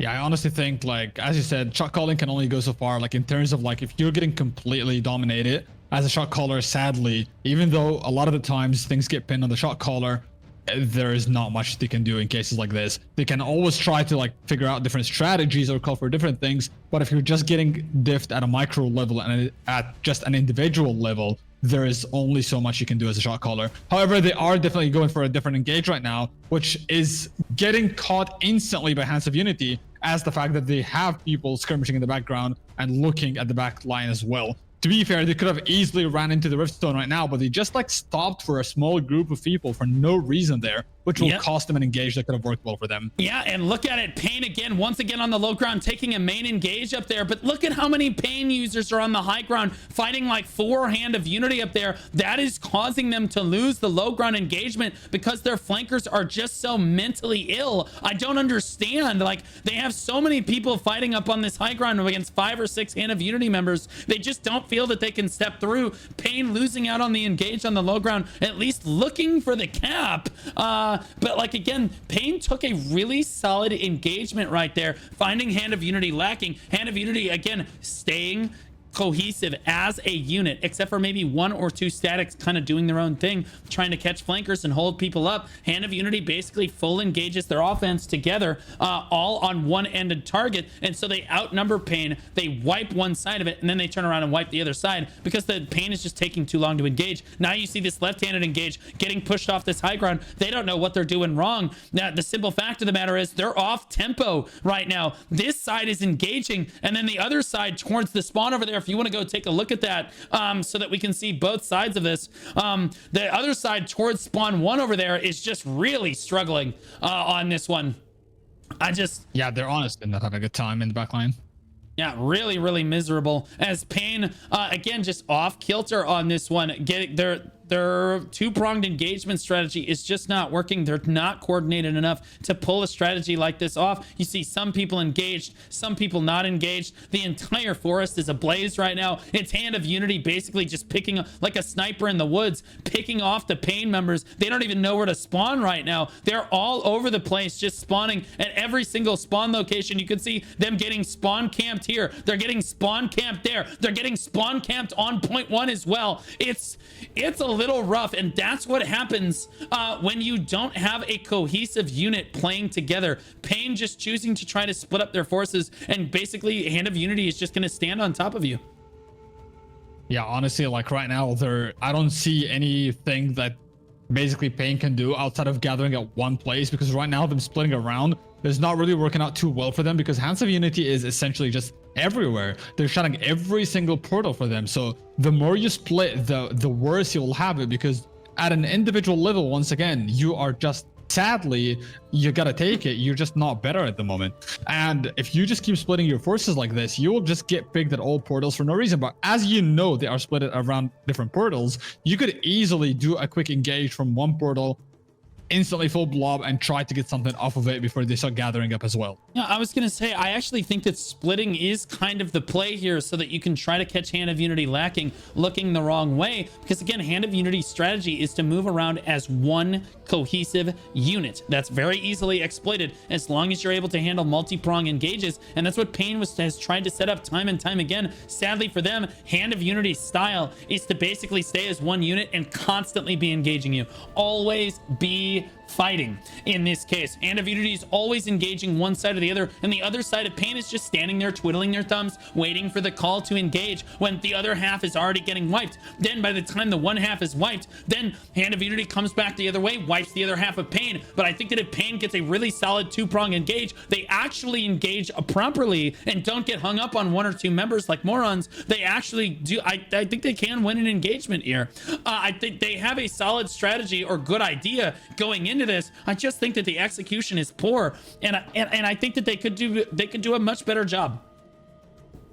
I mean, to be fully honest as well, like, it's a double-edged sword to move like in full blobs like this, because if you think about it, in the current meta, supposedly you have like things like Spear that are pretty predominant in things like blobs.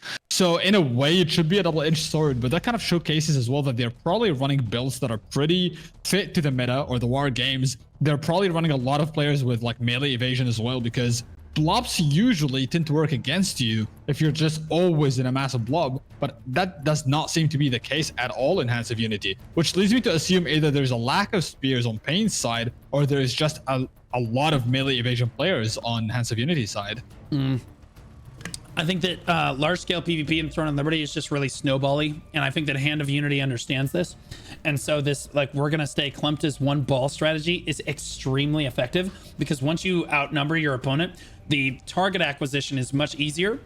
Your entire guild starts to focus down the same targets just naturally that way as you start to snowball through the enemy guild. And so Hand of Unity's entire strategy here is to just always be the first guild to engage no matter what, and they just stay as a ball, and they're not going to let you ready, set, go. They're not going to let you wait. They're basically just going to hold W and run through you. And then if you try to set up some fancy engage off on the other side, not only did they outnumber the one-sided engage, they're going to turn around and outnumber the other side engage. We saw this in the previous match as well, where they fought on Azrael. They did the exact same thing. They would just pre-engage one side of the fight first. They would stay as one ball, except for maybe one or two statics that they would send to basically distract the other half of the ball, or the other half of the guild.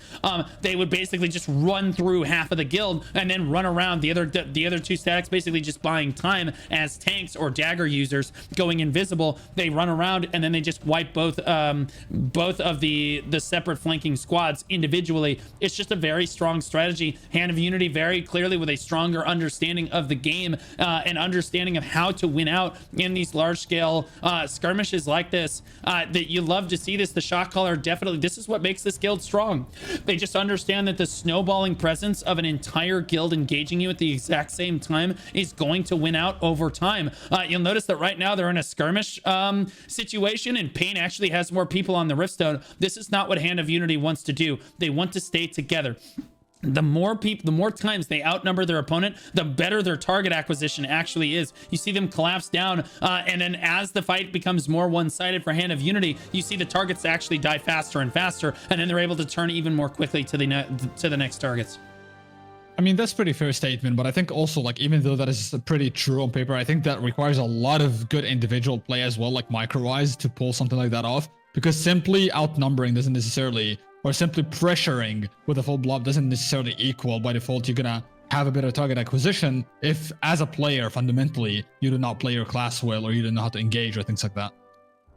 Yeah, we will see here. I think that Pain definitely a little bit outclassed on this one, but you know what? They had a great run through the tournament. I know I've been critical of them in this match, but like, let's just be honest. You're fighting one of the strongest guilds potentially to win the tournament. I think that everybody thought that Pain was going to lose this one. I think that they came out, they did kind of what they could. Yes, again, the thing that was disappointing to me is that I felt like that they could have had a better showing. I felt like that this fight should be a lot closer than they let on here. And yeah, it should have been a lot closer, but you know what? I think they had a great tournament showing so far. And I think that Hand of Unity is definitely going to move on to the next round of this one. And they're going to fight the winner of Unleash versus Hype. I'm curious what you think about that match. Honestly, both guilds are pretty damn strong. Like Unleash and Hype, I think this is going to be a close match. Unleash has been there since the Age of Dawn. Like they've been playing since Korea as well in Throne of Liberty. So I think they will have something prepped for sure. Hype as well, honestly, the usual. They've made it like quite far so far. So they're definitely one of the solid guilds. But to be fair, I think Unleash has a bit of an edge. But Hype has definitely been doing pretty decent as well. What do you think about them? I think I can't vote against Hype, dude. They've given us like some of the closest matches in the tournament. Every single time Hype plays, it is super, super close. So like, I just can't vote against that guild, man. It's just unbelievable how close those engagements actually are. Every single time it comes right down to the wire on that one. Disaster versus Failure when? You should sit down. That fight already happened today. And well, actually, no. It didn't. We saw Disaster and Failure fight today. I'm actually curious who would win, Disaster or Failure. I don't think that they're going to meet in the bracket. Who do you think is going to win? I'm a Disaster fan, as you know, so I'm gonna go for Disaster yet again. Bro, it's just an absolute unit, bro. I'll be honest with you, I'm just going for Failure because we love to see Spid lose at the end of the day. I think that the Failure Alliance has come out really strong on this one and shown just how strong they actually can be as an alliance, knocking out some of the stronger guilds in this tournament. Pain, to their credit, is actually getting caps off on the Rift on Hand of Unity because Hand of Unity, I think, letting off the gas pedal a little bit. Coming into the 4.5 minute mark here, they know that they're winning. They know that they just need to pad these stats. As we look ahead to the 4th round of the tournament, again, I told you, Shiku, the next round actually has the most amount of prep involved because you have to play 2 rounds in one day, potentially. You have to play through round 4, which is only 4 matches, and then you have to play through your semifinal match if you win round 4. So, like, there's a lot that you have to actually prepare for if you want to get ready for this next round. Fortunately, they're going to have a day to prepare because tomorrow's matches are going to be pushed back a day. I'll make the official announcement in the Discord again later today because I've been told by sources that I cannot disclose that the maintenance might run long. And if the maintenance runs long, then I feel like our Russian players and some of our EU players would be playing at like 2, 3 in the morning. That's just not fair. Some of them 4 a.m. in the morning. That's just not fair to those players. And so we will go ahead and push it away from maintenance. We'll go ahead and push it back a day. And so the finals will be, what is it, 3 days from now? 2 days from now, we'll see our next match. And then the 3rd day. But I'll have the actual schedule in the Discord. But the matches will not happen tomorrow as scheduled because the maintenance is probably going to run long in their preparation for the server merges here. And so we will see those matches happen the following day. So Friday for me, I believe that's Saturday for you. Yeah, I think depending if it's like around the same time, it will probably be Friday for me as well. But generally speaking, I think that is where like there will be a true test of grit for the guilds because playing 3 matches, like if you let's say win 1, lose 1, or even if you win both, playing 2 matches in a row, it's still going to be pretty tiresome to a lot of guilds. Plus, you do have a chance to kind of like have different fights and different like rifts or boons, which allows for guilds to have a second chance essentially. So definitely there will be a big test of grit on guilds and a lot of pressure on that day. Yeah, no, and it's going to be tough on me for production because I don't know who's going to win. So it's difficult to set up ahead of time. But you know what? I'm okay with that. Pain doing their best to kind of fight this one out with only 2 minutes remaining, though. They can't really get enough boots on the point to really make a difference at this point. Hand of Unity, super dominant in the tournament so far in the first 2 rounds. I'll be honest with you. These guys might just win the whole thing. They look really, really good. SYN Nova looks good too, but man, Hand of Unity just doesn't seem to have an equal on this side of the bracket. Honestly, like if Hands of Unity happens versus Synergy, I would all the time vote for Hands of Unity. I would even like to see them win, regardless of who's stronger and who's not. My understanding is that the guilds actually, Hand of Unity and SYN Nova, when they fight, and the top end guilds when they fight, it's kind of a dice roll. It's like a coin flip. Like it can go either way. Sometimes it comes down to the last percentage, which means the grand finals are going to be absolute cinema on this one. At least I'm hoping for it. I'm just hoping for them to go to like a full best of 3 would be sick on that one. And then again, the 3rd place match on that day should be great as well. It does look like Pain fighting for their life here. A minute left on the clock. It looks like the leaderboard's looking kind of Hand of Unity favored on this one. The first Pain member coming in at number number 22 is a staff dagger, is a little rough, and then a crossbow dagger coming in at number 24. Lick My Blades. Interesting name. But a lot of pain members down here. But yeah, you can see Hand of Unity looking very, very dominant on this one. All of their DPS in front of all the DPS of their opponent. Yeah, I think right now, like, he needs to change his name because that was more than just licking his balls, I think, or blades, I mean. Oh my god, chill, bro, chill, bro, chill. So I think he needs a name change after this one. Yeah, 20 seconds left on the clock until Hand of Unity officially moves on to the next round. But we have one more match left for the day, and it is going to be Hype versus Unleash. And I'll be honest with you, we saw Unleash in the first round. They picked Malachar in the first one, so I think Hype's gonna have their work cut out for them in the pick ban phase. That's gonna be a really close match there. I saw a couple members of Pain asking for Hand of Unity to stop touching me towards the end, and that's just how bad the match. That was just how bad the match was for Pain. They're begging for mercy by the end of it. 3.7 million damage done, 146 kills for Tenros on this spear dagger. Holy cannoli, what an absolute unit of a player. Oh my goodness. Let's see who had the highest damage tanked in the lobby. It looked like 1.2 million right there from OKTR's Pain. Let's see, that guy is a bow staff. Surely somebody out tanked that. No shot. 1.5 million on an SNS wand. That's what we want to see. Steamed Bun right there with the highest damage tanked in the lobby, going to a tank. We love to see that. Who had the highest healed in the lobby? 8.9 million for Hasmi from Hand of Unity. Let's see if anybody can beat that. 8.9 million, 9.9 million. Kukelu, I feel like an auctioneer. Do I see 9.9? 9.9 million on the clock. 10.8 million from Boeing 767. 10.8 million, gotta be the highest in the lobby. That is Boeing 787 coming up with a big win as the strongest healer in the lobby. Hand of Unity coming up big on Pain here. Yeah, honestly, that was a pretty... I don't want to go as far as say embarrassing showcase, but at the same time, like, as I always say, yeah, it's definitely like at the end of the day, you're coming to the tournament, whether you win, whether you lose, it's you showed up, and that is already enough, I would say. There's a lot to learn from it. There's a lot to work on for guilds. It's totally fine to lose like this and then like recover in the future. That should help them a lot as well to get some knowledge for tier 2 and prefer tier 2. So I think that was definitely a respectable fight from both sides, but Hands of Unity definitely did showcase a pretty damn strong presence. Absolutely, they did. But I think that Pain had a phenomenal run through this tournament. Yeah, I gave them some a fair amount of criticism there in that match because, again, I do feel like that match was supposed to be a little bit closer. Were they supposed to lose? Yeah, in all likelihood, Hand of Unity was probably going to win that match. But I do think that if they had executed better, and they'll look back on that VOD, hopefully, if they had executed better, I do think that it would have been a lot closer because they had some opportunities and some great engagements. So hopefully they see that. Looking forward to our final match of the day. It's Unleash versus Hype.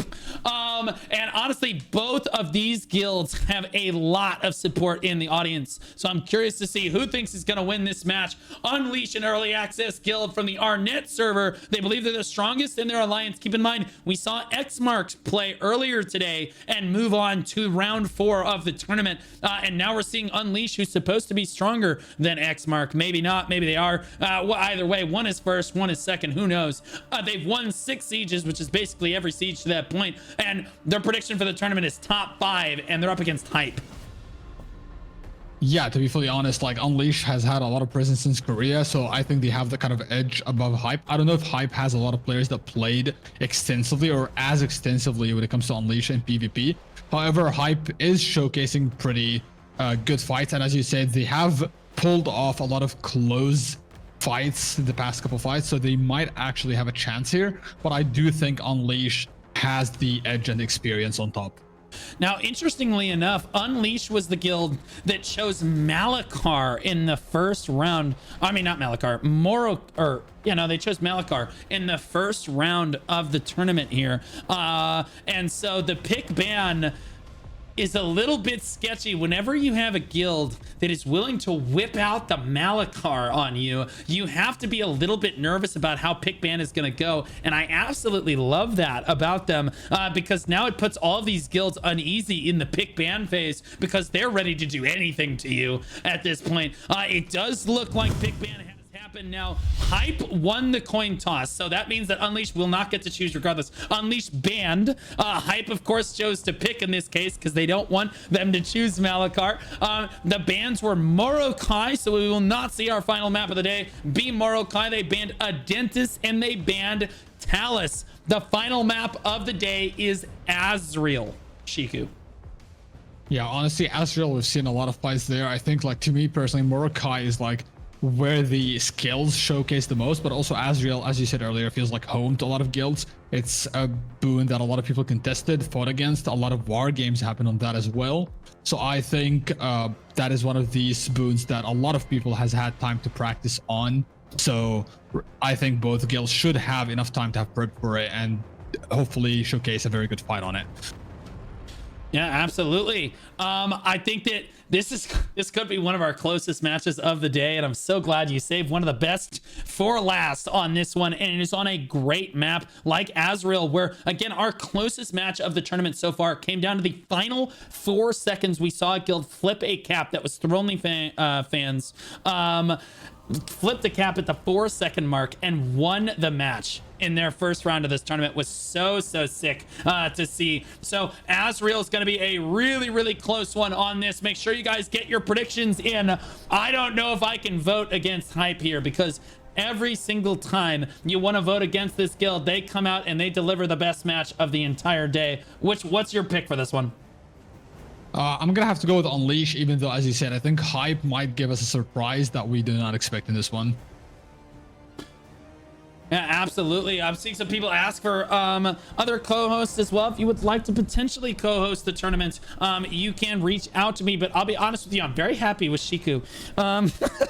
Shiku, you've been a great, aside from your internet going out and you bailing on me last time, which is, you know, it's not, bro, if it makes you feel any better, I mean, Gretton had problems, you had problems, everybody's had problems. It's been a little rough. Fortunately, the community has been great about stepping up and making sure that I always have a co-caster here. I think that Shiku has done a great job so far in the tournament. Thank you so much. I think that your shoutcasting, if I could say, your shoutcasting's got way better. Like the first day your shoutcasting was good. Today it's like, man, I could just like let him talk, bro. He cooking. He's I appreciate that, and thank you for having me. Yeah, you're killing it, buddy. It looks like we are ready to go for our final match of the day. We're gonna cue go. It is on Azrael. Make sure that you guys get your votes in as to who you think is gonna win. One more time, I do want to give a shout out to Thronely and Icon Digital for sponsoring the tournament. Guys, take a look at the Thronely app, take a look at Icon Digital and their application as well. Thank you, I spelled Throney wrong, my bad. But take a look at that application. That Alliance Managing app makes your job so much easier. It saves so many hours of your life, and Lord knows if you're a leadership member watching this, guys, you know it. Know it, we all know it. You're working a full-time job for no money. The first engage has already happened. Unleash coming down from the high ground, engaging Hype on the low ground. Hype trying to get through onto the point right here, but Unleash looks like they're winning out. No, it looks like it might go back Hype's way. Oh my gosh, what a crazy engage off the rip. I was not expecting that. Both guilds just hard engaged each other the moment that they saw each other. Just not a moment to spare, and you gotta hand it to Hype. Here, I feel like the Joker, and here we go. Every time with this guild, man. I mean, I'm gonna be honest, Hype has showcased a pretty good engage there. I did not expect that engage to come this early on. Unleash seems to even be pressured in the back line, surprisingly, and I can feel like it's pretty much neck to neck compared to what I thought was going to happen. So overall, Hype might actually surprise us, as I said, but Unleash is still holding the ground pretty well here in the Riftstone. Yeah, absolutely. It looks like Unleash holding the Rift proper here and Hype holding the Courtyard over here. So Hype losing out a little bit on that first engage. But honestly, look how many Hype members are still skirmishing here. I don't even feel like any of them really lost out. If you want to go check the spawn over there, we should see the first spawn campers look over, because Azrael is all about which static parties can actually lock down the spawn locations. The spawns 1 and 2 on this map, guys, are so much better than spawn point 3 that you really want to have 1 or 2 statics dedicated to disrupting the regroups coming from those spawn locations. Forcing your opponent to spawn at spawn point 3 basically ensures a win. And I did see one of the Hype members fly down from spawn point 3, but I'm not sure. Is there a static out there right now? There seems to be some people at 2, yeah, 1 and 2 from Hype, both Hype and Unleash. Hype seems to have numbers advantage, but they seem to be losing the fight, surprisingly. Yeah, wow. Interestingly enough, again, both guilds having that static out there, and this is the adjustment that you see as the tournament goes on. You're seeing guilds start to understand, oh, okay, so we need to do this on Azrael. We're worried about spawn camping on Azrael. And so they're ready for this one. And to be clear, Hype chose this map, so they must feel confident with their strategy coming into this one. 2 minutes left before the Riftstone actually starts up here. Dropkick in a lot of trouble here for Hype. Needs to catch a heal. Isn't quite, there it is. He finally catches a heal from a healer and then goes right back to 0. As I say, it's like, oh, look at that, he's gonna live. Nope, he's definitely dead. Unleash finding their target and locking him down down here. Ludif on the high ground up here, actually firing for free. No one stopped. Oh, never mind. He said, get over here. Pulls him right down on in there. And Anacturn says, I'll take that. Jumps up on the high ground, starts firing for free up there. Hype really struggling on the low ground here to make things happen. But if you look at the leaderboard right now, yeah, it's pretty Unleashed favored, but again, we've seen this before. Hype comes out and they're not favored on the leaderboards, and then all of a sudden they just rally back and win. So it takes them a minute or two to really get their footing, and any one of their matches, minute left to go on this Riftstone. We'll see if Unleashed is able to cap it first. Yeah, honestly, like Hype seems to be getting more numbers right now on Gate 1 and Gate 2. They have been losing the skirmishes outside though, which is not looking too good for them, but they seemingly are still putting up a pretty decent fight. Like, it's not like one-sided at all. They might even have a chance, even though the leaderboard, as you said, is looking more Unleashed favored. It seems like Hype is still like gathering up pretty well. They're putting a lot of pressure on the Rift. Sure, they might be losing the skirmishes outside, but overall their numbers are not looking bad at all so far. Yeah, absolutely. It does look like they're pushing back onto the Riftstone. Hype with stronger numbers like on the Riftstone itself, but Unleash out skirmishing them outside of it. But you can see just about equal numbers coming back from both guilds. So honestly, I think that Hype is doing a great job. It's really going to come down to the macro and the strategy diff on this one. This fight is definitely close enough that if one guild is forced to spawn at point 3, it's cooked. It's completely over. I think those statics out there in the field, out there, if you can see them on Shiku's stream right there, those statics in that field right there are gonna make all the difference. Whoever is winning that static party will translate into a win on the Riftstone. As we see the Riftstone open up here, neither guild has gone to camp it quite yet. It looks like one guild might step up. Oh, Elementique going for a big camp right there, putting up his counter barrier, trying for it. Is he gonna get it? He is gonna get it uninterrupted, and it's gonna be Hype on the board first over Unleash, and that's what I'm saying. Out of Hype, they're gonna let them return cap here. So now both guilds are participating in the Riftstone cap now, but it's Hype with 29 over 30 right now. And again, look how back and forth it is. Despite the fact that the leaderboard is Unleash favored, you see Hype starting to battle back here.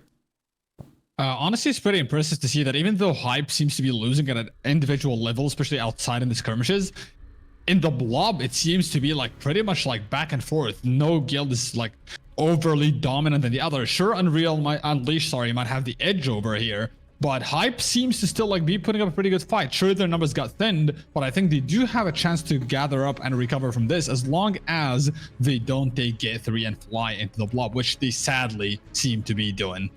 Uh-oh. Oh no, Hype resigned. Then that's exactly what I was like, why did they just suddenly because they were actually doing really well on percentage. They were actually ahead, and then they were even, and then they were fighting like relatively evenly, and then all of a sudden Unleashed pulled way ahead, and you can see that is because Hype is coming from point 3. They all flew down from point 3. It takes them a really long time to do that. Look at the percentage drop for Hype. They immediately fall out of standing. That is the difference between spawning at point 3 and spawning at points 1 and 2. Hype losing out on that. I'm not sure if people are here. I'll let you watch the main fight here. I will come out here to points 1 and 2 and check this skirmish going out here. Yeah, there is a small skirmish going on out here. This is what you expect on Azrael like this, where you have two statics basically just duking it out with one another to allow their respawns to come through for both guilds. And it does look like that Azrael, it looks like Hype is once again joined the competition for the Riftstone. One more time, Unleashed static out here by themselves does manage to clean up a lot of the Hype statics, but most of Hype standing on the Riftstone proper. It looks like Obvious Death 13 up there standing on a high ground. Ooh, gets pulled down like that. That's not good. Look at they're coming in from point 3. They can't win. There's no way you can win coming in from point 3 like that.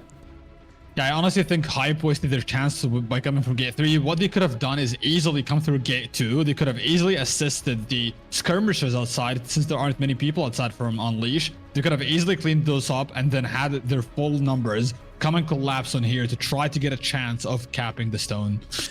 Yeah, the only time you ever want to go to point 3, guys, is when you're going for a full regroup, and then you hard engage from point 3 side, which is like from the stairs and the high ground over here, and then you have everybody spawning at point 1 and 2 after that regroup happens. But like, you should never really be flooding in from point 3, especially when I feel like Hype actually met them in the field. Hype was doing a really good job of keeping a static dedicated to keeping them from regrouping over here. They were doing just fine, and now I think that Hype has just kind of fumbled. I don't really know why, but they just decided, okay, we're gonna lose this, guys.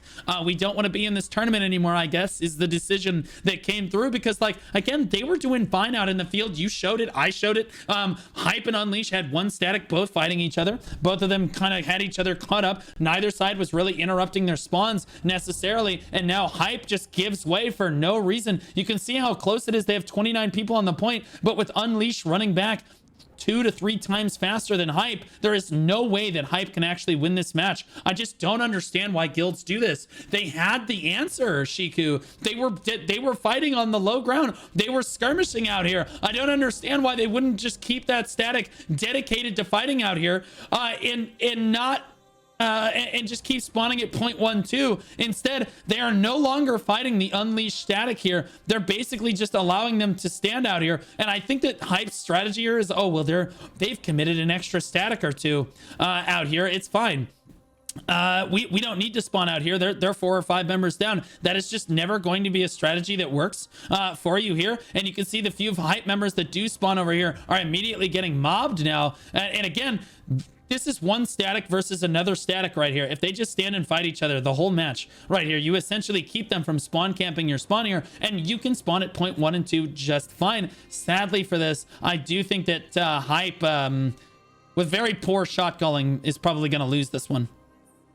Yeah, I honestly don't know, like, why. I don't know, man. After so many matches in the tournament, like, it seems like people are still using that gate and flying across, don't get it, bro. I still don't It's understand. crazy. Yeah. But at the same time, like, honestly, Hype did have multiple chances to try to like close the gap. And even if they do want to take gate 3, I think their only shot at taking gate 3 is essentially if they decide, okay, like, we're gonna fully gather up, we're not gonna fly across, but we're gonna run down, and then we're gonna collide as a full force while they're busy skirmishing outside. In that sense, I could kind of understand it, but even then, I don't see a reason to throw away your momentum and come from gate 3 like this, as you lose a lot of time, a lot of stamina, and overall you just like essentially throw your advantage. Yeah, again, you just see all these people. Ooh, there's an Unleashed member coming from the high ground now as well. That's not good. Don't want to see that, although I don't see any more Hype members. Never mind. Here they come. More Hype members coming from the high ground. And again, guys, you'll notice how close the match was before and how close the contribution was before, when Hype had a dedicated static fighting Unleash's spawn campers outside, and Hype was basically just running back to the Riftstone while occupying that static group. The moment that Hype decided that they were going to try to Giga Brain this and everybody spawned at point 3, that's when Hype started losing this match. And you'll see that it's not even close. It'll make what is normally supposed to be a close match look not close. Although I just saw a bunch of people come in, a bunch of yellow come in from the other side over here. So hopefully most of Hype is now spawning on the low ground and trying to push in here, as their cap just got the door shut on it. They need someone to come in here and cap this once again for them if they're going to start contributing to this Riftstone and try to get back into this one. I do think that Hype can win this Rift. I think it's super doable. Unleashed seems like they have stronger statics, but you can win with stronger tempo. You can win with stronger teamwork. They just need to not spawn from point 3. They need to make sure that they're skirmishing those statics out in the field over there. Keep them from spawn camping you. Get in here, play together, and just win overall as a static. It only takes one big swell on Azrael like this, as we've seen so many times, to just take over the Riftstone. Yeah, the problem is, like, as you can see also my stance, like a lot of people are just coming in solo and they're just getting picked off one by one, which is not looking too good either. You either gather up like as a group and try to contest here, or you just simply stop coming from here and take gate 3 in that case, which is not ideal, but it's definitely better than what's happening here right now. One person fighting 3 people, it's just not a good look, and you're just wasting your time not getting anything for your team or for yourself either. Yeah, absolutely. It's just tragic to see. And again, Unleashed can afford to have that static down there because they're keeping, even with 5 or 6 members down, they're spawning so much closer to the Riftstone than Hype is. It really just doesn't matter, because the Unleashed members, even when they die, can just run straight back and be on the Riftstone even faster. Yeah, that's very true. But to be honest, like, that was a good engage. Like, finally, they've shown a very good engage, very good targeting, multiple people going for the same target. That's what you need to see. Sure, they may be losing on an individual level from like party to party, but overall, at least they have the idea correct right now. Yeah, just a little rough to see, because I think that Hype should be doing a lot better here if they weren't just flying in and landing like this. Look at this, guys. It's lambs to the slaughter. You hate to see this. I don't understand why guilds are still doing this in this tournament. Maybe they're not watching the VODs of the other guilds. Maybe their shotcaller just doesn't understand the strategy of the Azrael war game. I'm not sure, but like at this point, you're in round 3 of the tournament. I fully expect you to understand that you can't spawn from point 3 and expect to win the match. You cannot, and to be clear, Hype was doing just fine. That's what's crazy about this. They were doing just fine skirmishing that static outside and letting the rest of their guild basically just run straight by them. Both statics were fighting each other. They were doing just fine, but for whatever reason, their shot caller just called for them. Guys, we're just going to lose. Like, I don't understand it. Like, look at that. They just got the door shut on them again. It's just too easy. Unleashed is just easy street right now because they have better strategy. They have better macro. Finally, we do see some of the Hype members spawning on the low ground here, but sadly, honestly, maybe they've finally decided that the low ground is the play on here. Spawn points 1 and 2 coming in. Yes, it does look like that Hype has decided, okay, well, let's try it the other way as they come down. Nope, there's still people coming from the high ground. That's not what you want to see. Yeah, most of Hype is still all spawning on the high ground. It's just an L there, man. Like, I don't understand. Guys, you guys got to do your research before you fight on Azrael. You can and will lose Azrael. It almost doesn't matter how. You have to be so dominantly strong over your opponent, Shiku, to win this match and still be spawning at point 3. If you're spawning at point 3, you have to be just so far and away stronger than your opponent that it just doesn't matter what. You can just turn your monitors off and still win, right? But like any guilds that are even remotely close, you have to be spawning at point 1 or 2, or you just can't win this war game. That is very true. I can agree with that. Like, the only time you could get away with getting to gate 3 is essentially if you're just like the more dominant guild by quite a bit. But if you're just like neck to neck, or you're slightly under the other guild, there's no reason you should be at gate 3 whatsoever, unless once again you're going for an absolutely full gathering, and even then it's not necessarily the play. I have to admit though that even judging with the leaderboard, sadly the individual level of Unleashed, like the damage charts, are just looking heavily favored towards Unleashed. Not to say that Hype is not doing okay-ish, but sadly there seems to be a heavy difference in levels between individual players.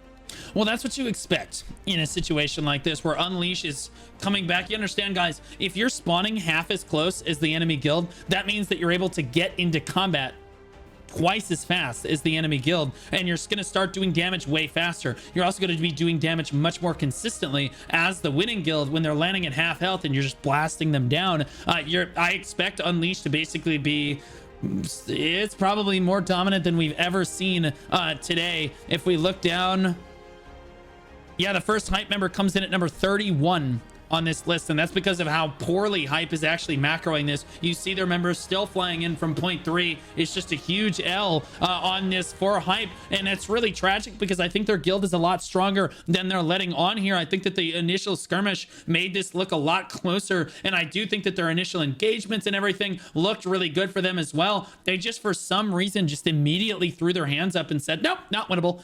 We have to spawn at 0.3. It's game over. And so like they just gave up. They've just basically given up. Unleashed basically just running out the clock at this point, as Hype just fails to recognize that you cannot be spawning at that spawn location and actually expect to win. Yeah, I definitely think they looked a lot more solid in the initial half than this half. I feel like right now it's more chaotic. There's not like decent organization happening. I don't know if the shot caller is like necessarily calling for people to start gathering accordingly, or if it's just that there's a lot of mess happening within each individual party, but it's definitely not looking anywhere near as solid as it was in the initial half. But to be fair, it's to be expected as well. Like, you're fighting Unleash, a guild that has played for like way too long in Throne. They played Korea, they played Hyper Boosts. They've just like done a lot of insane level of PvPing and practicing until today. So it's evident that you are looking at two guilds. One of them is just like far more experienced. But then again, I have to admit, Hype could have had a much better showcase here if it wasn't for the fact that it seems chaotic at the moment. I mean, I'll be honest with you. The fact that Hype is able to get 28 people on the Riftstone against 31 from Unleash, even when they're spawning twice as far away and flying down, you understand you land with no stamina as well, basically, because the bird takes a when you essentially, yeah. So you have basically land with almost no stamina available to you. So you're landing with no stamina, basically at half health, and you have twice as long of a run distance, and they still almost have as many people on the point as Unleashed does. Is extremely impressive. It makes you think that if the leadership knew what the hell they were doing on Azrael, they actually might have won this back the other way. Yes, Unleashed is really strong, but like, again, it's just it's a shot caller diff. Like, this is a leadership diff, plain and simple. Sadly, Unleash looking really strong. They understand how to play on the Azrael Riftstone, and like, I'll be honest with you, at this point, Hype should know. Like, people, like the other guilds should be watching each other. We say it every single time we stream on Azrael. Every single time we have a game on Azrael, do we not say that, hey guys, don't spawn at spawn point 3 every single time? And every time there's a guild that thinks that they're smarter than me, or smarter than you, or smarter than Spid, or, well, that might be true, but smarter than everybody else that has played on Azrael, and they try to do spawn point 3 and then they lose horrendously. And that is exactly what we're seeing here.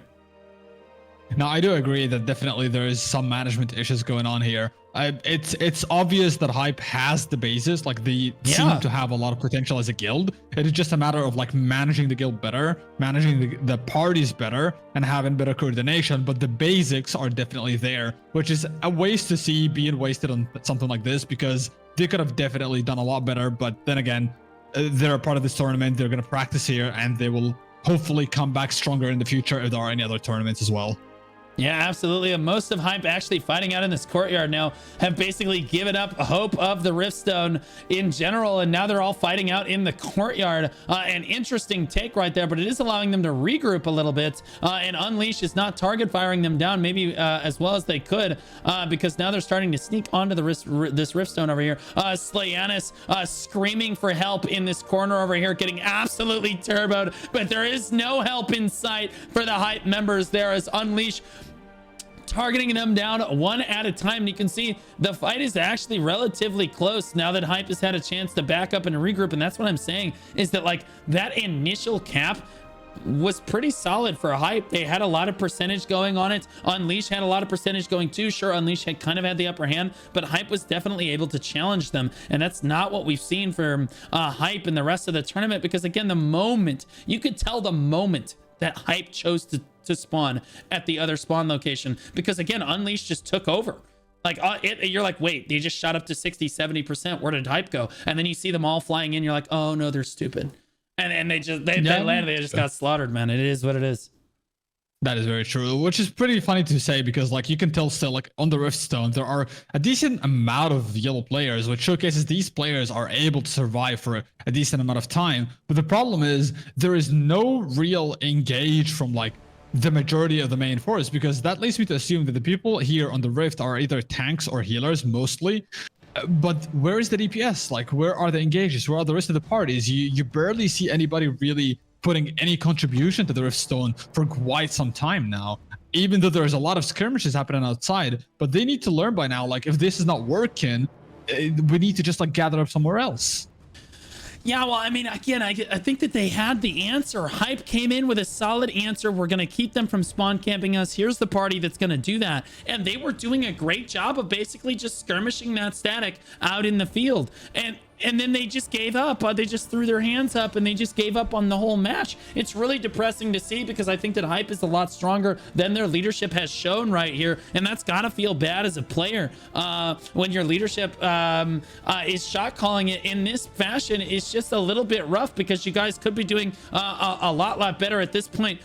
You basically just have to dive for points, dive for contribution on the Rift. They're going to get another cap down. And by the way, you do not see guilds in a match that isn't close. You would not see this many attempted caps. Hype has basically been attempting to cap this almost the entire match. They have had a cap running on this. You do not see that very often. Just like Hot Grills, super strong guild, but just played Grand Alon worse than Disaster Death earlier today. Unleash, a strong guild playing better than Hype in this one, understanding that this war game comes down to where you're spawning on the map, understanding that that static out there is so important. Spawn camping Hype out there, and Hype just giving up on life, just letting go. Sad to see because they've had such a great epic run through the tournament so far, and I think that they could have actually made it through this round as well. Sad for them as time starts to tick down under the 2-minute mark here. Hype is just going to run out of steam here. Unleash bulldozing their first match on Malakar versus Rollout, then coming in against Hype and just knowing the map, knowing the game better than Hype does is so important. Just demonstrating just stronger organization as a guild than Hype has. And sadly for Hype, they're going to lose out here. Their tournament hopes and dreams come to an end, but Unleash, I think, deserves this win. Yeah, honestly, that is very evident. But to be fair, at the same time, I think one thing that needs to be understood as well within the guilds is that contesting get 1 and get 2, yes, is very important. But sometimes you just got to take the L and realize, okay, like you're just outplayed outside. You cannot really hold that point because you're losing all the fights. In that case, it's much better to just like go to the main blob, assist in the main blob, and try to be useful there. Because if you're not really getting any value on get 1 and get 2, and you're just losing 90% of the time, then essentially your skirmish is just like useless. You should not be outside anymore.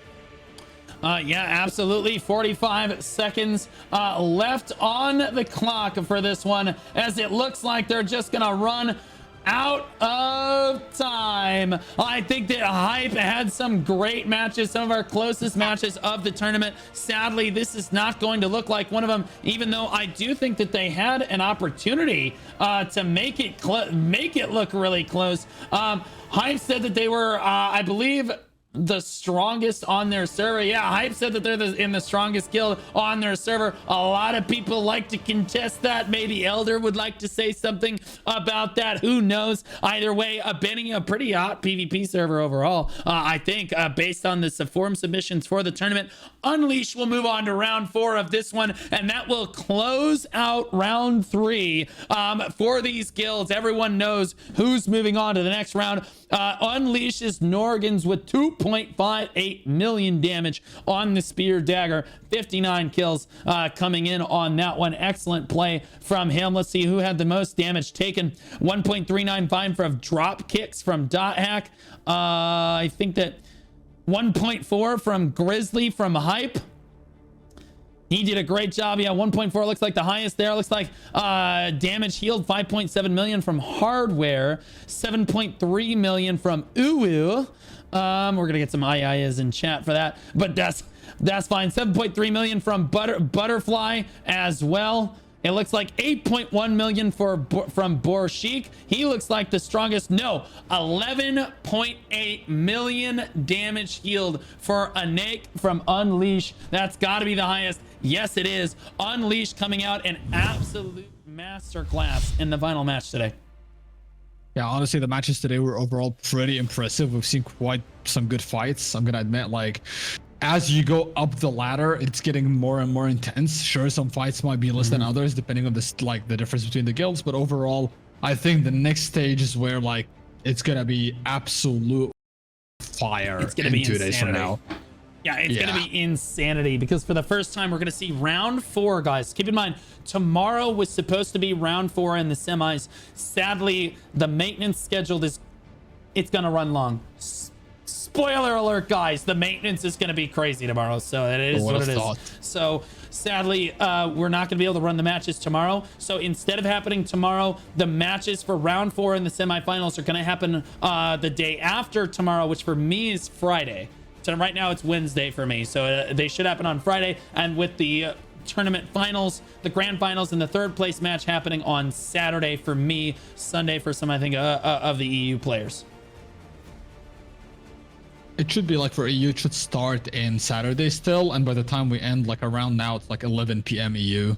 Okay, so for right EU on. players, it's like around 11 p.m. right now. Yeah. Yeah, big shout out to our sponsors, Throny and Icon Digital. I really appreciate you guys sponsoring the tournament and making events like this possible, guys, for all of the communities all over the world for Throne and Liberty. We really appreciate them. Another big shout out. Can we get some hearts in the chat for Lucy, the tournament director today, my lead moderator, and the guy that basically keeps the matches moving and the broadcasts running smoothly in the background and helps me manage all of the leadership cores as we go here.